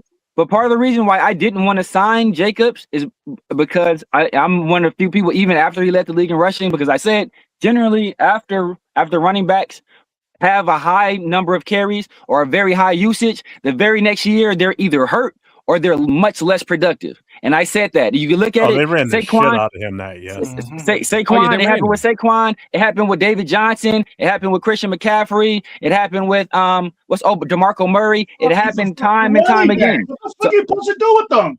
He's a running back. But that's my point. That's my point is that's why you don't pay running backs. That's why you don't draft running backs high, because they generally, the only person I've seen be super consistent, and even Christian McCaffrey been hurt. Only player that's really kind of dodged that bullet is Derrick Henry. Is who? Derrick Henry. We did try going the route of, okay, to your point, you're saying we shouldn't draft running backs high. When we moved on from Jacobs, we moved on from him with running backs that weren't drafted high, with a fourth round guy in Samir, with a sixth round guy in Dylan Lobby, and some friggin' veterans who just weren't in. Don't work. That didn't work. That dude should have never been drafted, bro. And me and Severe disagree on here. Like to me, Jacobs should have got re-signed. To me, Jacob should have got re-signed. I agree with that too. It was a mistake moving on from him to Zamir, Amir, and Sincere, and believing that they were going to be the end or be all wins. They certainly were not. If I would have known we were going to draft a running back at 6 overall, I would much rather have kept Jacob and paid him whatever he's getting paid in Green Bay than draft a running back at 6 overall. I would much rather prefer that. But I'm the person that I am wholly against using high-level resources on running backs. It's not a good investment for bad teams most of the time, because most of the time that bad team can't take advantage of the player's skill set. Then they leave that bad team to go to a team that is ready-made for a running back, and then that running back helps them succeed. That's what generally happens. Christian McCaffrey, Saquon Barkley, the last two examples. Real quick, just to address Ardell's post here, Turf. What's the average lifespan for a running back in the NFL? I want to say it's 3 to 5 years. Yeah, it's like 3.5 years, 4 years. Yeah, like it's real. So at that point, most of them don't get a second contract. No, Exactly. not at all. Because there's already somebody waiting in the wing. Or perfect example. Look at Ezekiel Elliott from the Cowboys. They knew he was done, so they didn't bring him back. And what's he been? He's been a journeyman center. And now where is he? Is he even anywhere right now? I think, but the thing that was like 10 years ago when he was. No, it wasn't. No, but hold on. Ezekiel Elliott. Oh yeah, drafted. Yeah, but Ezekiel Elliott. That's 10 years. Hey, no, but that's a long time. No, but the thing with Zeke actually hung around enough to get another he got a second contract though. Yeah, but he never played out the whole contract. Guys don't get a second contract, and if they do, they usually find out it hurts the team, whether it's Gurley or any of them guys. You know, they get that second contract, and it puts their team in a rut. It puts them in a rut. Bijan is going to be Bijan and Jameer are going to be the only guys recently drafted in the first round that got that second contract. Hell, Genty likely won't. Like if my bad, AR, I got you. Yeah, I'll go after you. No, honestly, if you got to think, if Mendoza does what he's supposed to do, if Brock does what he's supposed to do, I truly think that Genty won't get a second contract. Just from a money standpoint, I honestly, regardless of what Genty does, I hope he balls out and we do give him a second contract. I don't think Brady will give him a second contract because of the money he's going to probably want. I just don't think, especially if he's not going to be a bell cow type running back. Because I figure that he's going to be a guy that's going to be splitting carries. I don't think, and I hope I'm wrong, I don't think he's going to be a 2 contract guy with us. That's just me. Can I just real quick? This right here, he became one of 2 rookies in NFL history to record at least 800 yards rushing, 5 rushing touchdowns, and 5 receiving touchdowns. This is how statistically and historic record things go in the NFL. So he has 800 yards rushing, 5 rushing touchdowns, and 5 receiving touchdowns on a blood moon on the 5th Thursday of every month. This is the record that he had. That's the point with these records now, that they're stretching and grasping at these records. So what? He had 800 yards rushing and 5 rushing touchdowns and 5 receiving. He should have had 14 touchdowns total. How many rookies in history had the yards per carry that he had? How about that? Yeah, or higher. Like, Najee Harris started his career with 4 straight 1,000-yard seasons, and he still got cut by the Steelers. 4 straight 1,000-yard seasons. Go ahead, AI. I know you wanted to say something. Go ahead.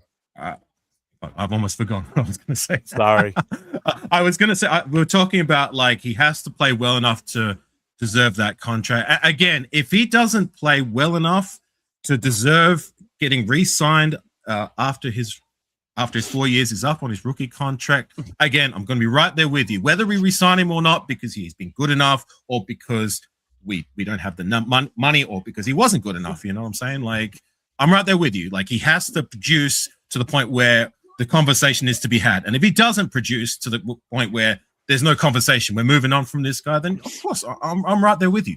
But another thing, we're talking about, like, you know, go ahead. Don't say nothing about Max Crosby, because I've been the biggest Max Crosby critic of anybody in Raider Nation. So don't go there with me. Hey, go ahead. Hang on. Let AI. If I can just finish. All right. So we're talking about like the numbers with 800 yards or whatever. It's not that impressive. I mean, let me go back to, I guess, the last time, I believe, outside of Josh Jacobs, we took a first-round running back in the top 10. I believe Darren McFadden was drafted there, if I'm not mistaken, correct? Yeah. So his rookie season was, if I can recollect properly, like was less than that. The year after and after that, he looked like the deadliest player in the league. You know what I'm saying? Like, yeah, it didn't work out after that, but it's to my point. Like, okay, it might not be there year one, but give this guy a chance. I truly believe in my heart. It's going to, he will produce to the numbers that you expect that will make the pick worth. Okay. That's what I AR, why didn't McFadden produce year one? What was one of the reasons why he didn't produce year one? Well, he was sitting behind Vargas. There was another reason. And Michael Bush. No, there was another reason, right? Didn't he have? Was it a toe? Didn't he have a toe? It was like a turf toe issue. In year one. Yes, he had a turf toe. The year I became a football fan was the year after we drafted McFadden, I believe. So I don't recollect as well with that. I just know that come year, I think it was 2010, 2011 is when he was producing numbers, and I know with my eyes saw he was one of, if not the deadliest player in the league on a team that was okay, but not great. You know what I'm saying? And that's just all I'm trying to say is that, like, if it doesn't happen year one, let's not make that the full stop. Okay. I truly believe in my heart that it's going to happen. Can we just do one thing now? Because I've seen so many different percentages already tonight from people. GFAM saying 50% of his carries were contacted at or behind the line of scrimmage. I've seen 80%. I've seen 75%. Do we even know what the real number is, or are people just throwing spaghetti against the wall? All these places have different models, so they'll all look at it differently. So that's why it's not super reliable. The most reliable thing you can do is to take the aggregate. But I just go by the eye test. I go by, okay, this guy, I see the hole right here, the hole's in B gap. Where is Genty's eyes? Or is Genty I see the Mike linebacker. He's playing pickable with Genty. Is Genty smart enough to press the hole to get the linebacker to commit and then take the other lane? Is he doing stuff like that? Does Genty recognize the cutback lane on this particular run? Is he seeing that? Is he watching the flow of the defense and hitting the cutback lane? How often does he do that? He didn't do it often. I seen Genty run into the back of his effing guard more times than I can count. So it's like, but if another running back had done that, if another running back had done that, there would be no excuses. It would be, why is this guy has no vision? But if Genty does it, oh, come on, it's offensive line play. Hey, Jeff, I'm about to leave here in a little bit, but just do me a favor. So go to Bush Raiders' comment like a little further down where he says Genty was better than Jacobs his rookie year behind the worst line. Just highlight that.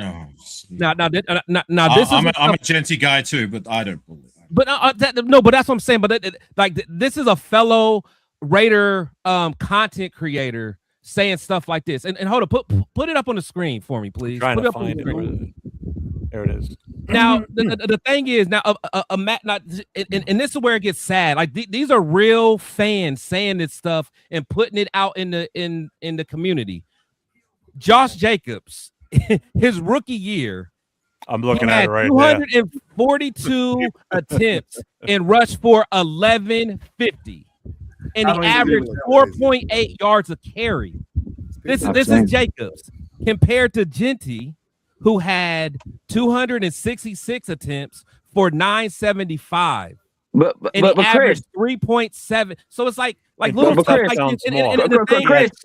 No, hold on. And the thing is that there's people that follow guys like this and take what they say as a gospel. So that's what I'm saying. You get people like this that says Genty was better than Jacobs his rookie year behind a worse line, and it's just baffling to me, man. It's baffling. But Chris, but did he have over 800 yards and 5 receiving yards and 5? Did he have those things? Come on, that's what I'm saying.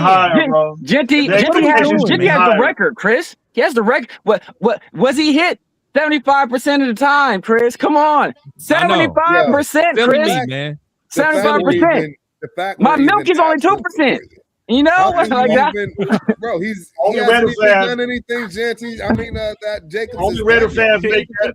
Only Raider fans will make that stat. I can answer this. I want to answer that stat. I want to answer this question right here because I'm gonna. You're not gonna like the answer, Rebel. So what has he done in Green Bay since? Oh, let's see. 2024, 301 carries, 1,300 yards, and 15 touchdowns. 36 receiving yards. And played in the playoffs. 342 yards and a receiving touchdown. 2025, 235 yards rushing. Attempts. 923 yards, 13 touchdowns. 36 receptions, 282 yards, and a touchdown, and that was on 15 games. He did that in 15 games in 2025. He got a Pro Bowl in there too, doesn't he? How about all pro? Yeah. But all right, y'all, man. I done riled up the chat enough. Yeah, I done riled up the chat enough. Is there any other things you wanted to discuss, Jeff? We've been on the running back situation for a while. Yeah, we've been on the running back situation a while. No, I'm just letting you guys know, and I'm just jumping in when I can. Jason and I are loving and look, and let me make it clear, because people will be like, those guys said Genty sucks. I do not think Genty sucks. I think Genty. Exactly. Nobody's saying that, but that's going to be the narrative, because unless we're glazing Genty and saying he's the best player in the world, you're going to say he sucks. I think Genty is a good player. At the very least, he's a solid NFL running back minimum. But I do not draft good running backs or solid running backs in the top 10. I only want amazing, exceptional, all-pro, Hall of Fame level running backs in the top 10. And if you're not that, then it is a wasted pick. Give it a chance. Those numbers will come. And if they don't come, I will be just as loud as you are. So time out. So time out, because I don't want any moving of the goalposts later on. So when we say it is going to come, you know that. What are the results? What are the results that would say it's arrived for Afakasi? What are the results? So what would be, what's my expectation to your point, that for a first round top 10, and I don't want anything arbitrary or nebulous. I don't want any. We know he's a good player on a good. I'll answer that. I'll answer that. Okay. I'll answer you short and sweet. He needs to have multiple 1,000 yards rushing with at least 4.1, 4.2 yards per carry. That would be my minimum. And if he's healthy. That's not good enough. But see, Afakasi. You asked me a question. I'm trying to give you my answer. No, but I'm saying Najee Harris has done that. So that's not good enough. Najee Harris did that. His 4 first years in the league. So that's not good enough for you asked me a question. I just gave you my answer. No, that's fair. That's fair. No, that's his answer. That's his answer. But the thing is, we got different standards, man. We got different standards. Like I said, Najee Harris did that 4 straight years. You got to be better than that if you're 6th overall. The better question is for Gravy. What for Gravy for you to say that Genty has arrived and has played up to his expectations? What would that look like to you? What I assume, what I want him to be, what I want him to do. Or, well, no, not what you want him to be. You look it up. I'm done looking up stats for you guys. Yeah, you guys don't even have the right information. Like, when just you guys you personal, in your opinion. Your own stats, like, at what point will you be like, okay, Genty was worth it? Yeah, and time out. I'm gonna say straight up, JP Raider, you are lucky. This is Jeff's channel and this is Jason's channel. If it was my channel, bro, I'll be flaming you right now. So you better thank your lucky stars. Because it's disrespect, bro. Hey, you want to talk football? You say I don't know what I'm talking about football, or I'm a bad Italian evaluator, all that stuff. Cool. You start making personal attacks. That's when I take issue. And if you're going to be at Allegiant, we can be at Allegiant, bro, and we can handle this like men. And I'll show you how sensitive I am in person. Keep it football, brother. Keep it football. So shout out to our moderators, Chewy, SoCal. You guys are mods. Any personal attack, any attack of violence or threats, dump them for me, would you please? Thank you. Yeah, thank you guys. Somebody asked. If you're about 6'3", 6'2", 200. Eric, hold up, Gravy, go ahead. Hang on. Gravy didn't give his answer.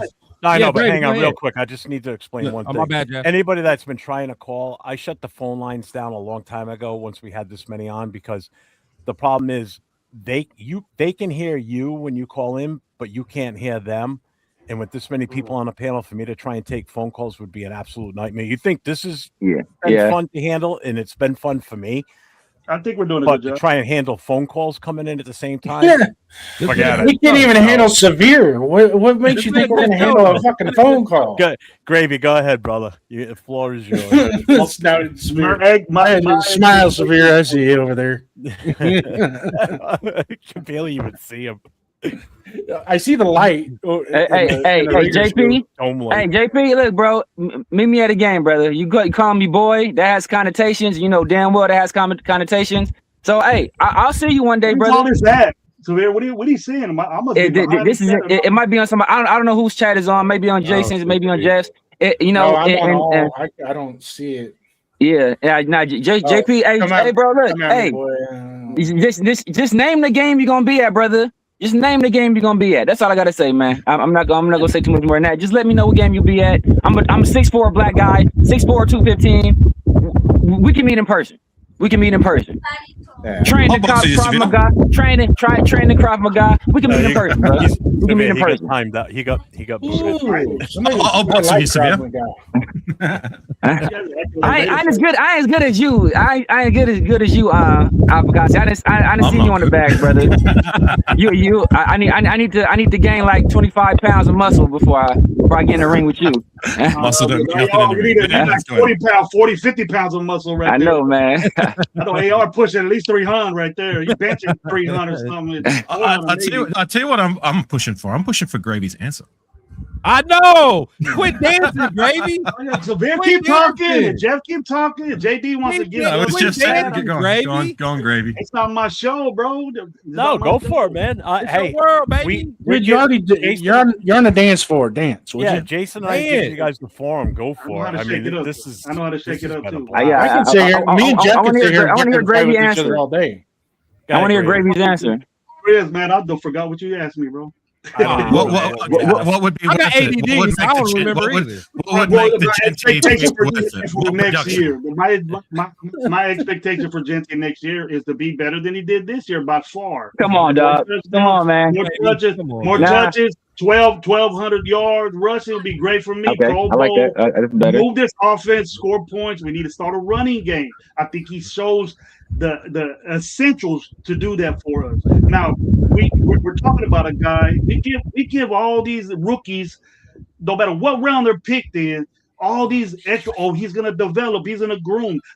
I'm not in development. I'm not into development because development happens right now.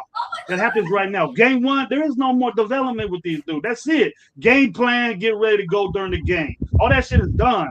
I know that. Turf knows that. You all probably know that. Yeah. I expect him to do nothing. And if he doesn't this year as that type pick, I'll start wading your way. Nah, this dude ain't cool. It takes 1 year to do that for me, but he was at a very, very bad disadvantage last year. You might not agree with that, but most of the nation knows that he was in a bad, serious no-win situation last year. You guys say, I watch your shows. You got a wonderful show. You guys say that the offensive line did not do him no favors, and then yet you say that you say he's solid, you say he's good, but you can't predict the future on somebody. If we get stuff better for him, they need to help him out too. Just like our quarterback, just like our offensive line, just like everybody else, we need help with that. We need wide receivers that are big, not fast, to block this dude. We need that help, bro. So look, I'm gonna just put it to you like this, Gravy. See how you talk about Janty? It's a lot of dudes that felt that way about Zeus too. And that's the problem. Y'all didn't give Zeus the same that you giving this guy because of the fact that you like this guy. And I'm just giving you the game as to why people are coming at you. And I, that's what I see. Because again, you got to give it on both sides. Zeus was trash from that respect. And I think Zeus averaged probably a 3-point-something in terms of yards per carry. He was 2.8 before he had a decent game in his third season. Right, exactly. Don't get me wrong. Terrible. I'm not vouching for him at all because I don't like Zeus either from that respect. But more fumbles than he had touchdowns. You gotta have the same smoke. That's all I'm trying to say because I'm not blowing different smoke. I'm with the dude. I didn't give up on the dude. I'm not giving up on the guy, dude. I'm not saying you should. All I'm saying is that who's in the top what Genty you do? I'm just trying to the guy we got from Arkansas. I'm just. You think this guy from Arkansas is going to do that? I was just trying to do what? Guys gonna do what? He's gonna beat out Genty. I heard Jeff say several times that he's gonna take.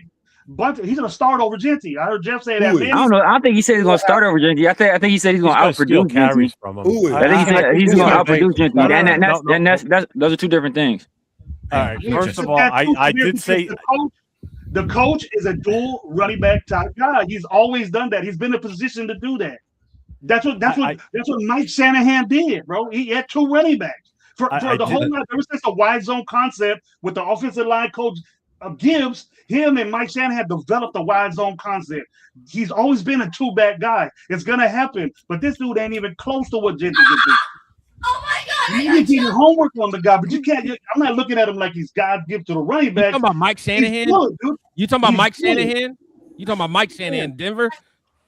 Under Gary Kubiak and all that. Okay, but the thing is, they never drafted a running back at 6. Never. You know what I'm saying? With this bell cow running back, they had a bell cow running back. Kubiak took that vibe of dual threat to make it different. Terrell Davis was undrafted, wasn't he? Or was he like a 7th round? He was 6th round. Or 6th round. I'm saying. Yeah, out of San Diego State. Georgia. I'm never gonna win that we picked them 6, Chris. I'm never gonna do that. And he can't convince you right now that that's all we're saying, Gravy. We're not saying that he sucks. No, we're not saying he sucks. You're agreeing with Severe saying we shouldn't have picked them 6. We had more shit to do. Exactly. I said this before the draft. Not about I said this before the draft. We didn't have shit to get Mendoza, and he's the number 1 pick, and you guys are saying sit here. So if Genty doesn't do anything this year, that's it. It's a failure. That's it. I didn't look, Gravy. I didn't want to drive Mendoza. To improve the team. I wanted to improve the team. I didn't want to drive Mendoza. I did. We're in the same predicament both ways. So you don't agree with the two most important things that we want to do is we want to run the football, and we got a quarterback that ain't gonna play in number 1 overall pick in the draft. I wanted to trade back and improve the team. That was my thing. I want to jump in here real quick. Here. First of all, Gravy is right about what I said because I did say it in that group chat. I did say it, but I said it kind of kiddingly. I said Genty's going to be RB2 before we know it because Mike Washington's going to take over. I did say it kiddingly, but part of me is kind of a little bit on the serious side. I will say this. I think if Washington is good as we think he could be, he is going to take carries away from Genty. I think it's very well possible. Oh, he is. So anyway. all the Genty lovers better be prepared. That's number 1. Okay, that's number 1. He's not, bro. He's not close to what Genty can do. Not close. That's number 1. He's going to take care. He said he's going to take carries from Genty. That's all he said. Yeah, bro. But I did make the comment. Look, Gravy. I'm gonna just tell you this, Gravy. Gravy. 4.3, right? But Gravy, 4.3 speed versus 4.48 speed is a very different ball. That right there will absolutely translate to the NFL way better than breaking tackles. Your offensive guard is right there. Did you hear what I just said? Did you hear what I just said? Genty not even 4.48, bro. Genty not 4.48. 4.3 speed is going to translate into the NFL way better than somebody that can break tackles. I will repeat that for a 3rd time because I can assure you the person that's breaking tackles in year 3, they absolutely will be out. Especially at 5'8", 200 pounds. For the 3rd time, last long in the NFL. The way you don't learn how to run out of bounds, you got to be able to get to the outside with that 4.3 speed for that to happen, though.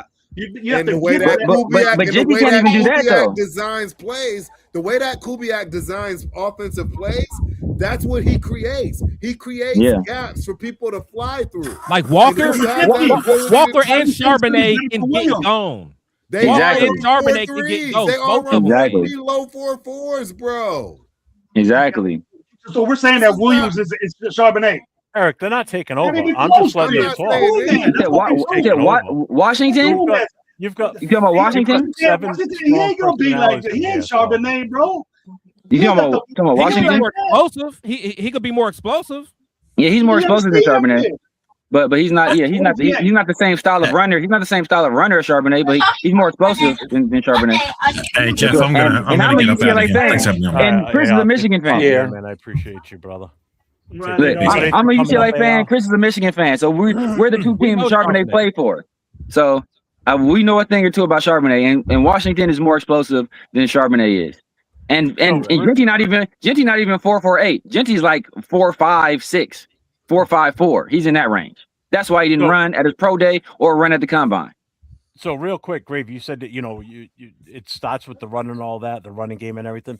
But what starts before the running game? An offensive line, which is why I would have rather gone Membu last year instead of Genty in the first round. That's all we're That's saying. what I would have rather I was done. like that with both ways, but I'm not stuck saying. I would have gone with an an offensive lineman last year instead of Genty. Because then with the amount of running backs that were in the draft last year, we could have gotten a guy like Judkins later on, or Henderson, or Hampton, or Kyle Manungai. I mean, Kyle Manungai to the Patriots. Kyle Manungai.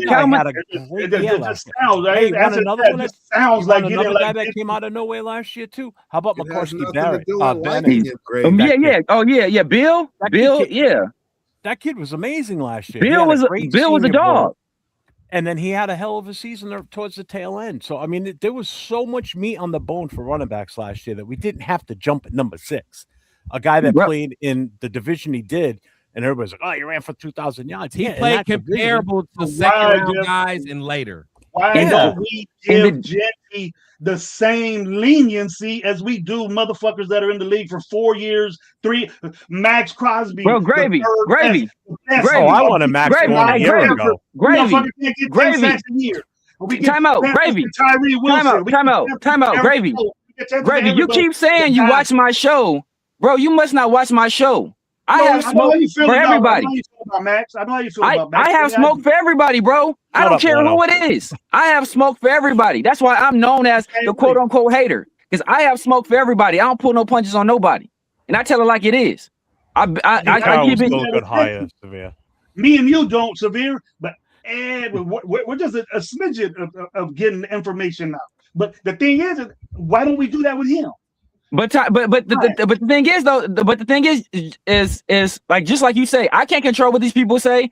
Just like you said, you can't control when they were saying he was Barry Sanders and he was generational. He's going to win offensive rookie of the year. He's going to rush for 2,000. You can't control that. I can't control what other people say. I can only control what I say. And I keep it a buck with everybody. And I have the same smoke for everybody. Bro, if you're supposed to produce and you don't produce, I ain't got no excuses for you, brother. It is what it is. See, I think it was productive. I think it was productive better than what I've seen before. The years before. That's just me. We were the last rushing team in the league. Worse than the worst rushing year we had the year before. With 4 guys. I don't care. I don't care if it's 18 guys, bro. If the production is production. I don't care if it's 20. Production is production. It wasn't an production is production. It wasn't an embarrassing sight to see last year. The play calling and all that other. It wasn't it. Part of the embarrassment was that there were running backs in the 7th round outproducing the guy we picked at 6. That was highly embarrassing. Say that again. I'm sorry. I said there were what was embarrassing is there was running backs that were drafted in the 6th and 7th round that were more productive than the guy we drafted 6th overall. Yep. That was embarrassing. Who is that? Kyle Manungai. Way more efficient as a runner than Genty was. Pretty much.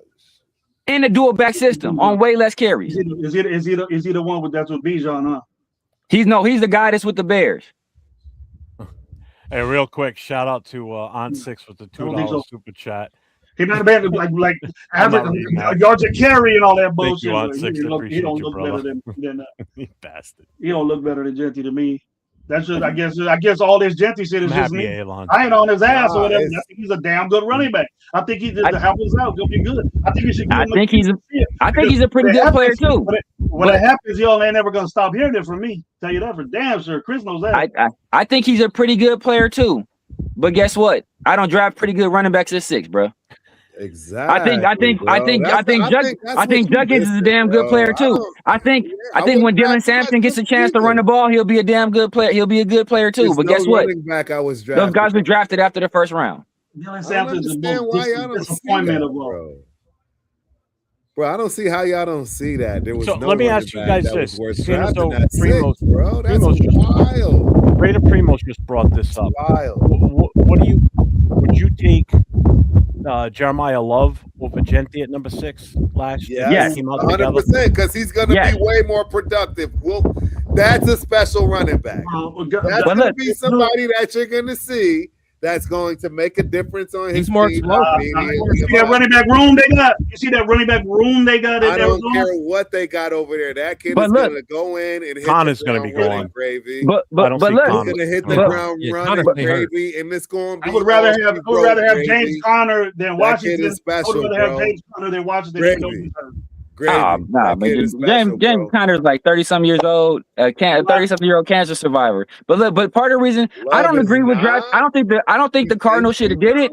But the Cardinals got Marvin Harrison Jr., Michael Wilson, and Trey McBride. So they have perimeter weapons. Their offensive line wasn't horrible last year; it wasn't great. So and they have an offensive coach coming in, so they wanted a weapon on offense. So I can see why they did it. But they're gonna get the quarterback. I don't think they should have did it. They're gonna get the quarterback next year, and they're gonna have their weapons in place for that quarterback because they did it right. They went and got the weapons first. They're gonna get the quarterback. The quarterback's gonna have an easier chance, an easier transition because he's walking into the situation with some weapons.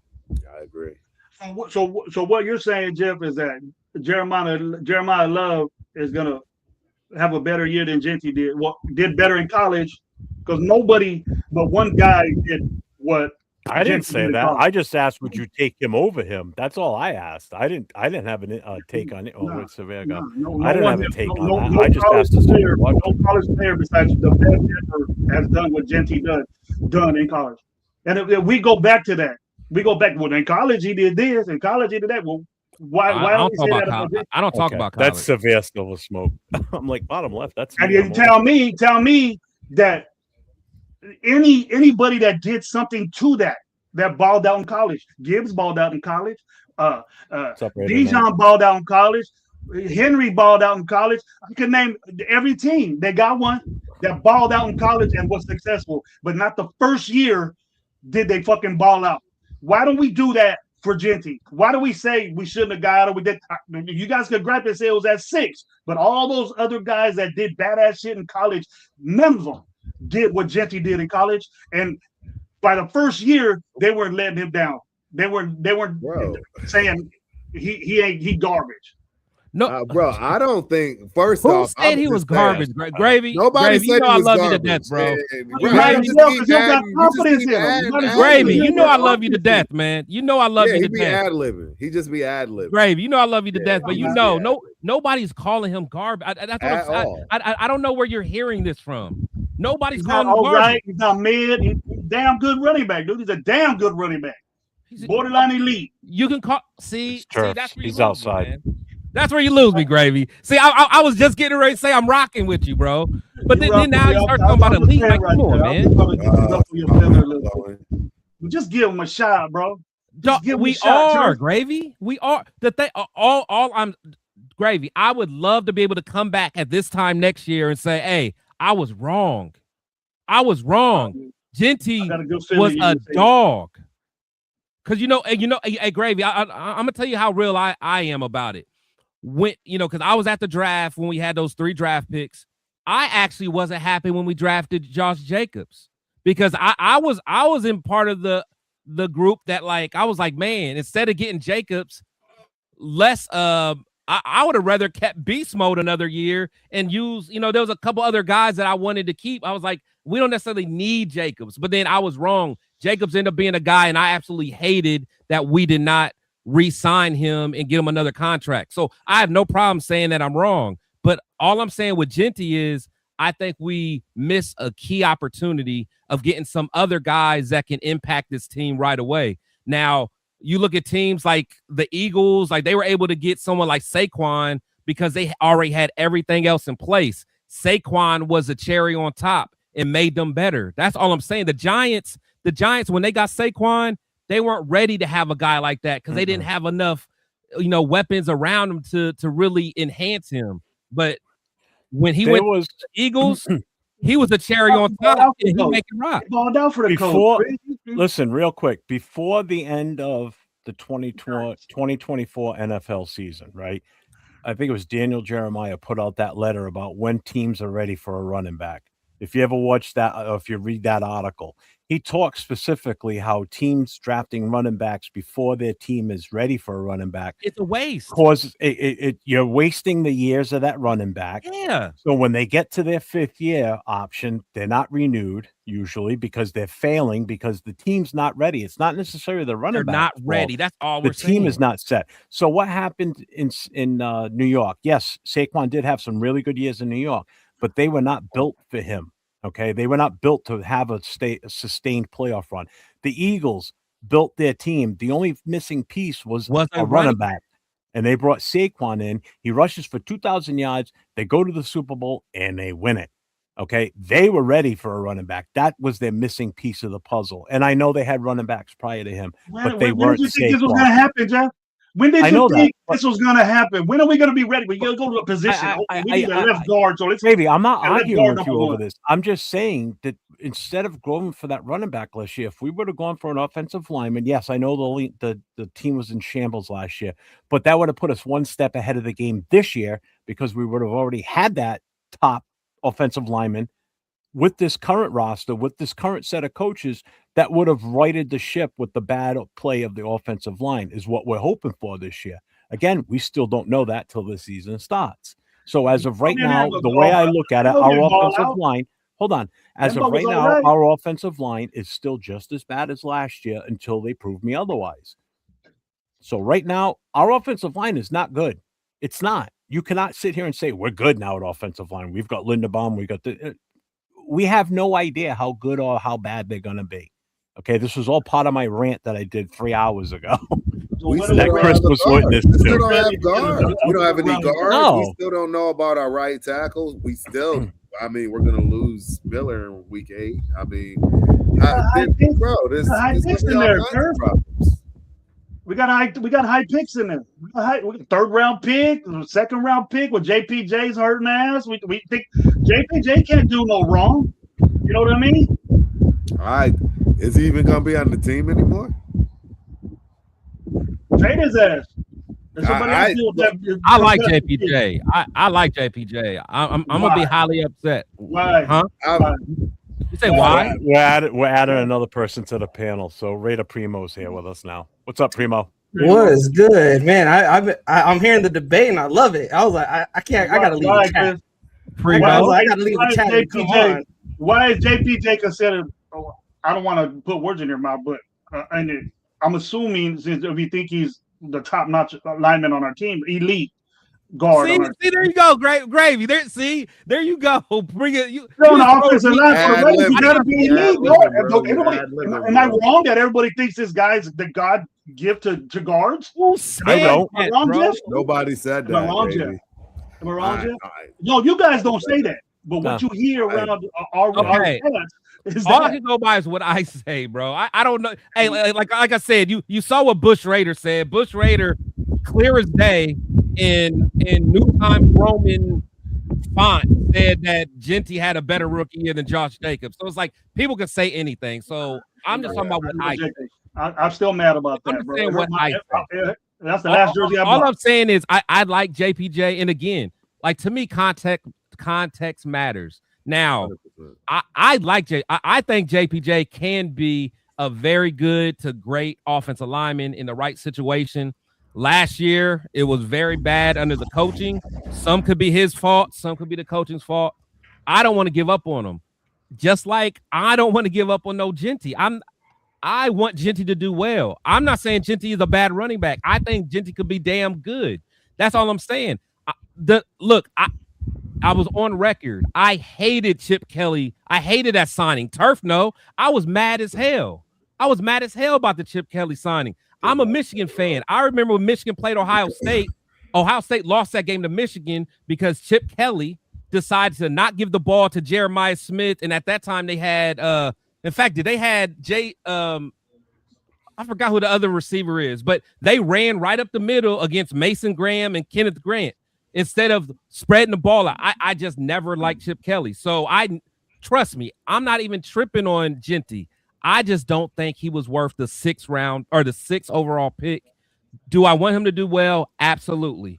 Do I think he worth can? a 6th round pick? Yeah. Yeah. Like, do I think he can do well with the right pieces? Yes. But I'm just saying, all I'm saying is I think we missed out on an opportunity on getting an impact player that can make others around him better. That's all I'm saying. You will never hear me say Genty sucks. Who was your number one guy in that draft last year? You say who was the number one guy in the draft or who I wanted us to get? You. Yeah. You want who I wanted us to get?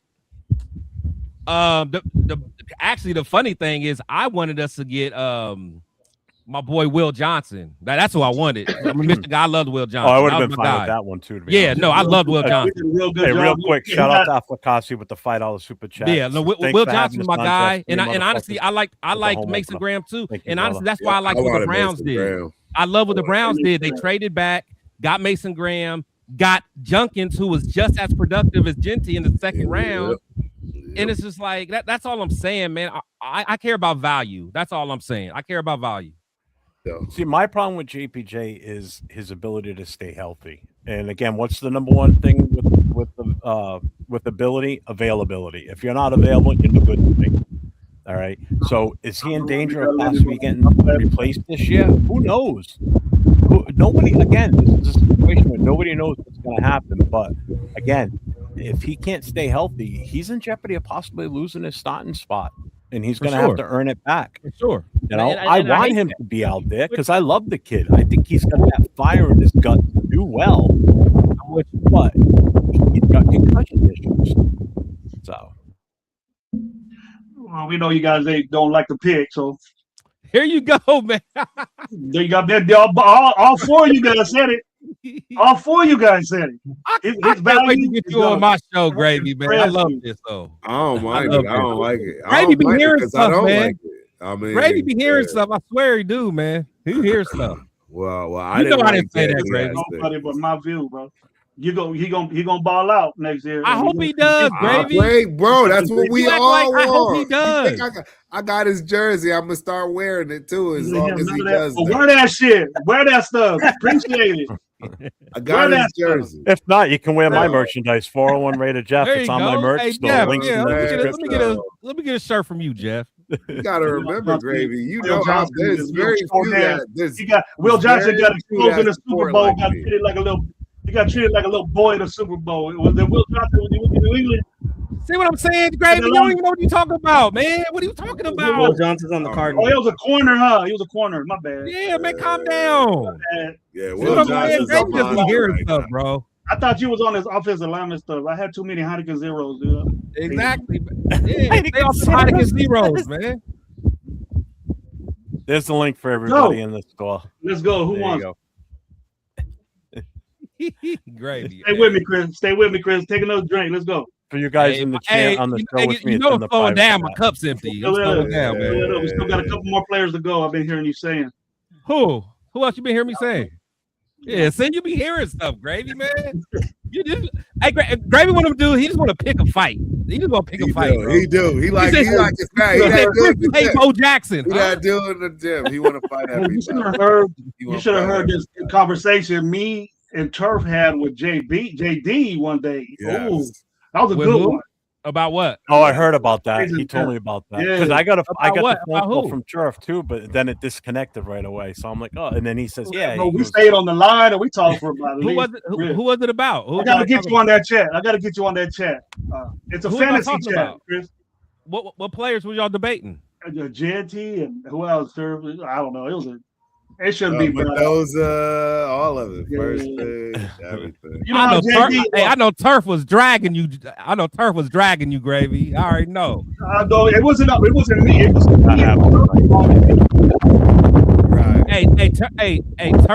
is battle tested, bro.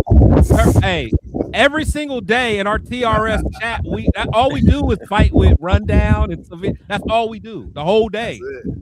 All we do is fight. It's like that, huh, Jim? It's like that. Just about when we get on, it's like about that. You'll like it. Turf, Loop me in. I'm with it. Yep, hey, Turf made the mistake of butt calling that chat, and we answered. He always do that.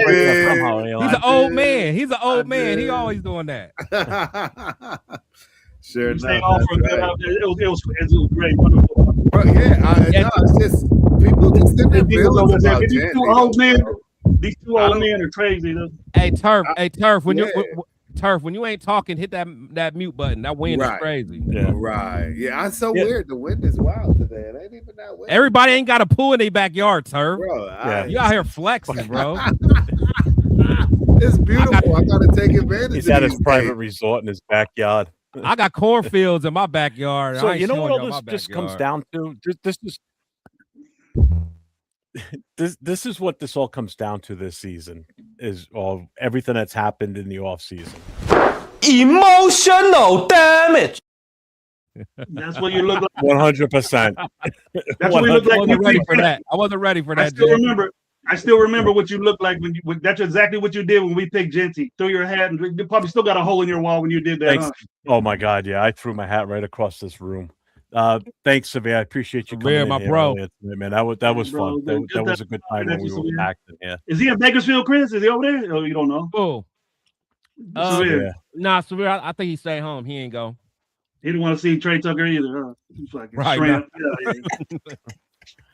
I said, Grave, you going to bed? Look around. That's Turf's boy. Turf's boy is Trey Tucker.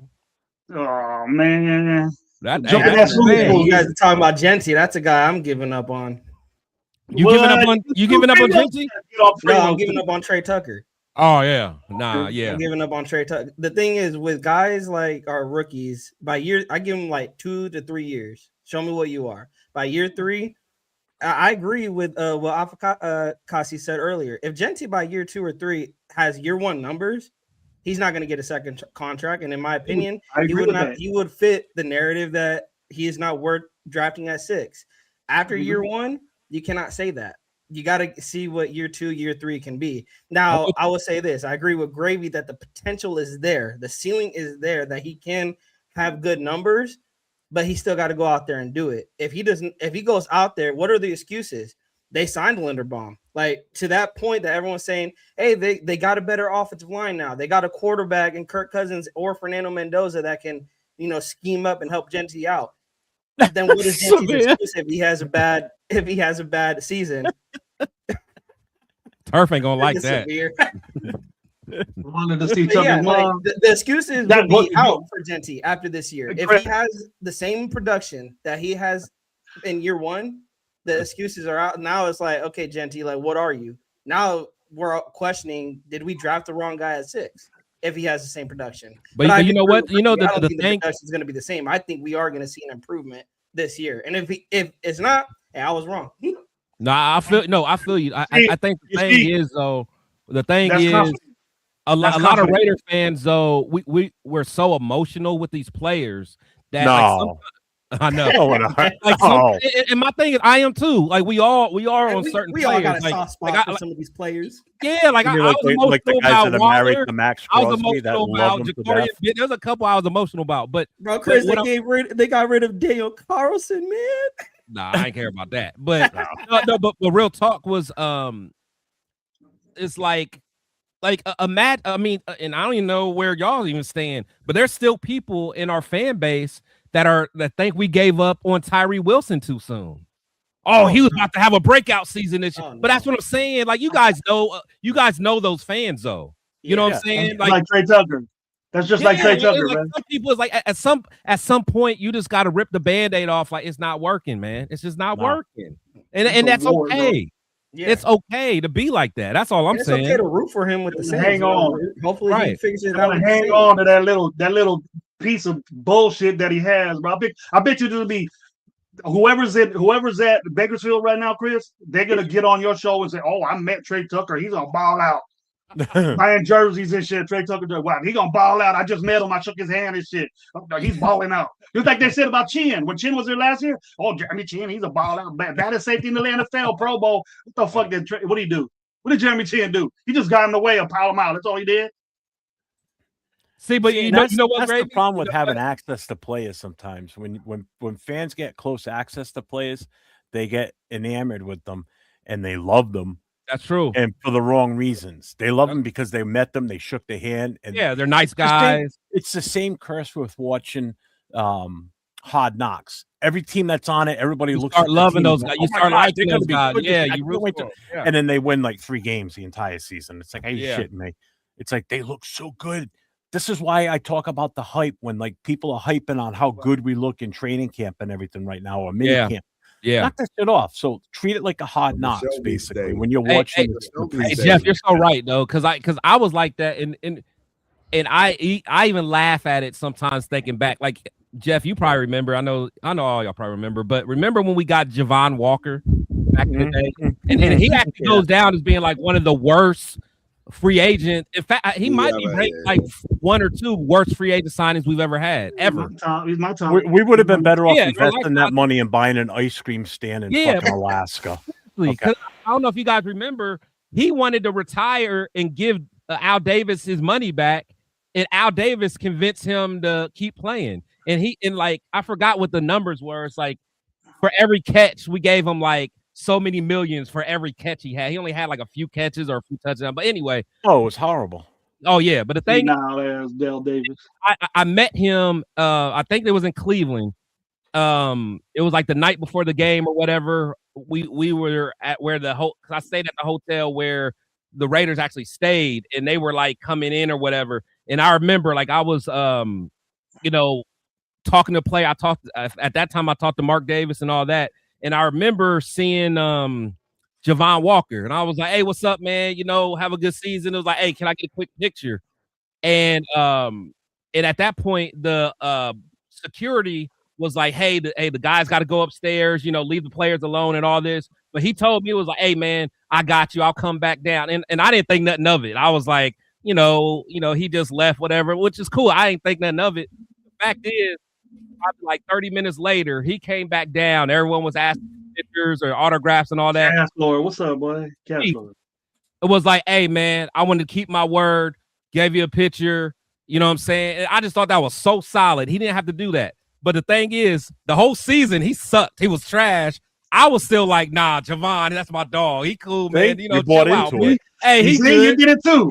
That's what I'm saying. I did it too. So I get it, bro. We get emotional when we meet these players. But yeah, it was like, he played trash that year, but I gave him a pass because he was cool with me, man. He used to wear that big ass belt buckle. Remember that? He had that big ass belt buckle. He used to get on my nerves, dude. So this comment right here, he goes, it was Hard Knocks that I knew Crosby was going to be a beast. I'm still waiting for him to perform like we saw him in Hard Knocks. So I don't know when it's going to happen, but yeah. I'm sorry, Crosby's not as elite as everybody says. He's playing with a chip on his shoulder this year, though. Remember that. Watch out. Another 10 sack season. You're getting paid $100 million. What's up? Who does that? Who gets paid $100 million to get 10 sacks a season? What's up, What Will? defensive end does that? Your expectations should be like this for Genty and like this for Max Crosby. It should be like this. Yeah. I can't believe what I'm hearing. I'm sorry when people still say that he's elite. He's not elite. I'm sorry. Max Crosby is not that elite guy that everybody. You want to know elite? And I already said it earlier. Miles Garrett, that's fucking elite. TJ Watt, that's elite. Miles Garrett is an elite by himself. Several defensive ends that are better. Several defensive ends that are better. I don't have Max in my top. Max barely makes the top 10 as far as I'm concerned. Come on. Come on, Jeff. Yep. No, I get where you're coming from. The amount of years that he's been in the league. You get a little bit carried away. Come on. He's averaging 10 sacks a season. Top 10, bro. Okay. Nah, you're getting a little bit carried away. I mean, come on, Jeff. He's in the top 10, but Well, now you got to think about it realistically. Now you got to think about it realistically now. I mean, he's like 6'8". defense. He's 6'8". He's 6'8". There's say no way he's he's out of the top 10 though. I didn't say he's in a different situation now. Barely Bro. How many times you see Max Crosby give up contain? That's something that he has to do. I know. He I know.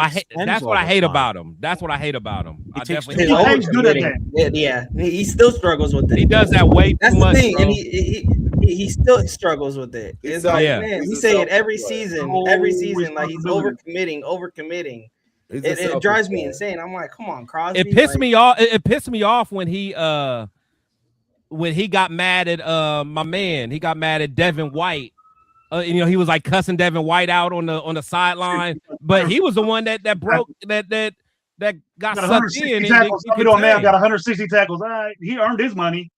Yeah. Devin White earned his money. Whatever the little change he got, you're getting 100 million bucks, dude.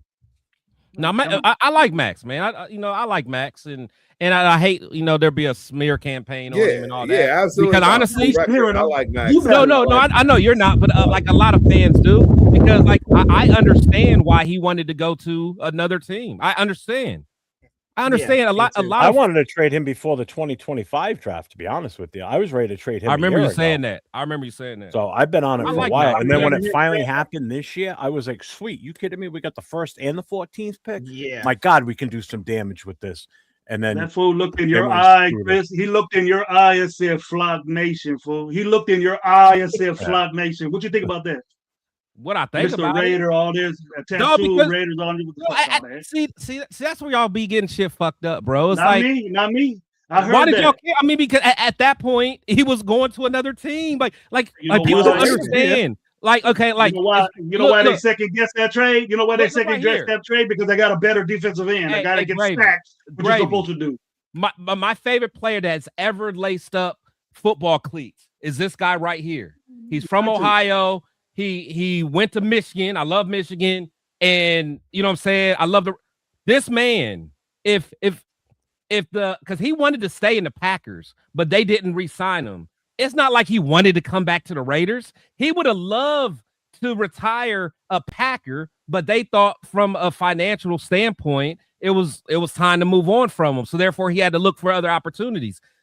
Dog, the thing is, it happens. You go to another team. It happens. We have to understand that. Max thought he was going to another team.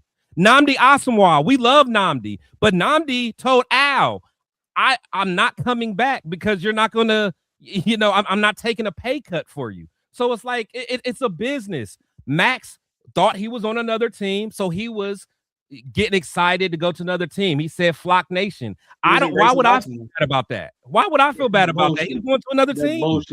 That's bullshit. Why? I still look at that miss. The same reason why you think Genty's elite. I still look at that lost number 14 pick as a bad breakup from the love of my life. Yeah, we could have had Caleb Downs right there, bro. We could have had the better safety out there. We could have got Caleb Downs that day. Caleb Downs, we could have gone for a wide receiver. We could have gone for an offensive lineman. We could have gone for a defensive. We could have gone for anything we fucking wanted at that point. We could have traded back an additional second round pick. We could have built with that pick. Oh, hey, I was one of the main guys that wanted to trade Max. I was one of the main guys. You could replace Max with that 14 pick. Hey, Gravy, I don't fall in love with these guys, bro. I don't fall in love with these guys. Nah. It's a business, man. That's all. It's a business. I love and the thing is, and I'm one of them guys that and again, I think that's where I differ from a lot of fans. I don't do this smear campaign when the guys go somewhere else. Like, I'm one of the few people that didn't do the smear campaign against Jacobs. And I'm one of those guys that don't do the smear campaign against Devontae. Probably everyone on here probably hates Devontae, and I know everyone in the chat hates Devontae. Whatever. I understood him. I understood him. People, he was never a Raider, but bro, he grew up loving the Raiders. I mean, he did. He gave us one of the best wide receiver seasons the organization has ever had. Yeah, like y'all can hate him all he wants, man, but the thing is, highly functional people do not want to be around dysfunction. Yeah. They just don't want to.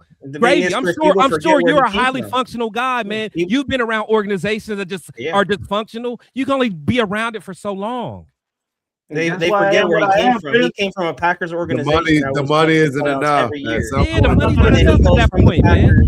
It has to be, bro. If you're getting paid $100 million to do a job and you ain't doing it, there's something wrong there. Devontae, the average?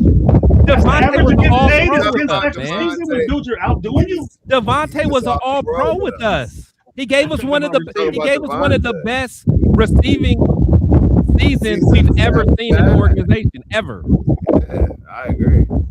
In his first year with the Raiders, I ain't arguing with that. It was his first year. That's what I'm saying. So like, why are we acting like he didn't do nothing for us? Right. And all he wanted to do was win. That's all he wanted to do was win. Because we didn't win and stuff. So everybody that we didn't win are saying that they was whack. No, it's not. It's not about not winning, but I'm saying it's the dysfunction. Like guys don't want to be around that. Like highly functional people don't want to be around dysfunction. You got to understand that, Gravy. I did, man. It was bad last year. It was bad. You know how many times I talked to Jeff. It's been bad for 20 years, bro. It's been bad for 20 years. It was worse last year. I thought AP was bad, but it was bad. It's been bad. Terrible. He did say last season was probably almost. Pete Carroll was like, "Hold my beer." Art Shell's saying, "Go around with." Oh, you feel that way, Chris? You just rolled with it. 2.0 was nasty. That was bad. You just rolled with it, Chris. You just said, "Oh, it is what it is." Nah, wait, I roll with what? Wait, hold on, Gravy. Wait, say it again. You're making excuses for losing. That happens. It's a business. All that. You got to win, bro. Hold on. Wait, Gravy, start over. Gravy, start over. Wait, say the beginning of that part. Say it again. Maybe I took what you were saying wrong. Man. Wait, say it again. I didn't catch it. Say it again. You can't sit there and say, well, it's a business and we're in dysfunction and stuff. When I say it was bad, you said that's the way it goes though. I go, no, it can't be that way. That's why I talk about it. That's why I am the way I am. I'm tired of seeing this bullshit, and that's why I talk that stuff. And people get mad and say we don't know what we're talking about, and that's just me, Chris. Maybe I'm just talking about myself or a situation. It's not you. It's not you. I heard remnants of that. No, I absolutely hate how bad we've been. The only thing I'm saying is that he, like, I understood why he wanted to get out. That's all I'm saying because of our dysfunction. That's all I'm saying. Yeah, that's the only reason. Like, we've all been at jobs before where it's just like, what the fuck am I doing, bro? You know what I'm saying? And that's it, man. It's not like it could be a job that you thought was going to be awesome. You're like, man, this is my dream job. I'm about to make some money. And then you get in, you're like, what am I doing? Like, what are we doing here? There's no vision. There's no kind of structure. That's all I'm saying. That's the only thing I'm saying. I get why he wanted to leave. That's all. And what y'all saying that with Chris, you that was the perfect segue for me. Took it more out the box as a team than you said, Devontae. My bad. You out of here, Turf? Oh, guys, yeah, I'm going to sleep. Bro. Later, Turf, man. All right, Thanks for popping in. Oh, you see a disco? He got the disco on there, man. You got a disco going on? The stripper pole at? The stripper pole at? You've been over there, Chris. I know. You've been over there. What house are you at? You got like 4 houses, I know, all around the United States or something. Oh, yeah, Turf dude, bro. Turf that dude. But no, that's all I'm saying, man. It's like I just want this team to do so good, bro. But the thing is, it's like it's a wait, what do you say? I didn't want to say nothing, but Omni told me he wants out because of this function. So I think, see what I'm saying? Even Coach, man, you know, Omni want to get out, man. But I like seeing that, Chris. It was so bad that I've never done this in my life, being a Raider fan. And I'm older, but the thing is it wasn't as bad. Sometimes I wasn't paying attention to a game, Chris. It was that bad. I don't know if you've ever done that, but I was like, come on, baby, let's just go eat. I didn't want to see that shit. Bro, it was bad last year. Bro, ask everybody in my crew. Last year was the first year where, like, I literally, and shit, Jeff probably remember, like, how many shows I missed because I just went on cruises. I went on like 5 cruises last year because I was like, out for a while last year. Yeah, like I didn't even want to go to the game. I ain't watching the games. I was like, my well-being and my mental state is more important than this game. And the thing is, and I love this team. I go to games every year. You know what I'm saying? But the thing is, at a certain point, as a fan base, we got to stop just like you were saying, Gravy, we got to stop accepting this. At some point, we got to be like, if as an organization, you're not going to put something that's on the field that is worth watching, then why should I watch? Maybe like the Oakland A's fans don't show up. Yeah, and if you question anything that's of importance that's wrong with this team, you get bashed for it, Chris. You get told things. You get told you're whack. Brady, You don't know I'm football. the poster child of that, bro. Honestly, I was like the most hated until Severe came. Once Severe came, even I look like a choir boy when I'm on there, because everyone hated me at first, and then once Severe came, they hate him. So it is what it is. Severe always me and Severe almost exactly agreed just about on everything except Genty, because I know all y'all didn't want Genty, but I'm the one that did. So I got to back that up. And I'll give up when he doesn't do good. But I thought he did very well last year. For what he had, he did. For what he had, he did, in my opinion. For what he was dealt with, he did. For me, what really sold me over with Genty was the Houston Texans game. Like, he could have won that game by himself. He could have do that. He could do that. You see that, Chris? We went game by game with Genty, and it's 4 points, 1 point something, 4 points something. I will point this out. You don't get in trouble now, Gravy. Now look, you and Raider Primo. Like, the thing is, if you want to point out that game, that's fine.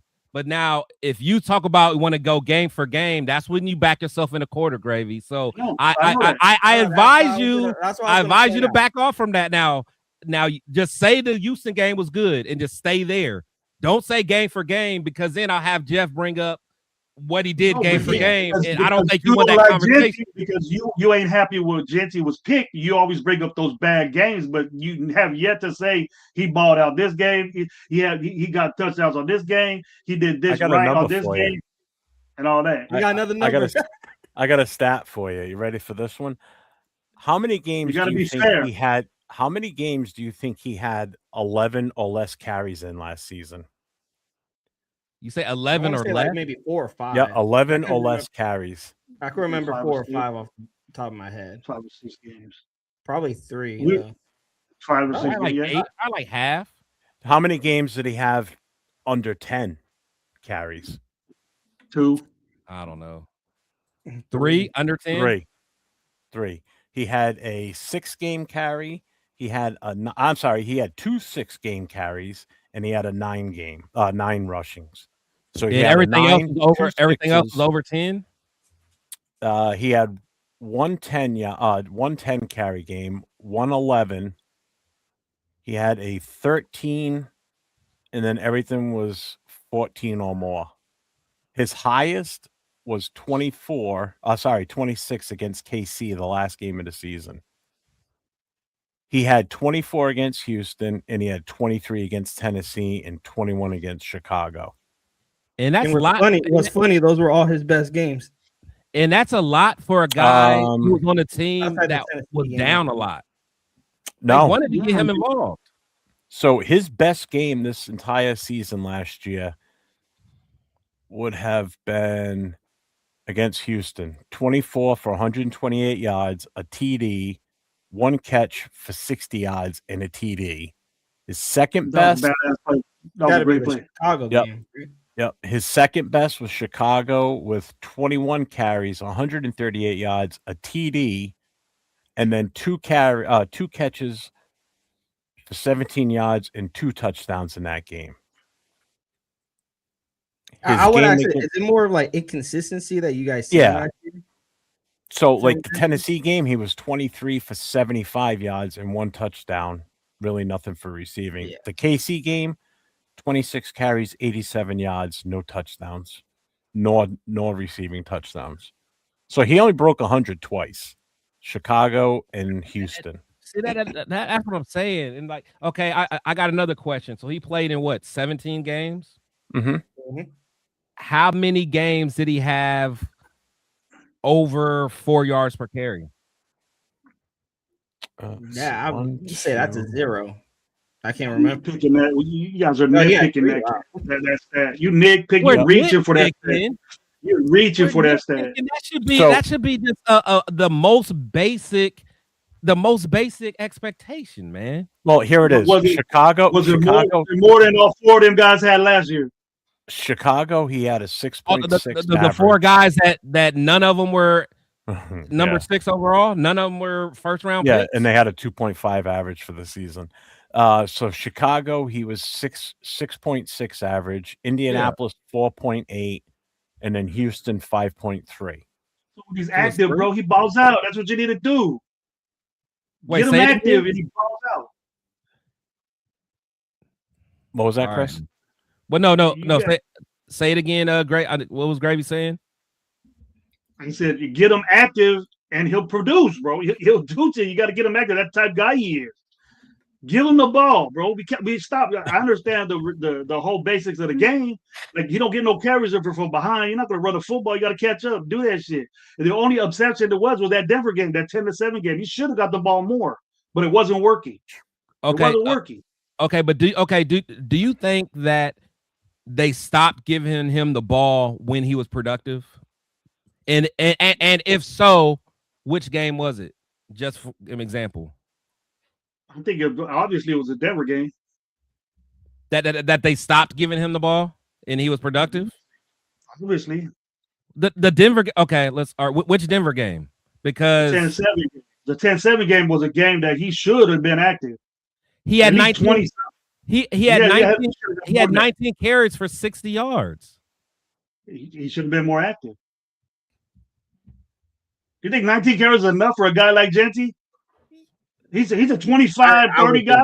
He's a bell cow guy. He's a banging 25? Dude. Yeah. Okay. That's what he needs to get. He didn't need no help. You don't need no help. I would disagree on that statement, considering the offensive line. How do you see that? You just assuming that right now. Nah, 25. Okay, but the thing is, he averages 3.7 yards per carry for the season. So why are you just going to just keep feeding him if he's not really productive? Well, that's the game. The game wise is what you're pertaining to. So obviously he's successful when he gets over 20 carries, right? You say he's successful? Yeah, his games are over 20 carries. Yeah, I mean, yeah, there were. That's what I'm saying. Why that? Obviously, he got less carries because we were probably down. Yeah, we were probably down on games, and then we weren't successful. Severe, I'm looking that information up for you right now. But that's what I'm saying. When he is being productive, they feed him. Yeah, that's all I'm saying. They feed him when he gets up, like when he got over like 23 and all that. When he got all those carries. Yeah, that's when you see that he got the. Don't you see the sign there? Use the dude. Use the guy, but you can't run the football when you're down 30-0. But they do feed him. They do feed him, and when they feed him, he does his thing. But the thing is, if you're not being productive, you can't keep giving the guy the ball when he's averaging 3.2, 2.8. 2.7 yards per carry. At some point, you got to do what's best for the offense to try to get them going. Just abandon it. Just abandon it, right? Don't you put a most start in and try to establish some speed on the outside, anything like that. Just abandon your running game. That's the way it rolls in the NFL. No. Or you can keep giving the guy the ball that's averaging 2.7 yards a carry, Gravy. Whatever one you want to do. I agree with you. They stopped doing it. They stopped giving him the football. That's the reason why his percentage was that low, and it ain't overall better. Obviously, the 3 games, you know what you need to do with Genty. So Rebel, he had 2 games over 100 yards, both 140. Obviously, you got a problem with this guy getting the ball a lot. You don't think he should get the ball a lot. When he's successful at it, though, when he gets the ball a lot. No, my thing is feed the beast when he's balling. Feed him. Feed the beast real when he's quick. balling. Shout out to You agree with me on that, right? Obviously, it tells you if you feed him, he's successful. So do it. Let's go. Give him the fucking football. That's what I expect this year. Him to get the ball. Just like the Denver game that you were talking. Just like the Denver game you were saying. You know, he got the ball 19 times and he averaged 3.2, and you wanted him to get the ball more. Keep pounding. What's wrong with the best defenses in the league? I was just about to say that. I was just about to say last year they gave up on the running game. They abandoned from the start of the game. Most games they would abandon. It wasn't him. It wasn't him. 3-4 times and give up on him and let Geno throw interceptions left and right, and still start passing the football. They were the Bears game, for example. We're talking about feeding the beast. I guarantee Chris can agree on this. You needed to take the ball out of Geno's hands in that Chicago game because Genty was going off in that game, and Geno threw 3 costly interceptions and clearly was not having a great game. He had 21 carries that game. He had 21 carries that game, and he was productive. Yeah, that's why he had. That's why he was. And they should have kept it. But there is other games. I gotta push back, Gravy. There is other games that just like that Denver game that you brought up, the 10-7, 19 carries for what was it, Chris? 60 yards, average 3.2. At that point, you're down 10-7, and it's kind of crazy that we lost that game. Should have been running the football, a defensive game like that. I would say this: it doesn't help if you got a quarterback giving the other team the football. Not only is your ground game not working, your passing game is not working. So now you got both parts of the offense fucking up. Not working. No run game, no passing game. That's why the Raiders ranked 32nd in offense last year. But it's not Genty. It's not because he's a 6th-round pick, Primo. That's not the reason why, that he's not getting carries or an average, whatever. Okay, you got pick 6. I expect Genty to get 20. So use the motherfucker, right? If there's a situation where you can't. Do you agree with me there? Use it. I agree on that because I would ask myself why they stopped running with Genty. Even if he's averaging 2 to 3 yards, you run to set up the pass, and his team that kept trying to force the passing game to work when it was not working, while also running the football. Even outside of Genty, let's talk about the running back room as a unit. They will run the football. I was telling it with that Cowboys game. They ran the football as a unit. I'm not counting Geno. I don't count Geno scrambling. I was saying the running back room as a unit. In the first half, they ran the football 7 times. Against what game is that? I think it was the Cowboys game. They ran it. It was like 7 or 9 times in the first half as a unit, the running back room. Yeah. And from a play calling standpoint, I'm not putting that on the running backs. From a play calling standpoint, how do you have like 9 rushing attempts? Yes. And they they called like, I don't know if it was like 30 passing plays. This is all in the first half. That you're calling way more passing plays than running plays. You want to know why? They started with Kubiak. Because you want to know why though? Don't say that the running game was not working because they didn't even try. Gravy. Every time Genty touched the ball, he got 1.2 yards a carry. That's about what 40. He got like 40 inches every time he touched the ball. So that he was around 40 inches. Around every time that he carried the ball and touched the ball, he moved it up 40 inches. That was all him. So here's the stat line on that game. Okay, so there were 10 rushing carries, 6 by Genty, 2 by Mostert. Okay. Genty had 7 yards. Mostert had 6. Okay. Mostert had a 3.0 average. He had a long run of 4 yards. Genty had an average of 1.2, and his longest was an 11-yard run. So he rushed for more negative yards on the rest That's of Genty's fault. carries. That's Genty's fault. I mean, when you got Alex Kappa at center. I'm not saying it's his fault, but I'm just saying that's. No, but other people are right next to me. Geno Smith had 4 carries for 14. It was a teller too. Like 2 things could be true. 42 pass attempts in that game. 42. Yeah, and we suck at passing the ball. I'll be like, and we were terrible at throwing the ball. How many total plays did they have? How many total plays did they have, Jeff, as an offense that day? What game are you looking at? The red. You said the Cowboys game. That's the one. I'm looking at. The Cowboys game where it just proved to me that 10 times that whole game max. That's 55 plays. You have 55 plays on offense. You should win the football game. See, 40, 50, 56, 54 plays in total in that game for us. We lost, huh? We lost Dallas. I will say the Cowboys had 64. Wow. Hey, 2 things can be true. Did Genty have an underperforming rookie season? He did. Was the offensive line terrible? Absolutely. Yes. By a long shot. Nobody's saying otherwise. Yeah. So that's why I say let's see what Genty can bring in, because now the excuses are not there. Linderbaum is in the building. Supposedly, one of the best centers in football.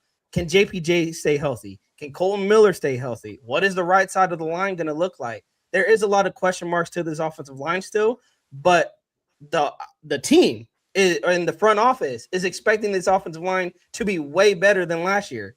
I think even with a good or decent offensive line, Genty can perform Now, will he do it?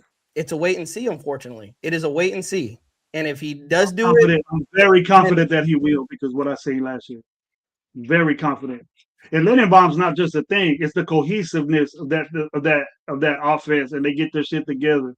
I don't have a problem with who's there, not anymore.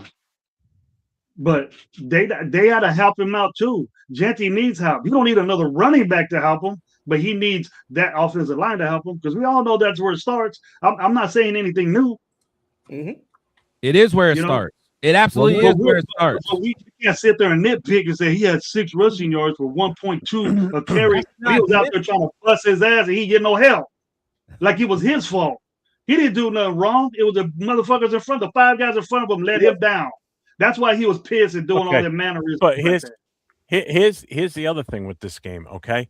So everybody's talking about how Genty was the offense and everything. Geno Smith still threw for 238 yards. Brock Bowers had 7 catches, 72 yards. Tucker, 4 for 47. Lockett, 3 for 33. Genty had 6 catches for 27 yards. So we were still throwing the ball, and we were getting yardage out of it. All right, we had 1 touchdown, Trey Tucker. That was it. Geno was sacked 4 times in this game. He threw an interception. Let's see. So, I mean, overall, the team was throwing the ball. So we not got no great, but 42 The only reason you're abandoning the run game is because you got a good passing game, which the Raiders did not have. Which proved to me, which was telling me, why are we throwing the football when we have a bad passing game? You have a quarterback who leads the league in interceptions, and you're just going to throw away the running game. And if it wasn't Genty, just somebody else. Bro. I'm not even saying it had to like give Genty the football. Give Mostert the football. Give Lave the football. Like just run the football. Like that's all I would say. But right, I agree. Genty, they weren't giving anybody carries on the. I'm gonna tell it like this: Pete Carroll was fucking delusional. He thought that Geno was gonna take us to the fucking promised land. That's why we were throwing the ball 42 times a motherfucking game. Yeah, every fucking game. If you look at it, we threw the ball about 40 times a game with the guy leading the league in interceptions. Yes. Will, we brought it up. They will go into the game abandoning the run game. They would go into the game already like, we're not going to run the football. Do I get that freaking free beard oil for a guy that doesn't even have a beard, Severe? Come on. Absolutely. But then we look at it and we say, hey, man, did the guys up front block? No. Could we throw the fucking football? No. Did we scare the defense to say, hey, man, we're going to throw the ball 42 times so that way they unload the box? No. Tell me what guy we had on the outside that was a fucking threat. Me. And we still don't have that threat. Zero. Me. So the biggest wide receiver in the NFL. Trey Tucker developed. Trey Tucker developed this year. Watch out. Hey, just all the way around. Offensively, we sucked. Yeah. Our play calling was terrible. We couldn't coach out of a fucking Cracker Jack box. Hey, our fucking GM was in there coaching our offensive line. That's how bad this dysfunction was. And I love that Chris was talking about how nobody wants to be on a dysfunctional team. I don't give a fuck who you are. You could be the biggest superstar. Ain't nobody going to sit here and be like, oh, fucking, I'm a loser. Who the fuck wants to be a loser? And I don't give a damn. Like, at the end of the day, if you are getting paid $100 million, if you want to be fucking Myles Garrett and be in Cleveland and be on a team that sucks, that's what you're going to do. Thank you. Yep. Hey, Will, that's true. Because look, that is so true. Because look, the way I see it is, anybody who is content with being on a losing team, they're just there for the paycheck, and that's what Raider players have done for decades. I want a player to be like, you know what? If y'all ain't gonna get your shit together, I'm out. Because if not, you're just collecting a check. Yeah, Will was absolutely right, man. No, he is, because also Will, think about what Devontae and Max don't have. They don't have a Super Bowl ring. What have Devontae and Max preached about what they want? They want to win. They want to win championships. And Raiders are clearly not doing that for them. So why are people upset that they want to leave?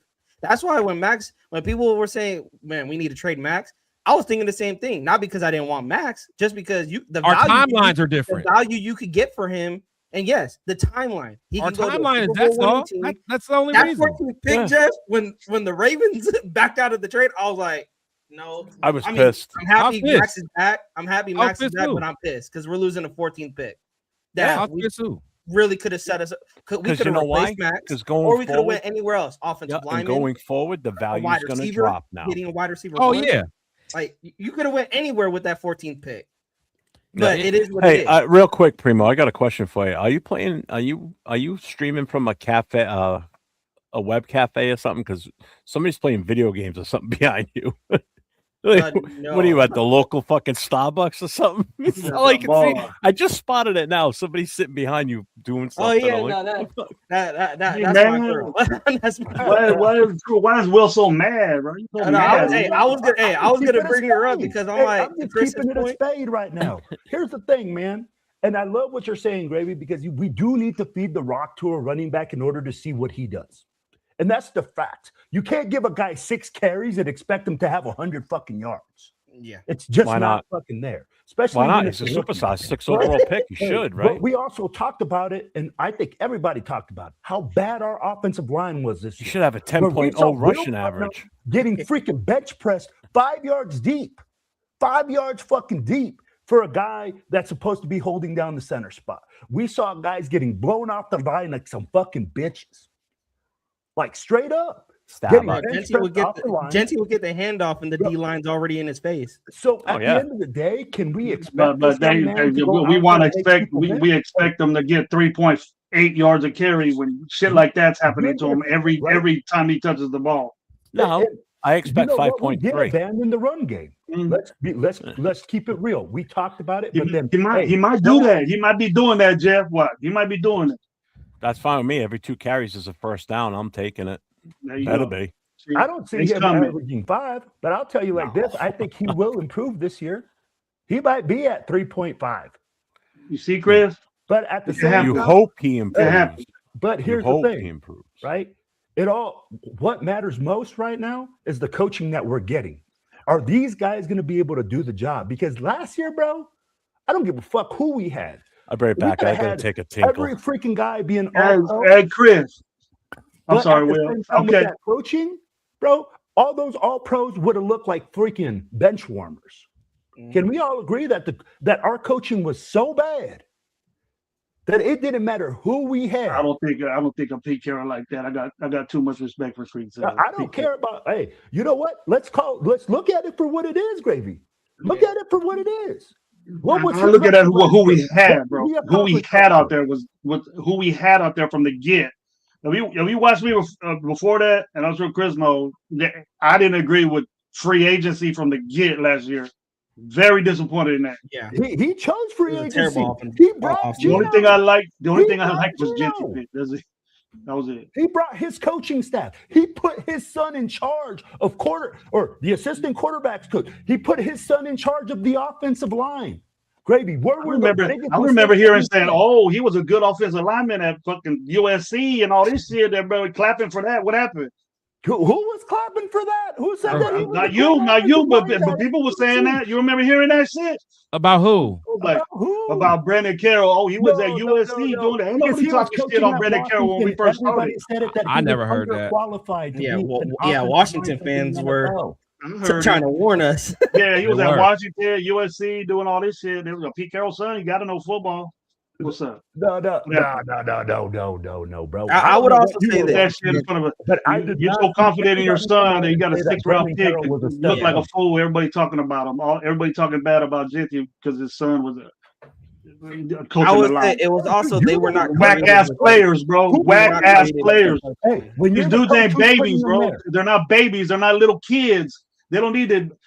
They're not babies. They're not peewees, bro. They're professional athletes. So players don't need to be Coaching only coached goes up? so far. So you're saying Coaching professional only goes players so don't need far, to be bro. coached up? The They players all come suck. in being all pros. They all come in being freaking all generational players. Come on, And I bet you Grady. they ain't thinking, Yeah, I'm even an all pro NFL because of players my wanna be coach. coached up. Tell me what They said I'm an NFL all pro player does because of not my want to get coach. better. They're not saying all pro. I'm all pro because of my coach. They're not saying that. They're saying Sam I'm getting Darnold paid. didn't benefit from good coaching. So good You coaching. can benefit from good players don't coaching, but benefit we from make good the coaching. excuse that it was all the coaches. It was all the coaches. The players suck too, Primo.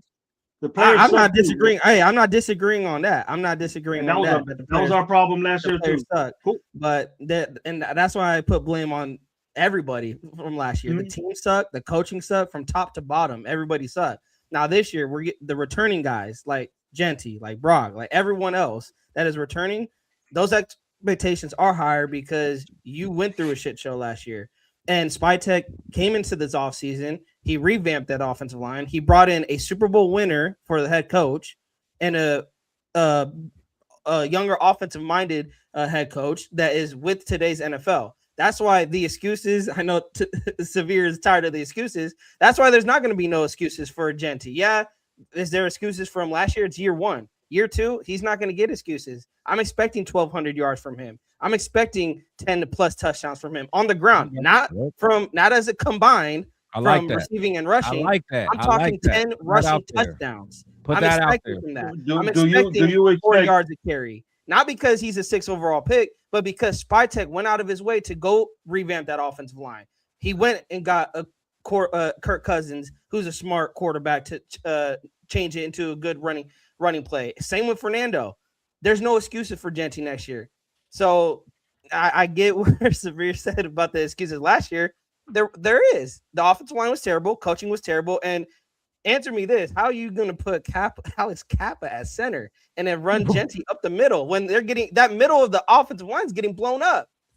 You're not running Genty to the outside. But the thing is, but then in the same breath, you guys are saying we should have ran him more. I would have said that's why I want to say I was going to point that out, Chris. I want him to run more, but creative running plays. They kept running up the middle when that kept getting blown up every single time. You're not then why run him more? Then why run him more? That apparently was what Chip Kelly and them wanted to do. Yeah. So therefore, it is what it is. Why did y'all want to run him more? They couldn't design. It was telling me. I think it was an animosity with coaches. They couldn't play design. But why did y'all want to run him more if you saw what our play designs were? Why did y'all want to run him more? They stopped. Didn't before the season start, Chip Kelly say something about running the football? A pitch count or something like that with Genty. Yeah, remember that? Pete Carroll said that. I think what was it? What was the terminology they used? But I don't think it was pitch count. I think that's something they do in basketball. I thought it was. It was a basketball. Was it load management? Load management. Load management. That's what it was. So already they went into the season thinking we're not going to run the living shit out of this guy because we don't want him to get beat up. No, we've kind of been bouncing back and forth off of That's your leisure. We're still on the Genty subject. Y'all really gonna be mad this year if y'all don't think he got enough carries last year. He's gonna get less this year. Y'all really gonna be mad. Y'all really gonna be mad. I would say this. I'm on the outside on that. I would say if he's gonna get less carries because we got a running back too that can share that load, I'm all for it. The problem was they were not choosing anybody else to run the football last year. They weren't running it with Mostert. They weren't running it with Labe. It's like I said, they were just abandoning the run game as a whole. Now, if you're not going to give Genty less carries because he's having a bad game and Mike Washington is going off, I'm all for it. I don't care what your stats are looking like. Any chance you can help the Raiders win, whether that's a Mike Washington getting the load and he's going off for 100 yards, 2 touchdowns in that game, and Genty's having a bad game. Hey, sorry, Genty, you're having a bad game. Mike Washington it's cooking right now. I'm all for that. I don't care who's getting the load as long as the Raiders are winning and putting up points. But you better care if it's a 6th overall pick. You better care. That's what that matters. I can do about that. It ain't gonna happen. Oh, yes, he can. Yes, he can. Premium. Genty's gonna ball out where Mike Washington doesn't touch the field. That's what's gonna happen. That's what needs to happen. If you're a 6th-round pick, you're right there. That's what needs to happen. You're right. If you're the 6th-round pick, you don't need Mike Washington. You can have Mike Washington as a run back too, because we suck. You're right. Our backup You're right. Yes. Hey, real quick, shout out to keep them going. Real quick, shout out to Dixon Sider with the $1.99 super chat. You all still alive? That's a handsome guy on that. Hey, his profile picture is a handsome guy. Good looking dude. Good shitty shirt, but good looking dude. Hey, what's going on there? Just real quick, can we all agree on something here that we cannot pass the ball 42 times a game and be successful? I'll be like, If it's working, if it's working, Will. If it's working, do it. Kubiak's not going to do that. I just want to tell y'all, Kubiak's not going to do that. He balanced. Kubiak is a running coach. And that's why I like his play style. I'll be like, I live in Denver or I live in Colorado, bro. I've seen Kubiak since the 90s. They're a freaking family. That's what they do. They run the football to set up the pass game, right? And that's where I agree with you, Primo, that, hey, this year has to be Genti's year, 1,200 yards. It does. He has to show development. He has to show growth. And I'm with you. Hey, man, at the same time, do they give him all the carries in every game? Hey, we have a thunder and lightning package. No, you don't. I knew Gravy wasn't going to like that. Hey, you got a 30 carry motherfucker that's going to bang and get his yards. I knew Gravy wasn't going to like that one. Finish before you cut me off. Come on, Will. You'd be jumping all over everybody. Don't he? Gravy be on it, bro. But it doesn't matter because success is what matters. You're all right. You just sit there and say, and Genti's going to be successful. You can't say Genti's going to get 1,200 yards and be half at it. I would rather the Raiders be 1,200 yards successful than Genty. I just want to point that out.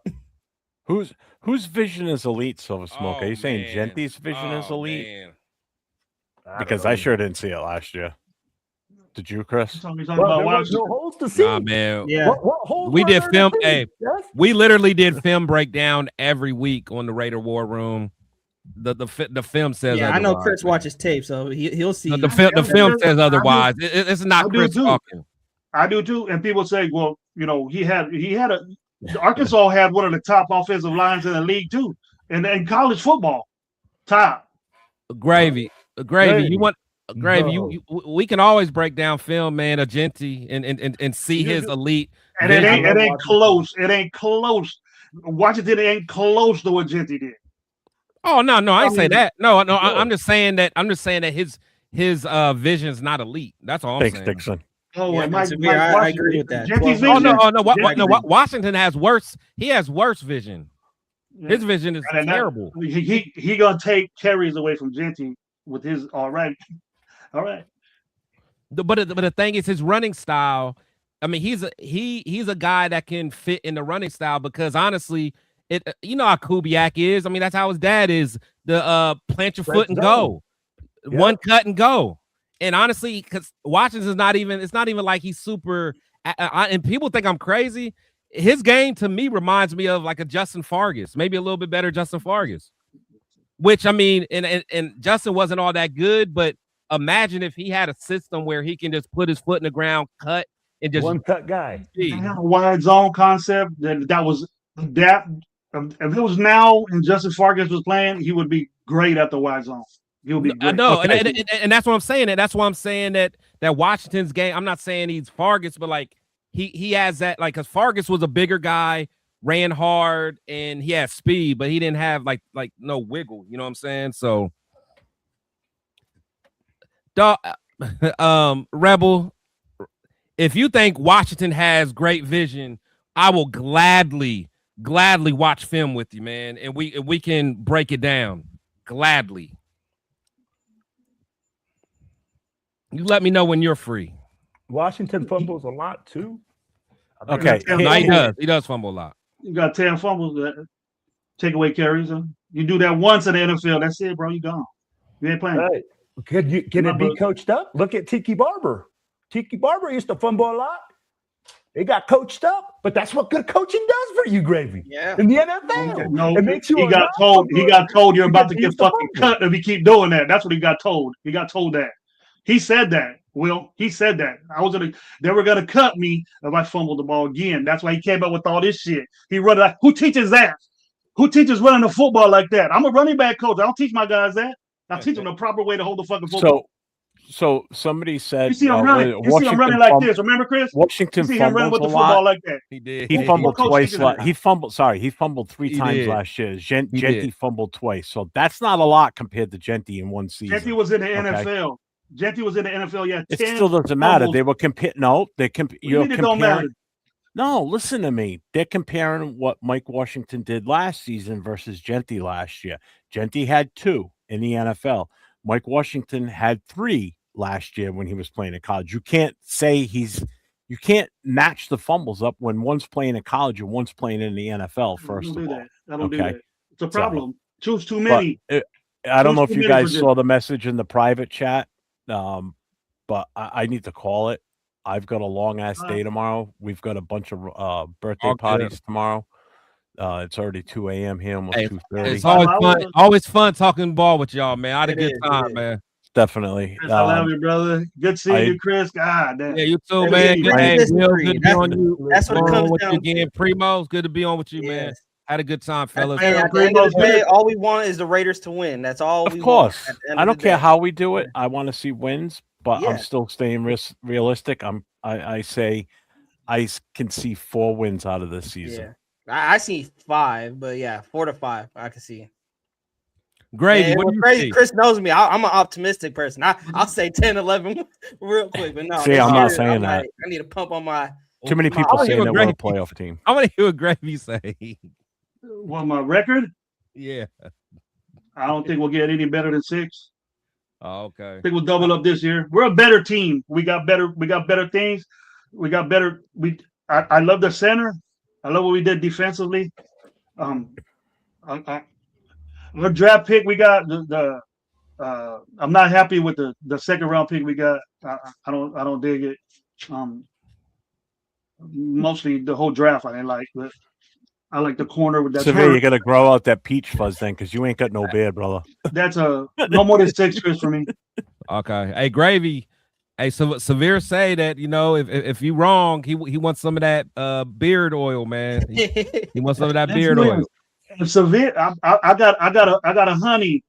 He so on Jenkins. Whoever has the most yards that year, Genty or Jenkins. I'm going to put a bill on that if he wants to take it. You want some of that too, Chris? They play each other. Or you want to do the game? You want to do the game, or you want to do overall season? Do what game? We play Cleveland, don't we? Yeah. We got Junkins against Genty right there. Who has the most yards of Bill? You know what? I won't do that because he coming off an injury. I don't know how it's, but what I will do is Genty versus Travion. Oh yeah, New England. Ooh. I'll do that. Travion Hendricks. The game or all season? Right. I'll say who has a better season out of them two. You got it. And Travion should go. be more featured after last Here we season. go. Okay. Hey, Greg, that's why you my boy, man. That's why you my You're boy. my boy too. Hey, Love Chris, seeing you, what's man. the record? Love talking to you. What's the record? What's the Huh? record? I said no more than. How many I'll wins? be happy did with they get? 6. I'll be happy with 6 wins, double up. Be very happy with that. Yep. Chris, We got a lot to do. Will we got a lot to? We still got a lot to do. I think we do. I Not agree, in a bro. bad way. Not in a bad way, I'm bro. there. I Not in a think bad 6. way. We're improving. We're gonna look better. We're gonna look better. We're not gonna look terrible like we did last year. We're gonna look better. We're not going to want to We turn hope. off the TV in the first 5 minutes. Yeah, I got to set 5-12. We might be able to sneak a game in Cleveland to maybe make us 6-11. What's up, Moval? But I'm thinking, you know, in between 5-12 and I'm sorry, 5-12 and 6-11. I'm like 5 to 12 wins. What kind of fucking Jesus Christ? Why don't you just say we're gonna win anywhere from 0 to 17? But you know what though, and I know it's gonna piss people off. I do think that we're gonna go. I don't think we're gonna win a game in the division. I hate to say it. I don't. You know what's crazy, Chris? You might. I'll join you in that. Yeah, on that I don't think we will, man. Because I seen people saying we're gonna split the division. I'm like, I don't know what people seen the last few years for them to say that. KC has owned us. Denver is starting to own us, and since Jim Harbaugh has joined the Chargers, they've owned us. So I don't know what people have seen that we'll split with the division. I agree. I think we go 0-6 again. No, I hate you guys, bro. That game I go to in Denver every year, we're gonna win that one, bro. We gotta get back on that. They gotta prove it. Well, they gotta prove it. I know, man. I know. They gotta prove it. We're gonna be 1-17 in 3 years in our division. Huh? Is that what you're saying? They could be. They gotta go out there and win. They gotta prove it. You're not gonna convince me by beating backups on the Chiefs team. You're not gonna prove that to me. No. The Raiders got to do better.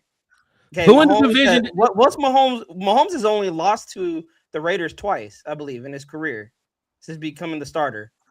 Like Derek beat him. It's just Justin. I think Aiden beat him. Aiden beat him twice. Aiden beat him twice. No, Zamir White in the running game did that. Real quick, shout out to Dick Actually, the Decider with defense. another $1.99. Not even just That field goal game. It was a field goal game, huh? Wasn't that a field goal game? That the 15-12, and everybody gave credit to AOC. He would, Kansas City Chiefs killer. AOC, get the fuck out of here! Get out of here! Done with that guy too. Developmental starter for the Raiders. Watch out! Watch out! Next thing you're gonna hear pretty soon when OTA start, AOC pushing Mendoza, AOC pushing Cousins. Get out of here with that shit. No, but yeah, I think. Hold on. Look, this dude talking about How do you say the Chiefs Donkeys are will weak? take a step back because the quarterback will have a sophomore slump. Yeah, bro. He's not going to be a sophomore, man. Never mind. Okay, the Chiefs are not weak as long as 15 is still the starting quarterback. And he's scheduled to return on OTAs already. So Yeah. he's going to be ready week 1, believe it or not. Hey, bro, I want to know what So you're by the time we smoking. play And the them Chargers week are the 4, chokers in the playoffs, not against the Raiders, by the way. Hey, Silver Smoke, that shit must be really good that you're smoking, bro. Because for you to say that the Queefs are weak when they've been kicking our ass for the past fucking half decade, to say that the Chargers are no good when the Chargers are on the come up with fucking Harbaugh and they fucking been kicking our ass for the past fucking 3 years. Mhm. And then That's that the ism, Broncos Will. just got done demolishing us and we couldn't even win a 10-7 game. Yeah. Denver And you had know their what all worst that, game that against us, results and they in still beat this. us. Emotional damage. 100%. You ask, you shall receive, Ardell. All right, Thank y'all. you Hey, for I'm the out, love. man. Appreciate Yeah. the time, Hey, Jeff, salute, man. Hey, no Hey, problem, Gravy, man. man. I'll holler at you, man. We got to do it again, dog. Primo, Will, Jeff. Salute, Y'all brother. good, man. Appreciate it, man. Appreciate you, man. All right, y'all. Later. Good show, Jeff. Thank you for letting me on, Yeah, man. hey, I was hey, no gonna problem, man. call in, bro. I was gonna call in after when I see Chris on. Luckily, you didn't answer the phone. I left you a message though. Yeah, I shut it down. Once everybody started wanting to come on, I'm like, I can't be answering the phones with this many people on here. It's just not going to work. So just rather have you guys jump in at this point. See, when it's a show like this, this is cool. I kind of miss these days actually a little bit, but it's a more of a controlled chaos. It's when we were letting people in that don't normally do shows. That's where it gets a little more hectic because people don't have the proper etiquette to like let someone else talk unless you're Gravy. Gravy just keeps talking. My bad.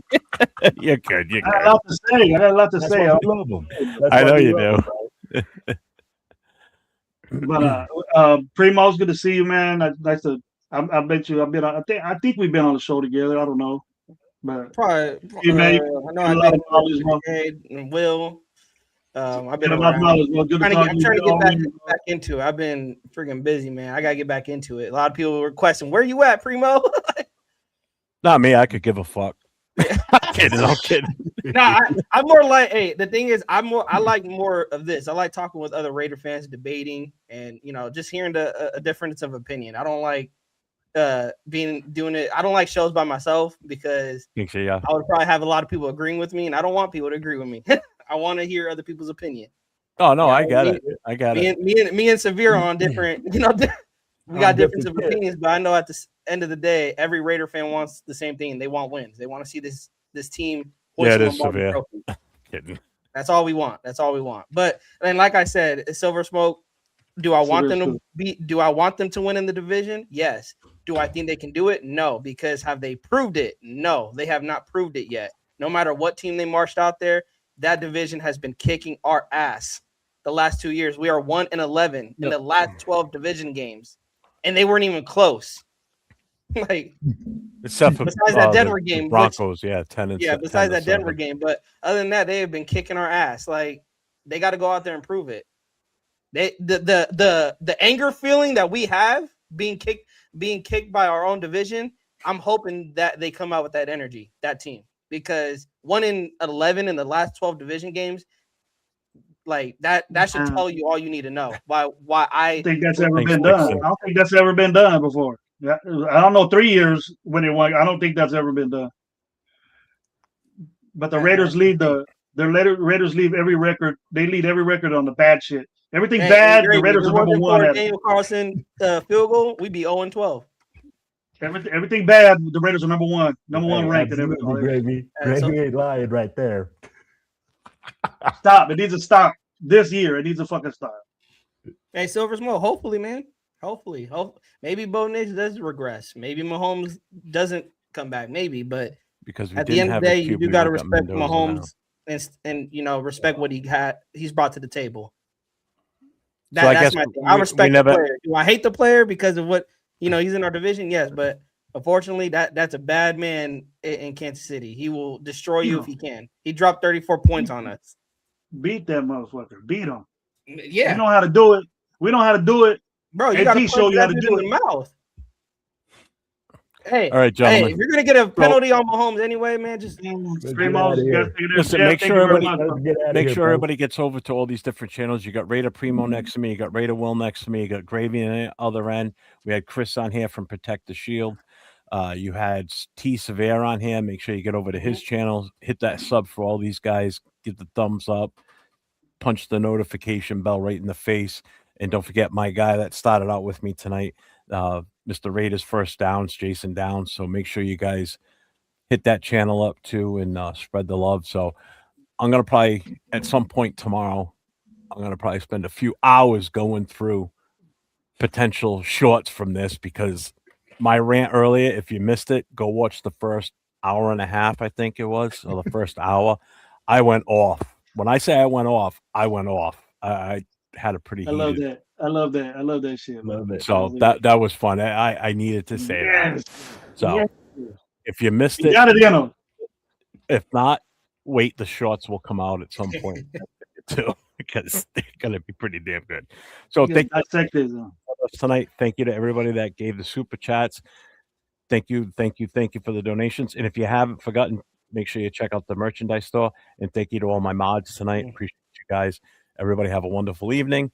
And like I always say, stay safe, go Raiders. Yep. Love you, Nation. Have a good night. Raider Nation, that's going to do it for tonight. We appreciate everyone who called in, everyone listening, and everyone who brought the heat. This isn't just our show. This is your platform, your takes, your voice. If you didn't get through tonight, don't worry. The phone lines will be open again next time. Until then, keep representing the silver and black wherever you are for everyone here. Thanks for tuning in, Raider Nation. Please, please, please, have a take and don't suck. We'll see you next time. This is Raider Nation Voices.